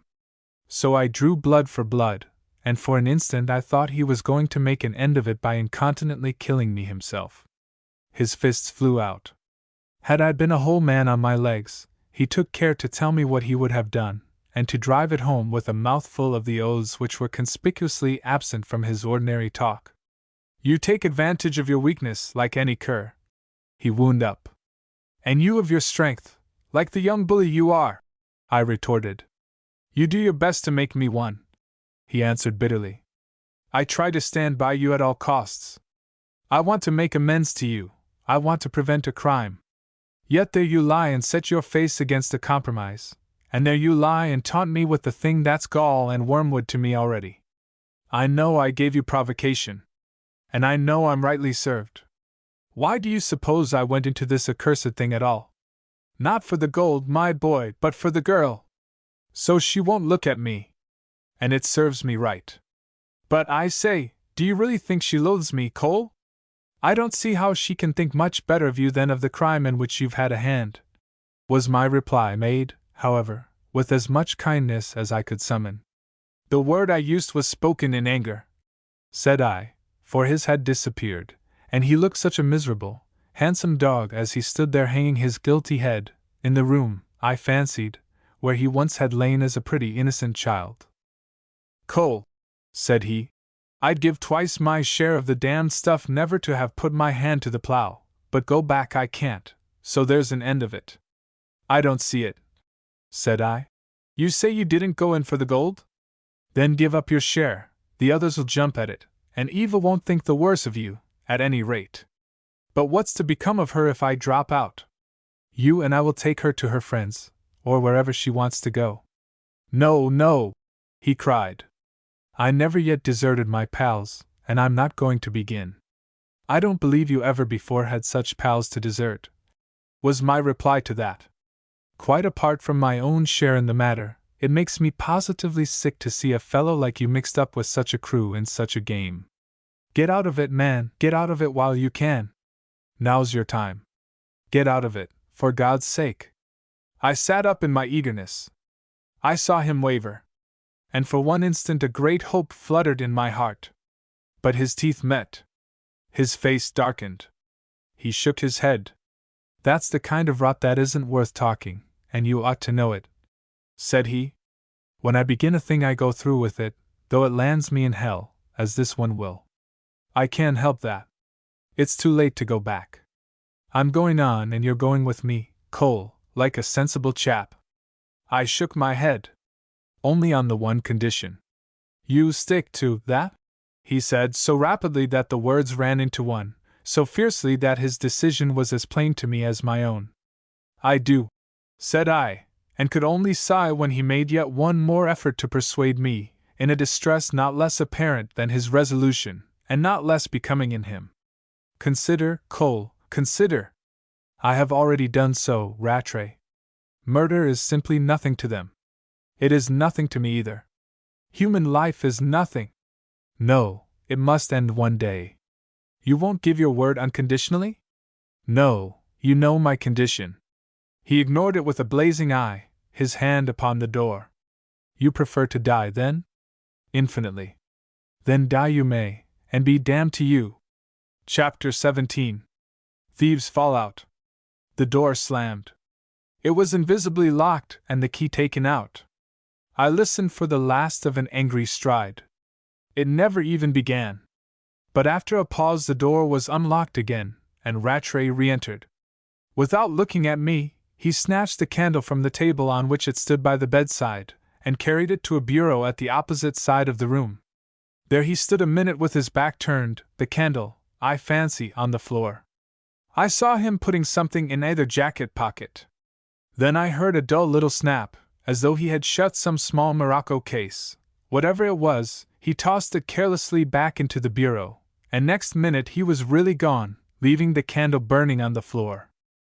I lay and heard his steps out of earshot, and they were angry enough now, nor had he given me a single glance.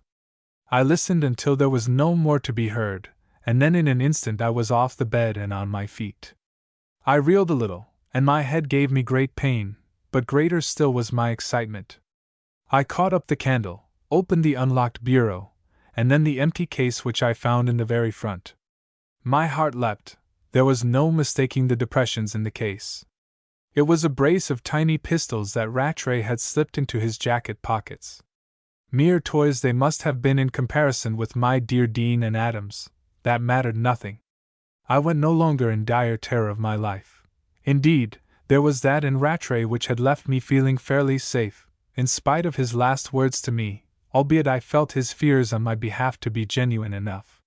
His taking these little pistols, of course, there were but 3 chambers left loaded in mine, confirmed my confidence in him.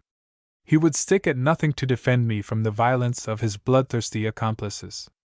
But it should not come to that. My legs were growing firmer under me. I was not going to lie there meekly without making at least an effort at self-deliverance. If it succeeded, the idea came to me in a flash. I would send Rattray an ultimatum from the nearest town, and either Eva should be set instantly and unconditionally free, or the whole matter be put unreservedly in the hands of the local police. There were 2 lattice windows, both in the same immensely thick wall. To my joy, I discovered that they overlooked the open premises at the back of the hall, with the oak plantation beyond, nor was the distance to the ground very great. It was the work of a moment to tear the sheets from the bed, to tie the 2 ends together, and a third round the mullion by which the larger window was bisected. I had done this, and had let down my sheets, when a movement below turned my heart to ice. The night had clouded over. I could see nobody, so much the greater was my alarm. I withdrew from the window, leaving the sheets hanging, in the hope that they also might be invisible in the darkness. I put out the candle, and returned to the window in great perplexity. Next moment I stood aghast, between the devil and the deep sea. I still heard a something down below, but a worse sound came to drown it. An unseen hand was very quietly trying the door which Rattray had locked behind him. "Diablo!" came to my horrified ears, in a soft, vindictive voice. "I told ye so," muttered another. "The young swab's got the key." There was a pause, in which it would seem that Joaquin Santos had his ear at the empty keyhole. "I think he must be slipping." At last I heard him sigh. "It was not necessary to awaken him in this world. It is a pity. One kick over the lock would do it," said Harris. "Only the young swab'll hear." Not perhaps while he is dancing attendance on the Senora. Was it not good to send him to her? If he does here, well, his own turn will come the caker, that is all. But it would be better to take them one at a time, so keek away, my friend, and I will give him no time to squill. While my would-be murderers were holding this whispered colloquy, I had stood half petrified by the open window, unwilling to slide down the sheets into the arms of an unseen enemy, though I had no idea which of them it could be, more hopeful of slipping past my butchers in the darkness, and so to Rattray and poor Eva, but not the less eagerly looking for some hiding place in the room. The best that offered was a recess in the thick wall between the two windows, filled with hanging clothes, a narrow closet without a door, which would shelter me well enough if not too curiously inspected. Here I hid myself in the end, after a moment of indecision which nearly cost me my life. The coats and trousers still shook in front of me when the door flew open at the first kick, and Santos stood a moment in the moonlight, looking for the bed. With a stride he reached it, and I saw the gleam of a knife from where I stood among the squire's clothes. It flashed over my bed, and was still. He is not air! He heard us, and he's hiding. Make light, my friend, and we shall very soon see. Harris did so. Here's a candle, said Santos. Light it, and watch the door. Pero maledicto! What have we here? I felt certain he had seen me, but the candle passed within a yard of my feet, and was held on high at the open window. We are too late, said Santos. He's gone. Are you sure? Look at this sheet. Then the other swab knew of it, and will settle with him. Yes, yes. But not yet, my good friend, not yet. We want his assistance in getting the gold back to the sea. He will be glad enough to give it, now that his pet bird has flown. After that, by all means. You shall cut his troth, and I will put one of his dear friend's bullets in him for my own satisfaction. There was a quick step on the stairs in the corridor. I'd like to do it now, whispered Harris. No time like the present. Not yet, I tell you. And Rattray was in the room, a silver-mounted pistol in each hand. The sight of these was a surprise to his treacherous confederates, as even I could see. What the devil are you two doing here? He thundered. We thought he was too quiet, said Santos. You perceive the reason. And he waved from empty bed to open window, then held the candle close to the tied sheet, and shrugged expressively. You thought he was too quiet, echoed Rattray with fierce scorn. You thought I was too blind, that's what you mean. To tell me that Miss Denison wished to see me, and Miss Denison that I wished to speak to her. As if we shouldn't find you out in about a minute. But a minute was better than nothing, eh? And you've made good use of your minute, have you?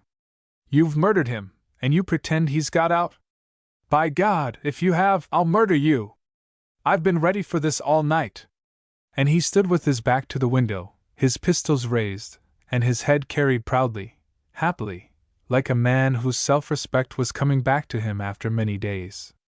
Harris shrank before his fierce eyes and pointed barrels. The Portuguese, however, had merely given a characteristic shrug, and was now rolling the inevitable cigarette. Your common sense is almost as remarkable as your sense of justice, my friend, said he.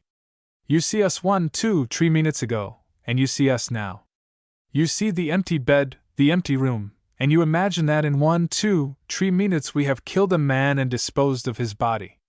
Truly, you are very wise and just, and very loyal also to your friends. You treat a dangerous enemy as though he were your twin brother. You let him escape, let him, I repeat, and then you threaten to shoot those who, as it is, may pay for your carelessness with their lives. We have been always very loyal to you, Signor Rattray. We have listened to your advice, and often taken it against our better judgment. We are here not because we think it wise, but because we shed it. Yet at the first temptation you turn upon us, you point your pistols at your friends.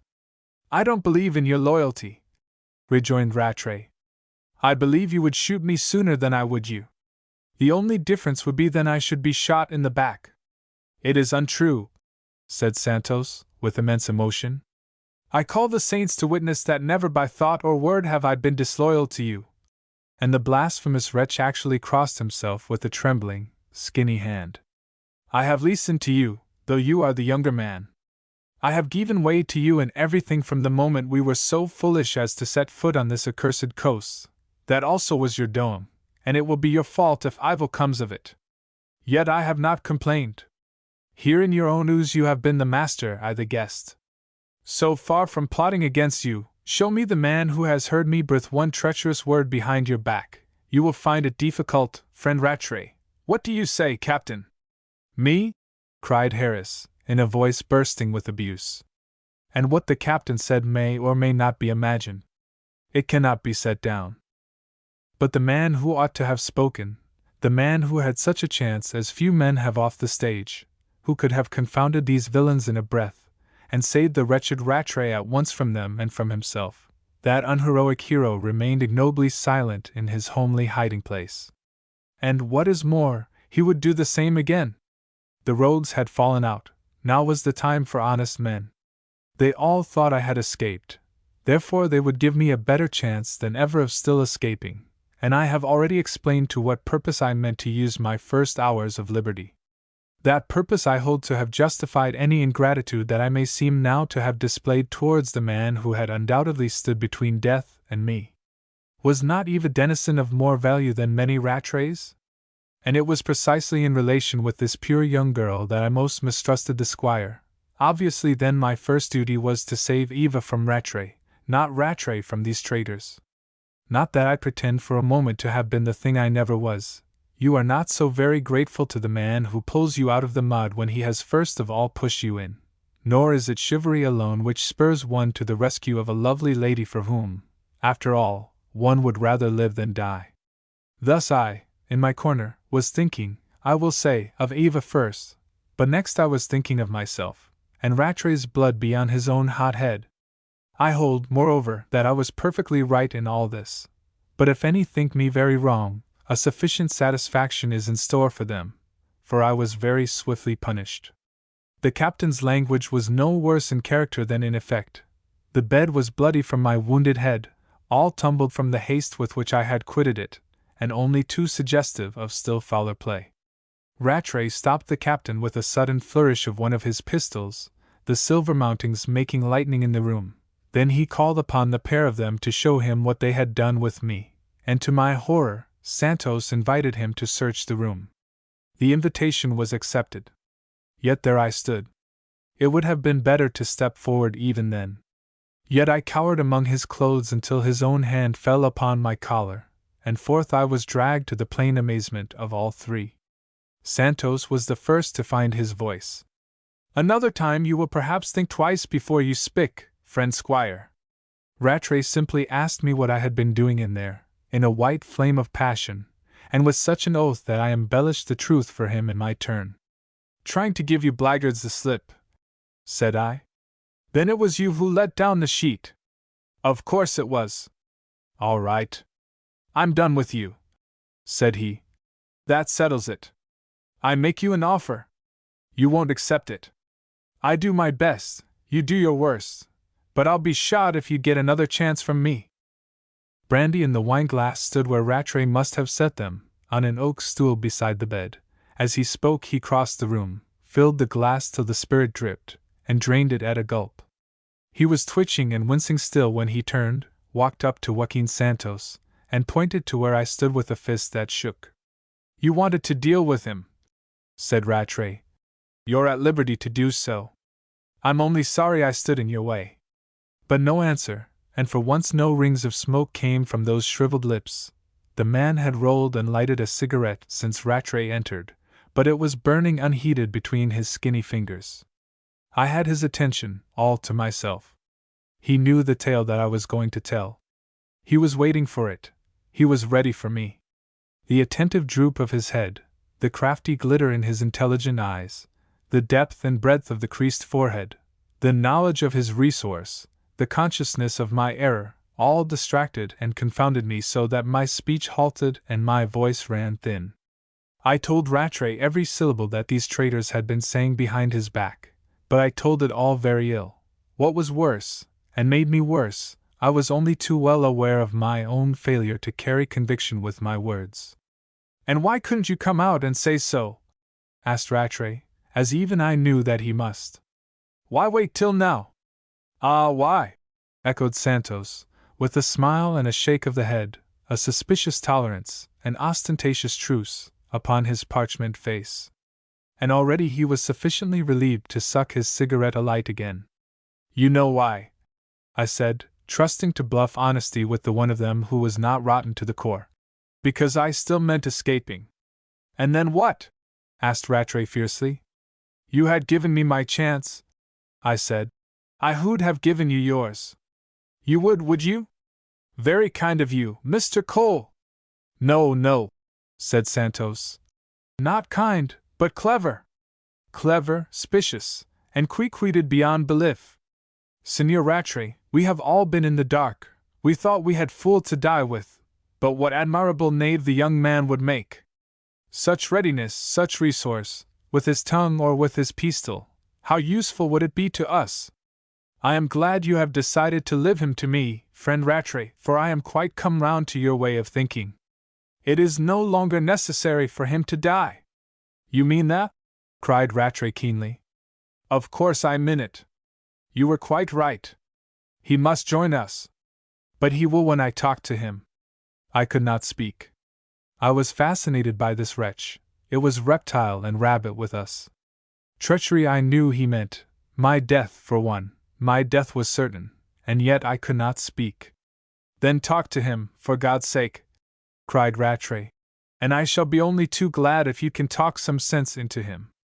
I've tried, and failed. I shall not fail, said Santos softly. But it is better that he has a little time to think over it calmly. Better still for him to slip upon it, as you say. Let us live him for the night, what there is of it, time enough in the morning. I could hardly believe my ears, still I knew that it was treachery, all treachery, and the morning I should never see. But we can't leave him up here, said Rattray. It would mean one of us watching him all night. Quite so, said Santos. I will tell you where we could live him, however, if you will allow me to whisper one little moment. They drew aside, and, as I live, I thought that little moment was to be Rattray's last on earth. I watched, but nothing happened. On the contrary, both men seemed agreed, the Portuguese gesticulating, the Englishman nodding, as they stood conversing at the window. Their faces were strangely reassuring. I began to reason with myself, to rid my mind of mere presentiment and superstition. If these two really were at one about me, I argued, there might be no treachery after all. When I came to think of it, Rattray had been closeted long enough with me to awake the worst suspicions in the breasts of his companions. Now that these were allayed, there might be no more bloodshed after all, if, for example, I pretended to give in, even though Santos had not cared whose blood was shed a few minutes since. That was evidently the character of the wretch. To compass his ends or to defend his person he would take life with no more compunction than the ordinary criminal takes money. But, and hence, murder for murder's sake was no amusement to him. My confidence was further restored by Captain Harris, ever a gross ruffian, with no refinements to his rascality. He had been at the brandy bottle after Rattray's example, and now was dozing on the latter's bed, taking his watch below when he could get it, like the good seaman he had been. I was quite sorry for him when the conversation at the window ceased suddenly, and Rattray roused the captain up. "Watch is aft," said he. "We want that mattress. You can bring it along, while I lead the way with the pillows and things. Come on, Cole!" "Where to?" I asked, standing firm. "Where there's no window for you to jump out of, old boy, and no clothes of mine for you to hide behind. You needn't look so scared, it's as dry as a bone, as cellars go. And it's past 3 o'clock. And you've just got to come." Chapter 18. A Man of Many Murders. It was a good-sized wine cellar, with very little wine in it. Only one full bin could I discover. The bins themselves lined but 2 of the walls, and most of them were covered in with cobwebs, close-drawn like mosquito curtains. The ceiling was all too low. Torpid spiders hung in disreputable parlors, dead to the eye, but loathsomely alive at an involuntary touch. Rats scuttled when we entered, and I had not been long alone when they returned to bear me company. I am not a natural historian, and had rather face a lion with the right rifle than a rat with a stick. My jailers, however, had been kind enough to leave me a lantern, which, set upon the ground, like my mattress, would afford a warning, if not a protection, against the worst, unless I slept, and as yet I had not lain down. The rascals had been considerate enough, more especially Santos, who had a new manner for me with his revised opinion of my character. It was a manner almost as courtly as that which had embellished his relations with Eva Denison, and won him my early regard at sea. Moreover, it was at the suggestion of Santos that they had detained me in the hall, for much-needed meat and drink, on the way down. Thereafter they had conducted me through the book-lined door of my undoing, down stone stairs leading to 3 cellar doors, one of which they had double-locked upon me. As soon as I durst I was busy with this door, but to no purpose. It was a slab of solid oak, hung on hinges as massive as its lock. It galled me to think that but 2 doors stood between me and the secret tunnel to the sea, for one of the other 2 must lead to it. The first, however, was all beyond me, and I very soon gave it up. There was also a very small grating which let in a very little fresh air. The massive foundations had been tunneled in one place. A rude alcove was the result, with this grating at the end and top of it, some 7 feet above the earth floor. Even had I been able to wrench away the bars, it would have availed me nothing, since the aperture formed the segment of a circle whose chord was but a very few inches long. I had nevertheless a fancy for seeing the stars once more and feeling the breath of heaven upon my bandaged temples, which impelled me to search for that which should add a cubit to my stature. And at a glance I descried 2 packing cases, rather small and squat, but the pair of them together the very thing for me. To my amazement, however, I could at first move neither one nor the other of these small boxes. Was it that I was weak as water, or that they were heavier than lead? At last I managed to get one of them in my arms, only to drop it with a thud. A side started, a thin sprinkling of yellow dust glittered on the earth. I fetched a lantern. It was gold dust from Bendigo or from Ballarat. To me there was horror unspeakable, yet withal a morbid fascination, in the spectacle of the actual booty for which so many lives had been sacrificed before my eyes. Minute followed minute in which I looked at nothing, and could think of nothing, but the stolen bullion at my feet.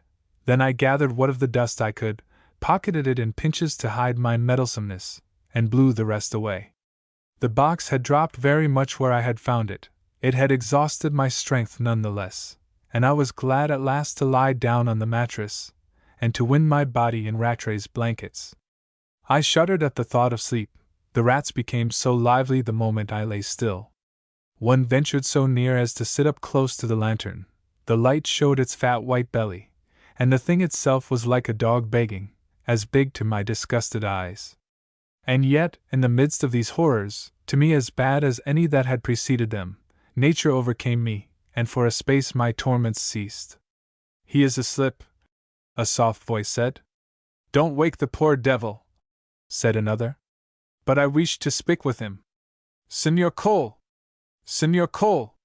I opened my eyes. Santos looked of uncanny stature in the low yellow light, from my pillow close to the earth. Harris turned away at my glance. He carried a spade, and began digging near the boxes without more ado, by the light of a second lantern set on one of them. His back was to me from this time on.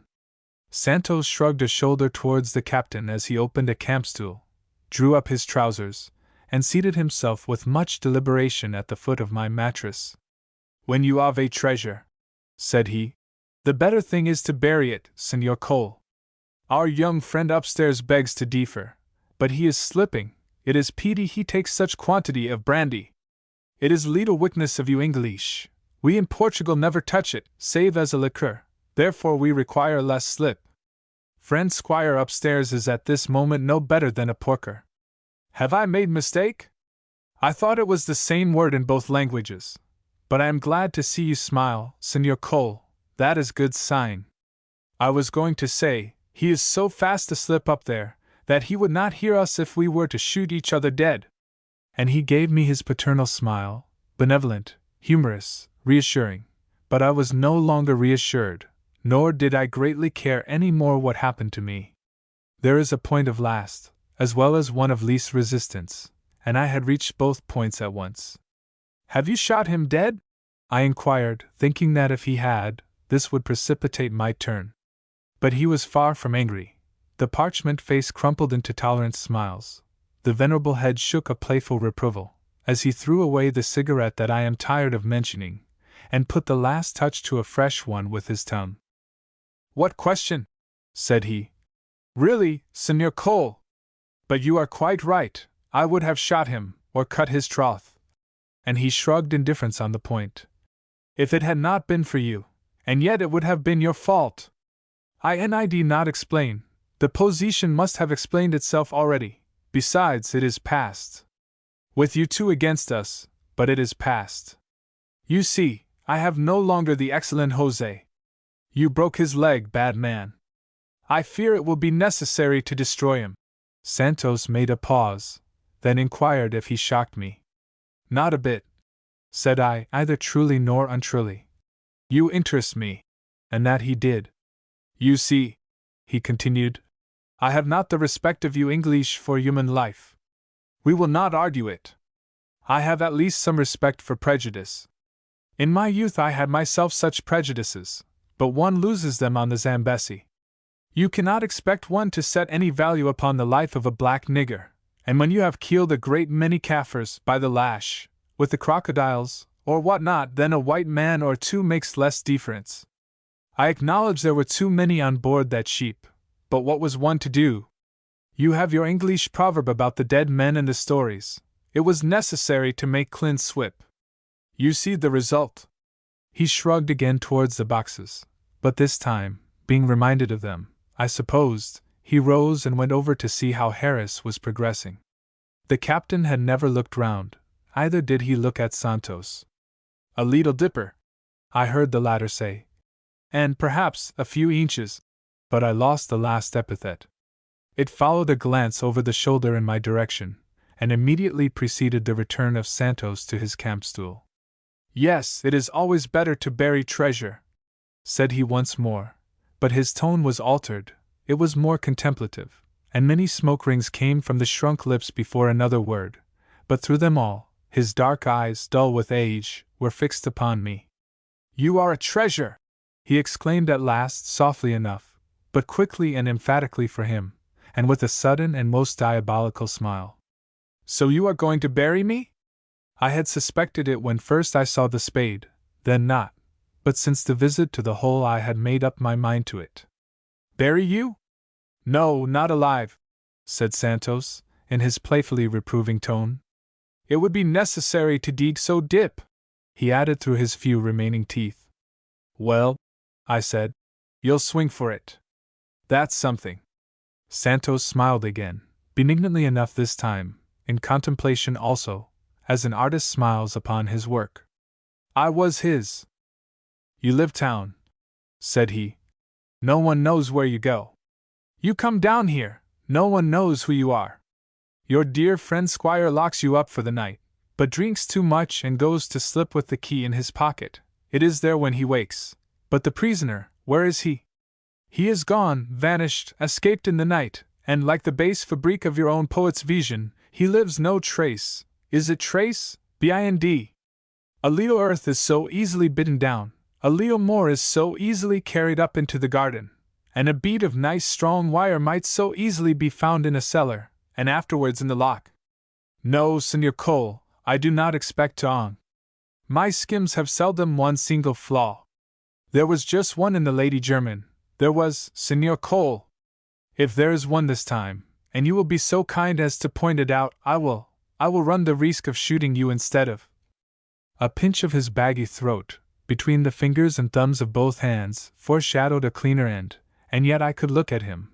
Nay, it was more than I could do not to look upon that bloodless face, with the 2 dry blots upon the parchment, that were never withdrawn from mine. No, you won't, messmate! If it's him or us for it, let a bullet do it, and let it do it quick, you bloody Spaniard! You can't do the other without me, and my part's done.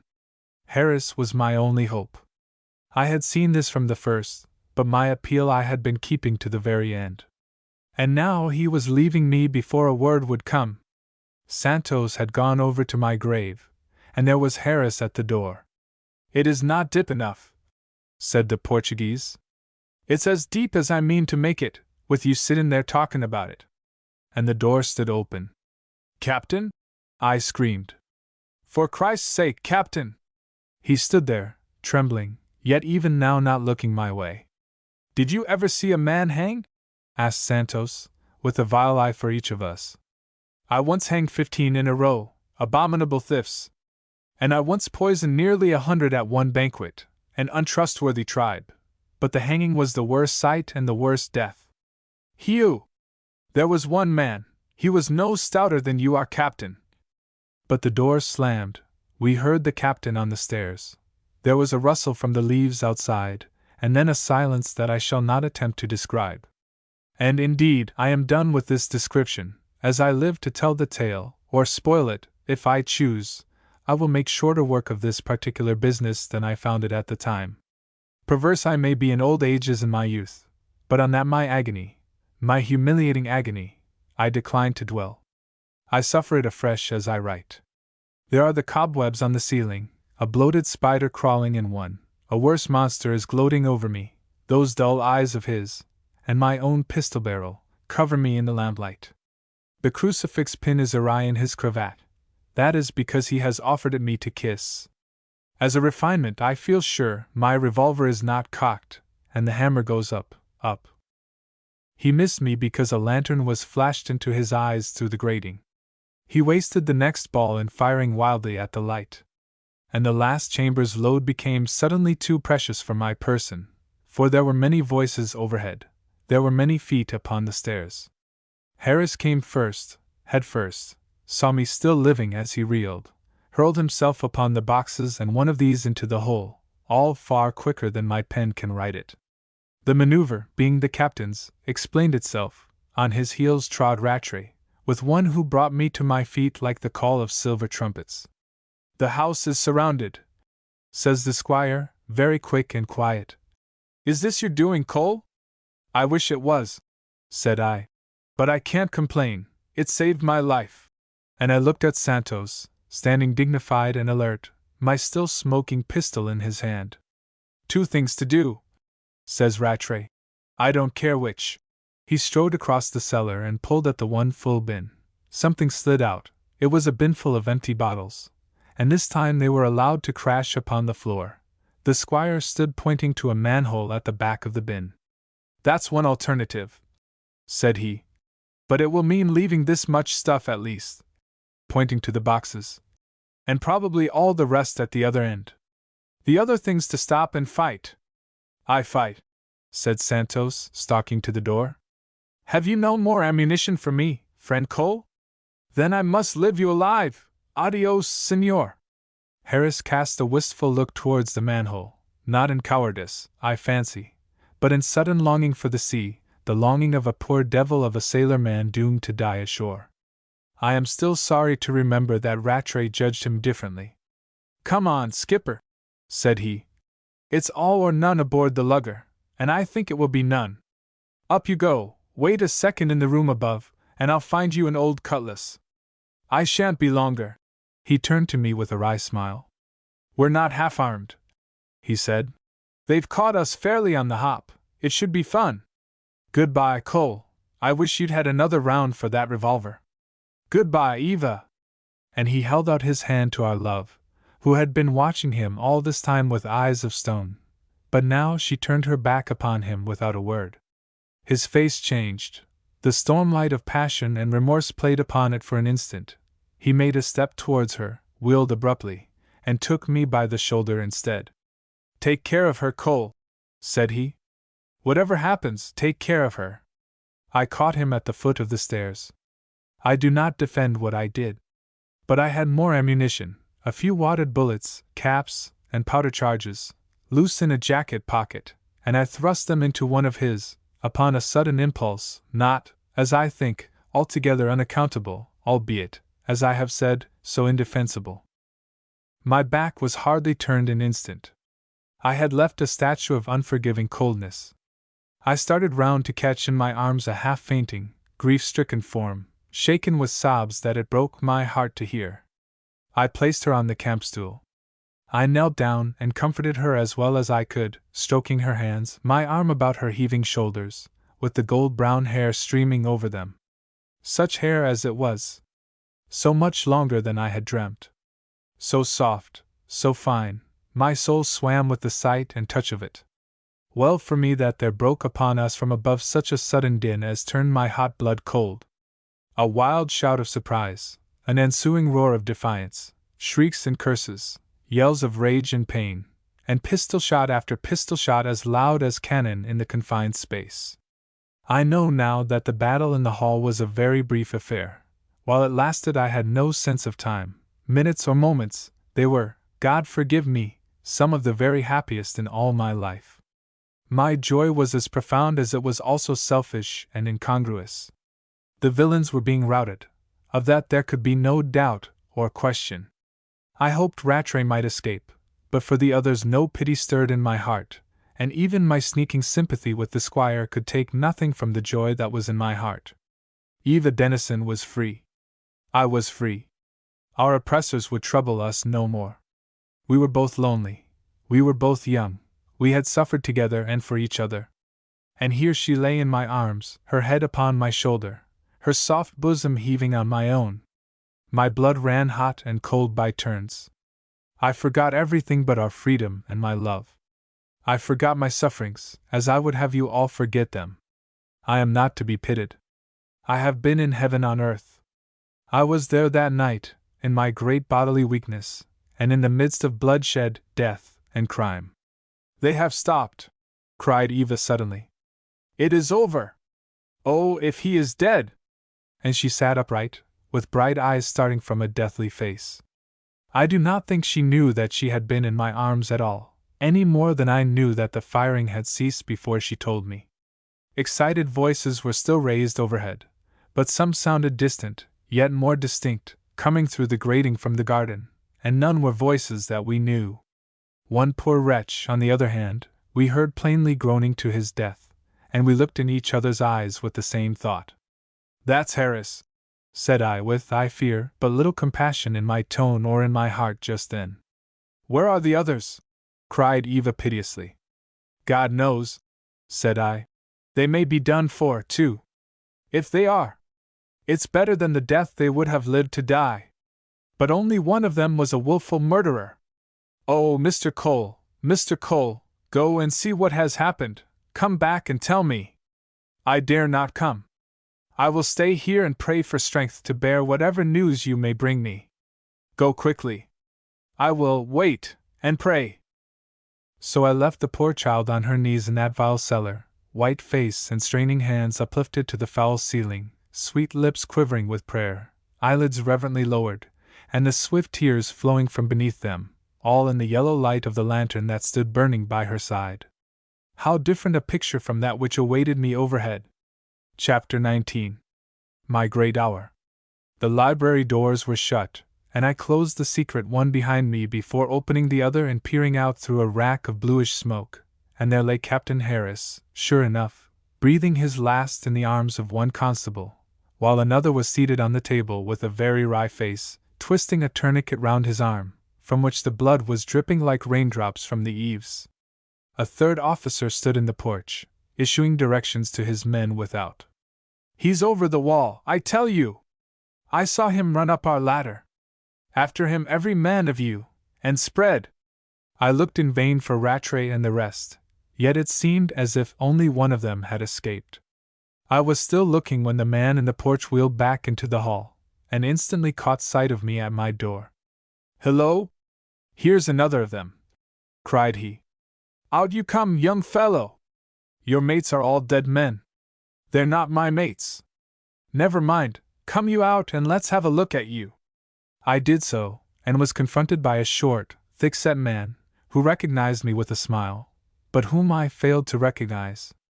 I might have guessed it was Mr. Cole, said he. I knew you were here somewhere, but I couldn't make head or tail of you through the smoke. I'm surprised that you can make head or tail of me at all, said I. Then you've quite forgotten the inquisitive parson you met out fishing? You see, I found out your name for myself. So it was a detective. It was and is, said the little man, nodding. Detective or Inspector Royds, if you're any the wiser. What has happened? Who has escaped? Your friend Rattray, but he won't get far. What of the Portuguese and the nigger? I forgot that I had crippled Jose, but remembered with my words, and wondered the more where he was. I'll show you, said Royds. It was the nigger let us in. We heard him groaning round at the back. Who smashed his leg? One of our men was at that cellar grating. There was some of them down there. We wanted to find our way down and corner them, but the fat got in the fire too soon. Can you stand something strong? Then come this way. He led me out into the garden, and to a tangled heap lying in the moonlight, on the edge of the long grass. The slave had fallen on top of his master. One leg lay swathed and twisted. One black hand had but partially relaxed upon the haft of the knife that stood uphill deep in a blacker heart. And in the hand of Santos was still the revolver, my Dean and Adams, which had sent its last ball through the nigger's body. They slipped out behind us, all but the one inside, said Royds ruefully. I'm hanged if I know yet how it happened, but we were on them next second. Before that the nigger had made us hide him in the grass, but the old devil ran straight into him, and the one fired as the other struck. It's the worst bit of luck in the whole business, and I'm rather disappointed on the whole. I've been nursing the job all this week, had my last look round this very evening, with one of these officers, and only rode back for more to make sure of taking our gentleman alive. And we've lost 3 out of 4 of 'em, and have still to lay hands on the gold. I suppose you didn't know there was any aboard? He asked abruptly. Not before tonight. Nor did we till the Devoran came in with letters last week, 130 days out. She should have been in a month before you, but she got amongst the ice around the Horn. There was a letter of advice about the gold, saying it would probably go in the Lady German, and another about Rattray and his schooner, which had just sailed. The young gentleman was known to the police out there. Do you know where the schooner is? Bless you, no, we've had no time to think about her. The man had been seen about town, and we've done well to lay hands on him in the time. You will do better still when you do lay hands on him, said I, resting my eyes from the yellow dead face of the foreign scoundrel. The moon shone full upon his high forehead, his shriveled lips, dank in their death agony, and on the bauble with the sacred device that he wore always in his tie. I recovered my property from the shrunken fingers, and so turned away with a harder heart than I ever had before or since for any creature of Almighty God. Harris had expired in our absence. Never spoke, sir, said the constable in whose arms we had left him. More's the pity. Well, cut out at the back and help land the young gent, or we'll have him giving us the slip too. He may double back, but I'm watching out for that. Which way should you say he'd head, Mr. Cole? Inland, said I, lying on the spur of the moment, I knew not why. Try at the cottage where I've been staying. We have a man posted there already. That woman is one of the gang, and we've got her safe. But I'll take your advice, and have that side scoured whilst I hang about the place. And he walked through the house, and out the back way, at the officer's heels. Meanwhile the man with the wounded arm was swaying where he sat from loss of blood, and I had to help him into the open air before at last I was free to return to poor Eva in her place of loathsome safety. I had been so long, however, that her patience was exhausted, and as I returned to the library by one door, she entered by the other. I could bear it no longer. Tell me, the worst. 3 of them are dead. Which 3? She had crossed to the other door, and would not have me shut it. So I stood between her and the hearth, on which lay the captain's corpse, with the hearth rug turned up on either side to cover it. Harris for one, said I. Outside lie Jose and... Quick! Quick! Señor Santos. Her face was as though the name meant nothing to her. And Mr. Rattray? She cried. And Mr. Rattray has escaped for the present. He seems to have cut his way through the police and got over the wall by a ladder they left behind them. They are scouring the country, Miss Dennison. Eva! My poor love! She had broken down utterly in a second fit of violent weeping, and a second time I took her in my arms, and stood trying in my clumsy way to comfort her, as though she were a little child. A lamp was burning in the library, and I recognized the armchair which Rattray had drawn thence for me on the night of our dinner, the very night before. I led Eva back into the room, and I closed both doors. I supported my poor girl to the chair, and once more I knelt before her and took her hands in mine. My great hour was come at last, surely a happy omen that it was also the hour before the dawn. "Cry your fill, my darling," I whispered, with the tears in my own voice. "You shall never have anything more to cry for in this world. God has been very good to us. He brought you to me, and me to you. He has rescued us for each other. All our troubles are over. Cry your fill. You will never have another chance so long as I live, if only you will let me live for you. Will you, Eva? Will you? Will you?" She drew her hands from mine, and sat upright in the chair, looking at me with round eyes, but mine were dim. Astonishment was all that I could read in her look, and on I went headlong, with growing impetus and passion. "I know I am not much, my darling, but you know I was not always what my luck, good and bad, has left me now, and you will make a new man of me so soon. Besides, God must mean it, or He would not have thrown us together amid such horrors, and brought us through them together still. And you have no one else to take care of you in the world. Won't you let me try, Eva? Say that you will. Then you owe me?"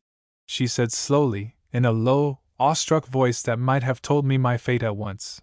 But I was shaking all over in the intensity of my passion, and for the moment it was joy enough to be able at last to tell her all. "Love you?" I echoed. "With every fiber of my being. With every atom of my heart and soul and body. I love you well enough to live to 100 for you, or to die for you tonight. Well enough to give me up?" she whispered. I felt as though a cold hand had checked my heart at its hottest, but I mastered myself sufficiently to face her question and to answer it as honestly as I might. "Yes," I cried. "Well enough even to do that, if it was for your happiness, but I might be rather difficult to convince about that." "You are very strong and true," she murmured. "Yes, I can trust you as I have never trusted anybody else. But how long have you been so foolish?" And she tried very hard to smile. "Since I first saw you, but I only knew it on the night of the fire. Till that night I resisted it like an idiot. Do you remember how we used to argue? I rebelled so against my love. I imagined that I had loved once already and once for all. But on the night of the fire I knew that my love for you was different from all that had gone before or would ever come again. I gave into it at last, and oh, the joy of giving in! I had fought against the greatest blessing of my life, and I never knew it till I had given up fighting. What did I care about the fire? I was never happier, until now. You sang through my heart like the wind through the rigging. My one fear was that I might go to the bottom without telling you my love. When I asked to say a few last words to you on the poop, it was to tell you my love before we parted, that you might know I loved you whatever came. I didn't do so, because you seemed so frightened, poor darling. I hadn't it in my heart to add to your distress. So I left you without a word. But I fought the sea for days together simply to tell you what I couldn't die without telling you. When they picked me up, it was your name that brought back my senses after days of delirium. When I heard that you were dead, I longed to die myself. And when I found you lived after all, the horror of your surroundings was nothing to be compared with the mere fact that you lived. That you were unhappy and in danger was my only grief, but it was nothing to the thought of your death, and that I had to wait 24 hours without coming to you drove me nearer to madness than ever I was on the hen coop. That's how I love you, Eva," I concluded. "That's how I love and will love you, forever and ever, no matter what happens." Those sweet gray eyes of hers had been fixed very steadily upon me all through this outburst. As I finished they filled with tears, and my poor love sat wringing her slender fingers, and upbraiding herself as though she were the most heartless coquette in the country. "How wicked I am!" she moaned. "How ungrateful I must be! You offer me the unselfish love of a strong, brave man. I cannot take it. I have no love to give you in return. But some day you may. I urged, quite happily in my ignorance. It will come. Oh, surely it will come, after all that we have gone through together. She looked at me very steadily and kindly through her tears. It has come in a way, said she. But it is not your way, Mr. Cole. I do love you for your bravery and your love, but that will not quite do for either of us. Why not? I cried in an ecstasy. My darling, it will do for me. It is more than I dared to hope for. Thank God, that you should care for me at all. She shook her head. You do not understand, she whispered. I do. You do not love me as you want to love, as I could love, and as you will. It will come. I'll bother you no more about it now. God knows I can afford to leave well alone. I am only too happy, too thankful, as it is. And indeed I rose to my feet every whit as joyful as though she had accepted me on the spot. At least she had not rejected me, nay, she confessed to loving me in a way. What more could a lover want? Yet there was a dejection in her drooping attitude which disconcerted me in the hour of my reward. And her eyes followed me with a kind of stony remorse which struck a chill to my bleeding heart. I went to the door. The hall was still empty, and I shut it again with a shudder at what I saw before the hearth, at all that I had forgotten in the little library. As I turned, another door opened, the door made invisible by the multitude of books around and upon it, and young Squire Rattray stood between my love and me. His clear, smooth skin was almost as pale as Eva's own, but pale brown, the tint of rich ivory. His eyes were preternaturally bright, and they never glanced my way, but flew straight to Eva, and rested on her very humbly and sadly, as her two hands gripped the arms of the chair, and she leant forward in horror and alarm. How could you come back? She cried. I was told you had escaped. Yes, I got away on one of their horses. I pictured you safe on board. I very nearly was. Then why are you here? To get your forgiveness before I go. He took a step forward. Her eyes and mine were riveted upon him, and I still wonder which of us admired him the more, as he stood there in his pride and his humility, gallant and young, and yet shamefaced and sad. You risk your life, for my forgiveness? Whispered Eva at last. Risk it? I'll give myself up if you'll take back some of the things you said to me, last night, and before. There was a short pause. Well, you are not a coward, at all events. Nor a murderer, Eva. God forbid. Then forgive me for everything else that I have been, to you. And he was on his knees where I had knelt scarce a minute before, nor could I bear to watch them any longer. I believe that he loved her in his own way as sincerely as I did in mine. I believe that she detested him for the detestable crime in which he had been concerned. I believe that the opinion of him which she had expressed to his face, in my hearing, was her true opinion, and I longed to hear her mitigate it ever so little before he went. He won my sympathy as a gallant who valued a kind word from his mistress more than life itself. I hoped earnestly that that kind word would be spoken. But I had no desire to wait to hear it. I felt an intruder. I would leave them alone together for the last time. So I walked to the door, but seeing a key in it, I changed my mind, and locked it on the inside. In the hall I might become the unintentional instrument of the squire's capture, though, so far as my ears served me, it was still empty as we had left it. I preferred to run no risks, and would have a look at the subterranean passage instead. I advise you to speak low, I said, and not to be long. The place is alive with the police. If they hear you, all will be up. Whether he heard me I do not know. I left him on his knees still, and Eva with her face hidden in her hands. The cellar was a strange scene to revisit within an hour of my deliverance from that very torture chamber. It had been something more before I left it, but in it I could think only of the first occupant of the camp stool. The lantern still burned upon the floor. There was the mattress, still depressed where I had lain face to face with insolent death. The bullet was in the plaster. It could not have missed by the breadth of many hairs. In the corner was the shallow grave, dug by Harris for my elements. And Harris was dead. And Santos was dead. But life and love were mine. I would have gone through it all again. And all at once I was on fire to be back in the library, so much so that half a minute at the manhole, lantern in hand, was enough for me, and a mere funnel of moist brown earth, a terribly low arch propped with beams, as much as I myself ever saw of the subterranean conduit between Kirby House and the sea. But I understood that the curious may traverse it for themselves to this day on payment of a very modest fee. As for me, I returned as I had come after, say, 5 minutes' absence, my head full once more of Eva, and of impatient anxiety for the wild young squire's final flight, and my heart still singing with the joy of which my beloved's kindness seemed a sufficient warranty. Poor egotist! Am I to tell you what I found when I came up those steep stairs to the chamber where I had left him on his knees to her? Or can you guess? He was on his knees no more, but he held her in his arms, and as I entered he was kissing the tears from her wet, flushed cheek. Her eyelids drooped.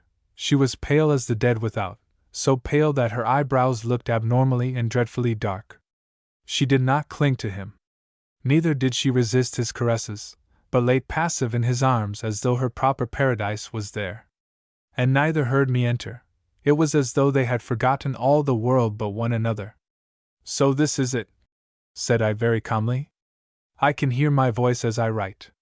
They fell apart on the instant. Rattray glared at me, yet I saw that his eyes were dim.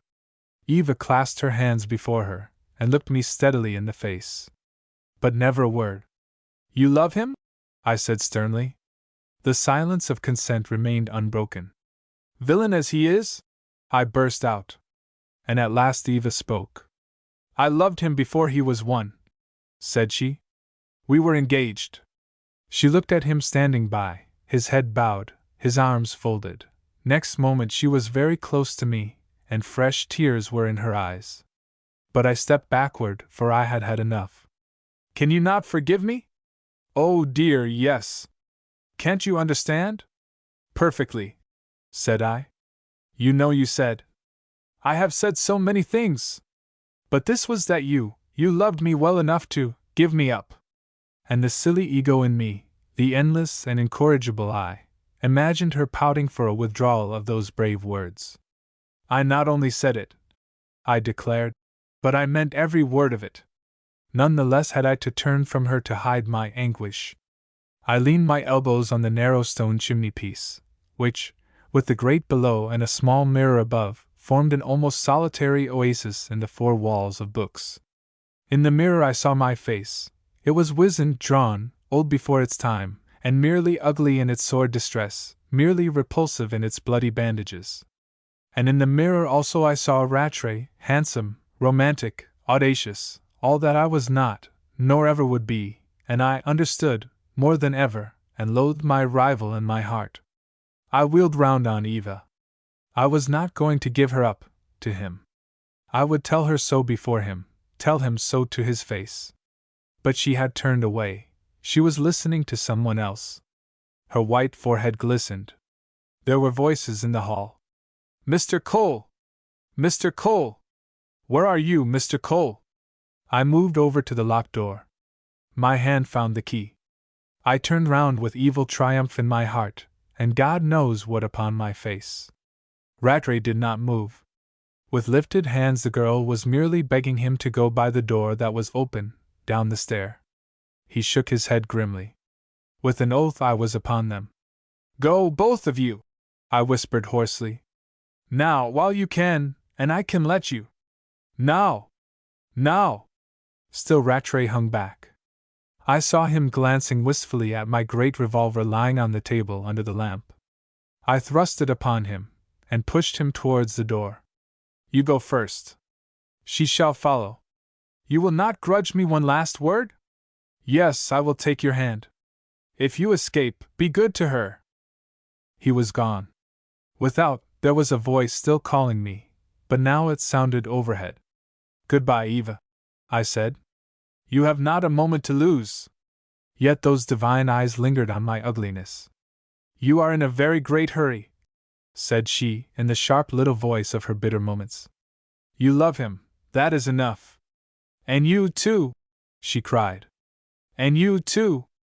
And her pure, warm arms were round my neck. Another instant, and she would have kissed me, she. I know it. I knew it then. But it was more than I would bear. As a brother, I had heard that tale before. Back I stepped again, all the man in me rebelling. That's impossible, said I rudely. It isn't. It's true. I do love you, for this. God knows how I looked. And I mayn't say goodbye to you, she whispered. And I love you, for that. Then you had better choose between us, said I. Chapter 20. The Statement of Francis Rattray. In the year 1858 I received a bulky packet bearing the stamp of the Argentine Republic, a realm in which, to the best of my belief, I had not a solitary acquaintance. The superscription told me nothing. In my relations with Rattray his handwriting had never come under my observation. Judge then of my feelings when the first thing I read was his signature at the foot of the last page. For 5 years I had been uncertain whether he was alive or dead. I had heard nothing of him from the night we parted in Kirby Hall. All I knew was that he had escaped from England and the English police. His letter gave no details of the incident. It was an astonishing letter. My breath was taken on the first close page. At the foot of it the tears were in my eyes. And all that part one must pass over without a word. I have never shown it to man or woman. It is sacred between man and man. But the letter possessed other points of interest, of almost universal interest, to which no such scruples need apply, for it cleared up certain features of the foregoing narrative which had long been mysteries to all the world, and it gave me what I had tried in vain to fathom all these years, some explanation, or rather history, of the young Lancastrian's complicity with Joaquin Santos in the foul enterprise of the Lady Jermyn. And these passages I shall reproduce word for word, partly because of their intrinsic interest, partly for such new light as they throw on this or that phase of the foregoing narrative, and lastly, out of fairness to, I hope, the most gallant and most generous youth who ever slipped upon the lower slopes of aka.ms. Wrote Rattray. You wondered how I could have thrown in my lot with such a man. You may wonder still, for I never yet told living soul. I pretended I had joined him of my own free will. That was not quite the case. The facts were as follows. In my teens, as I think you know, I was at sea. I took my second mate's certificate at 20, and from that to 24 my voyages were far between and on my own account. I had given way to our hereditary passion for smuggling. I kept a yacht in Morecambe Bay, and more French brandy than I knew what to do with in my cellars. It was exciting for a time, but the excitement did not last. In 1851 the gold fever broke out in Australia. I shipped to Melbourne as third mate on a barque, and I deserted for the diggings in the usual course. But I was never a successful digger. I had little luck and less patience, and I have no doubt that many a good haul has been taken out of claims previously abandoned by me, for of one or two I had the mortification of hearing while still in the colony. I suppose I had not the temperament for the work. Dust would not do for me, I must have nuggets. So from Bendigo I drifted to the Ovens, and from the Ovens to Ballarat. But I did no more good on one field than on another, and eventually, early in 1853, I cast up in Melbourne again with the intention of shipping home in the first vessel. But there were no crews for the homeward bounders, and while waiting for a ship my little stock of gold dust gave out. I became destitute first, then desperate. Unluckily for me, the beginning of '53 was the heyday of Captain Melville, the notorious bushranger. He was a young fellow of my own age. I determined to imitate his exploits. I could make nothing out there from an honest life. Rather than starve, I would lead a dishonest one.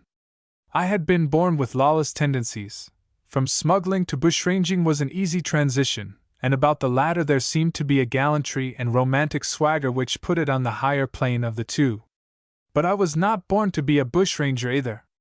I failed at the very first attempt. I was outwitted by my first victim, a thin old gentleman riding a cob at night on the Geelong road. "Why rob me?" said he. "I have only £10 in my pocket, and the punishment will be the same as though it were 10,000.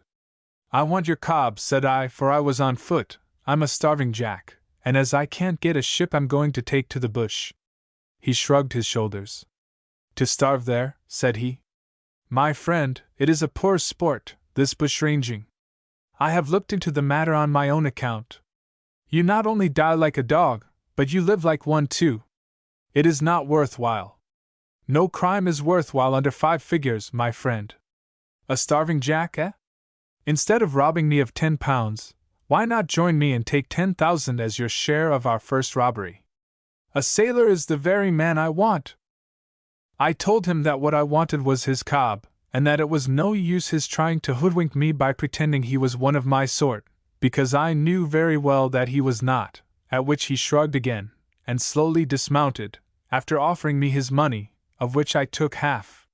He shook his head, telling me I was very foolish, and I was coolly mounting, for he had never offered me the least resistance, with my pistols in my belt, when suddenly I heard one cocked behind me. Stop, said he. It's my turn. Stop, or I shoot you dead. The tables were turned, and he had me at his mercy as completely as he had been at mine. I made up my mind to being marched to the nearest police station. But nothing of the kind. I had misjudged my man as utterly as you misjudged him a few months later aboard the Lady German. He took me to his house on the outskirts of Melbourne, a weatherboard bungalow, scantily furnished, but comfortable enough. And there he seriously repeated the proposal he had made me offhand in the road. Only he put it a little differently. Would I go to the hulks for attempting to rob him of £5, or would I stay and help him commit a robbery, of which my share alone would be 10 or 15,000? You know which I chose. You know who this man was. I said I would join him. He made me swear it. And then he told me what his enterprise was. There is no need for me to tell you, nor indeed had it taken definite shape at this time. Suffice it that Santos had wind that big consignments of Australian gold were shortly to be shipped home to England, that he, like myself, had done nothing on the diggings, where he had looked to make his fortune, and out of which he meant to make it still. It was an extraordinary life that we led in the bungalow, I the guest, he the host, and Eva the unsuspecting hostess and innocent daughter of the house. Santos had failed on the fields, but he had succeeded in making valuable friends in Melbourne. Men of position and of influence spent their evenings on our veranda, among others the Melbourne agent for the Lady German, the likeliest vessel then lying in the harbour, and the one to which the first consignment of gold dust would be entrusted if only a skipper could be found to replace the deserter who took you out. Santos made up his mind to find one. It took him weeks, but eventually he found Captain Harris on Bendigo, and Captain Harris was his man. More than that, he was the man for the agent, and the Lady German was once more made ready for sea. Now began the complications. Quite openly, Santos had bought the schooner Spindrift, freighted her with wool, given me the command, and vowed that he would go home in her rather than wait any longer for the Lady German. At the last moment he appeared to change his mind, and I sailed alone as many days as possible in advance of the ship, as had been intended from the first, but it went sorely against the grain when the time came. I would have given anything to have backed out of the enterprise. Honest I might be no longer. I was honestly in love with Eva Denison. Yet to have backed out would have been one way of losing her forever. Besides, it was not the first time I had run counter to the law, I who came of a lawless stock, but it would be the first time I had deserted a comrade or broken faith with one. I would do neither. In for a penny, in for a pound. But before my God, I never meant it to turn out as it did, though I admit, and have always admitted, that my moral responsibility is but little if any the less on that account. Yet I was never a consenting party to wholesale murder, whatever else I was. The night before I sailed, Santos and the captain were aboard with me till the small hours. They promised me that every soul should have every chance, that nothing but unforeseen accident could prevent the boats from making ascension again in a matter of hours, that as long as the gig was supposed to be lost with all hands, nothing else mattered. So they promised, and that Harris meant to keep his promise I fully believe. That was not a wanton ruffian, but the other would spill blood like water, as I told you at the hall, and as no man now knows better than yourself. He was notorious even in Portuguese Africa on account of his atrocious treatment of the blacks. It was a favorite boast of his that he once poisoned a whole village, and that he himself tampered with the Lady German's boats, you can take my word, for I have heard him describe how he left it to the last night, and struck the blows during the applause at the concert on the quarterdeck. He said it might have come out about the gold in the gig, during the fire. It was safer to run no risks. The same thing came into play aboard the schooner.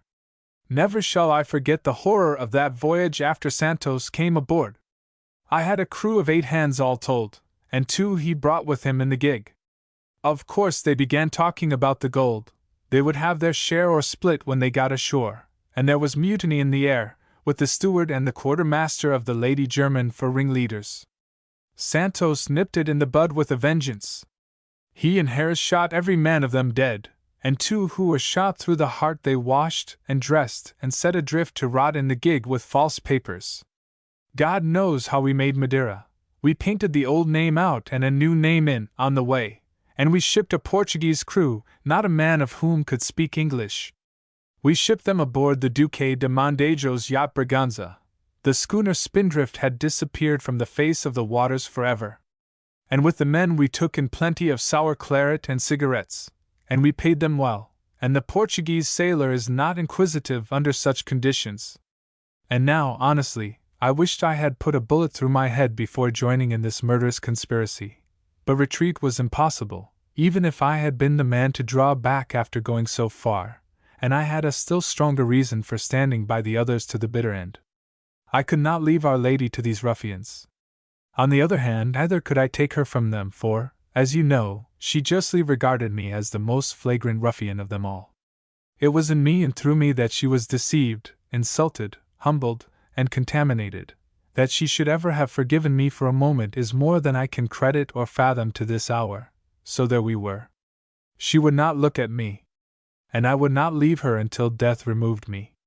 Santos had been kind enough to her hitherto. He had been kind enough, I understand, to her mother before her. It was only in the execution of his plans that he showed his Napoleonic disregard for human life, and it was precisely herein that I began to fear for the girl I still dared to love. She took up an attitude as dangerous to her safety as to our own. She demanded to be set free when we came to land. Her demand was refused. God forgive me, it had no bitter opponent than myself. And all we did was to harden her resolution. That mere child threatened us to our faces. Never shall I forget the scene. You know her spirit. If we would not set her free, she would tell all when we landed. And you remember how Santos used to shrug? That was all he did then. It was enough for me who knew him. For days I never left them alone together. Night after night I watched her cabin door. And she hated me the more for never leaving her alone. I had to resign myself to that. The night we anchored in Falmouth Bay, thinking then of taking our gold straight to the Bank of England, as eccentric lucky diggers, that night I thought would be the last for one or other of us. He locked her in her cabin. He posted himself outside on the settee. I sat watching him across the table. Each had a hand in his pocket, each had a pistol in that hand, and there we sat, with our 4 eyes locked, while Harris went ashore for papers. He came back in great excitement. What with stopping at Madeira, and calms, and the very few knots we could knock out of the schooner at the best of times, we had made a 7 or 8 weeks' voyage of it from Ascension, where, by the way, I had arrived only a couple of days before the Lady German, though I had nearly a month's start of her. Well, Harris came back in the highest state of excitement, and well he might. The papers were full of you, and of the burning of the Lady German. Now mark what happened. You know, of course, as well as I do, but I wonder if you can even yet realize what it was to us. Our prisoner hears that you are alive, and she turns upon Santos and tells him he is welcome to silence her, but it will do us no good now, as you know that the ship was wilfully burned, and with what object. It is the single blow she can strike in self-defense, but a shrewder one could scarcely be imagined. She had talked to you, at the very last, and by that time she did know the truth. What more natural than that she should confide it to you? She had had time to tell you enough to hang the lot of us, and you may imagine our consternation on hearing that she had told you all she knew. From the first we were never quite sure whether to believe it or not. That the papers breathed no suspicion of foul play was either here nor there. Scotland Yard might have seen to that. Then we read of the morbid reserve which was said to characterize all your utterances concerning the Lady Jermyn. What were we to do? What we no longer dared to do was to take our gold dust straight to the bank. What we did, you know. We ran round to Morecambe Bay, and landed the gold as we Rattrays had landed lace and brandy from time immemorial. We left Eva in charge of Jane Braithwaite, God only knows how much against my will, but we were in a corner, it was life or death with us, and to find out how much you knew was a first plain necessity. And the means we took were the only means in our power, nor shall I say more to you on that subject than I said 5 years ago in my poor old house. That is still the one part of the whole conspiracy of which I myself am most ashamed. And now it only remains for me to tell you why I have written all this to you, at such great length, so long after the event. My wife wished it. The fact is that she wants you to think better of me than I deserve, and I confess that I should like you not to think quite as ill of me as you must have done all these years. I was villain enough, but do not think I am unpunished. I am an outlaw from my country. I am morally a transported felon. Only in this no man's land am I a free man. Let me but step across the border and I am worth a little fortune to the man who takes me. And we have had a hard time here, though not so hard as I deserved, and the hardest part of all. But you must guess the hardest part, for the letter ended as it began, with sudden talk of his inner life, and tentative inquiry after mine. In its entirety, as I say, I have never shown it to a soul. There was just a little more that I read to my wife, who could not hear enough about his. Then I folded up the letter, and even she has never seen the passages to which I allude. And yet I am not one of those who hold that the previous romances of married people should be taboo between them in after life. On the contrary, much mutual amusement, of an innocent character, may be derived from a fair and free interchange upon the subject, and this is why we, in our old age, or rather in mine, find a still unfailing topic in the story of which Eva Denison was wayward heroine and Frank Rattray the nearest approach to a hero. Sometimes these reminiscences lead to an argument, for it has been the fate of my life to become attached to argumentative persons. I suppose because I myself hate arguing. On the day that I received Rattray's letter we had one of our warmest discussions. I could repeat every word of it after 40 years. A good man does not necessarily make a good husband, I innocently remarked. Why do you say that? Asked my wife, who never would let a generalization pass unchallenged. I was thinking of Rattray, said I. The most tolerant of judges could scarcely have described him as a good man 5 years ago. Yet I can see that he has made an admirable husband. On the whole, and if you can't be both, it is better to be the good husband. It was this point that we debated with so much ardor. My wife would take the opposite side, that is her one grave fault. And I must introduce personalities, that, of course, is among the least of mine. I compared myself with Rattray as a husband, and with some sincerity, to my own disparagement. I pointed out that he was an infinitely more fascinating creature, which was no hard saying, for that epithet at least I have never earned. And yet it was the word to sting my wife. Fascinating, perhaps, said she. Yes, that is the very word. But fascination is not love. And then I went to her, and stroked her hair, for she had hung her head in deep distress, and kissed the tears from her eyes. And I swore that her eyes were as lovely as Eva Denison's, that there seemed even more gold in her glossy brown hair, that she was even younger to look at. And at the last and craftiest compliment my own love looked at me through her tears, as though some day or other she might forgive me. Then why did you want to give me up to him? Said she.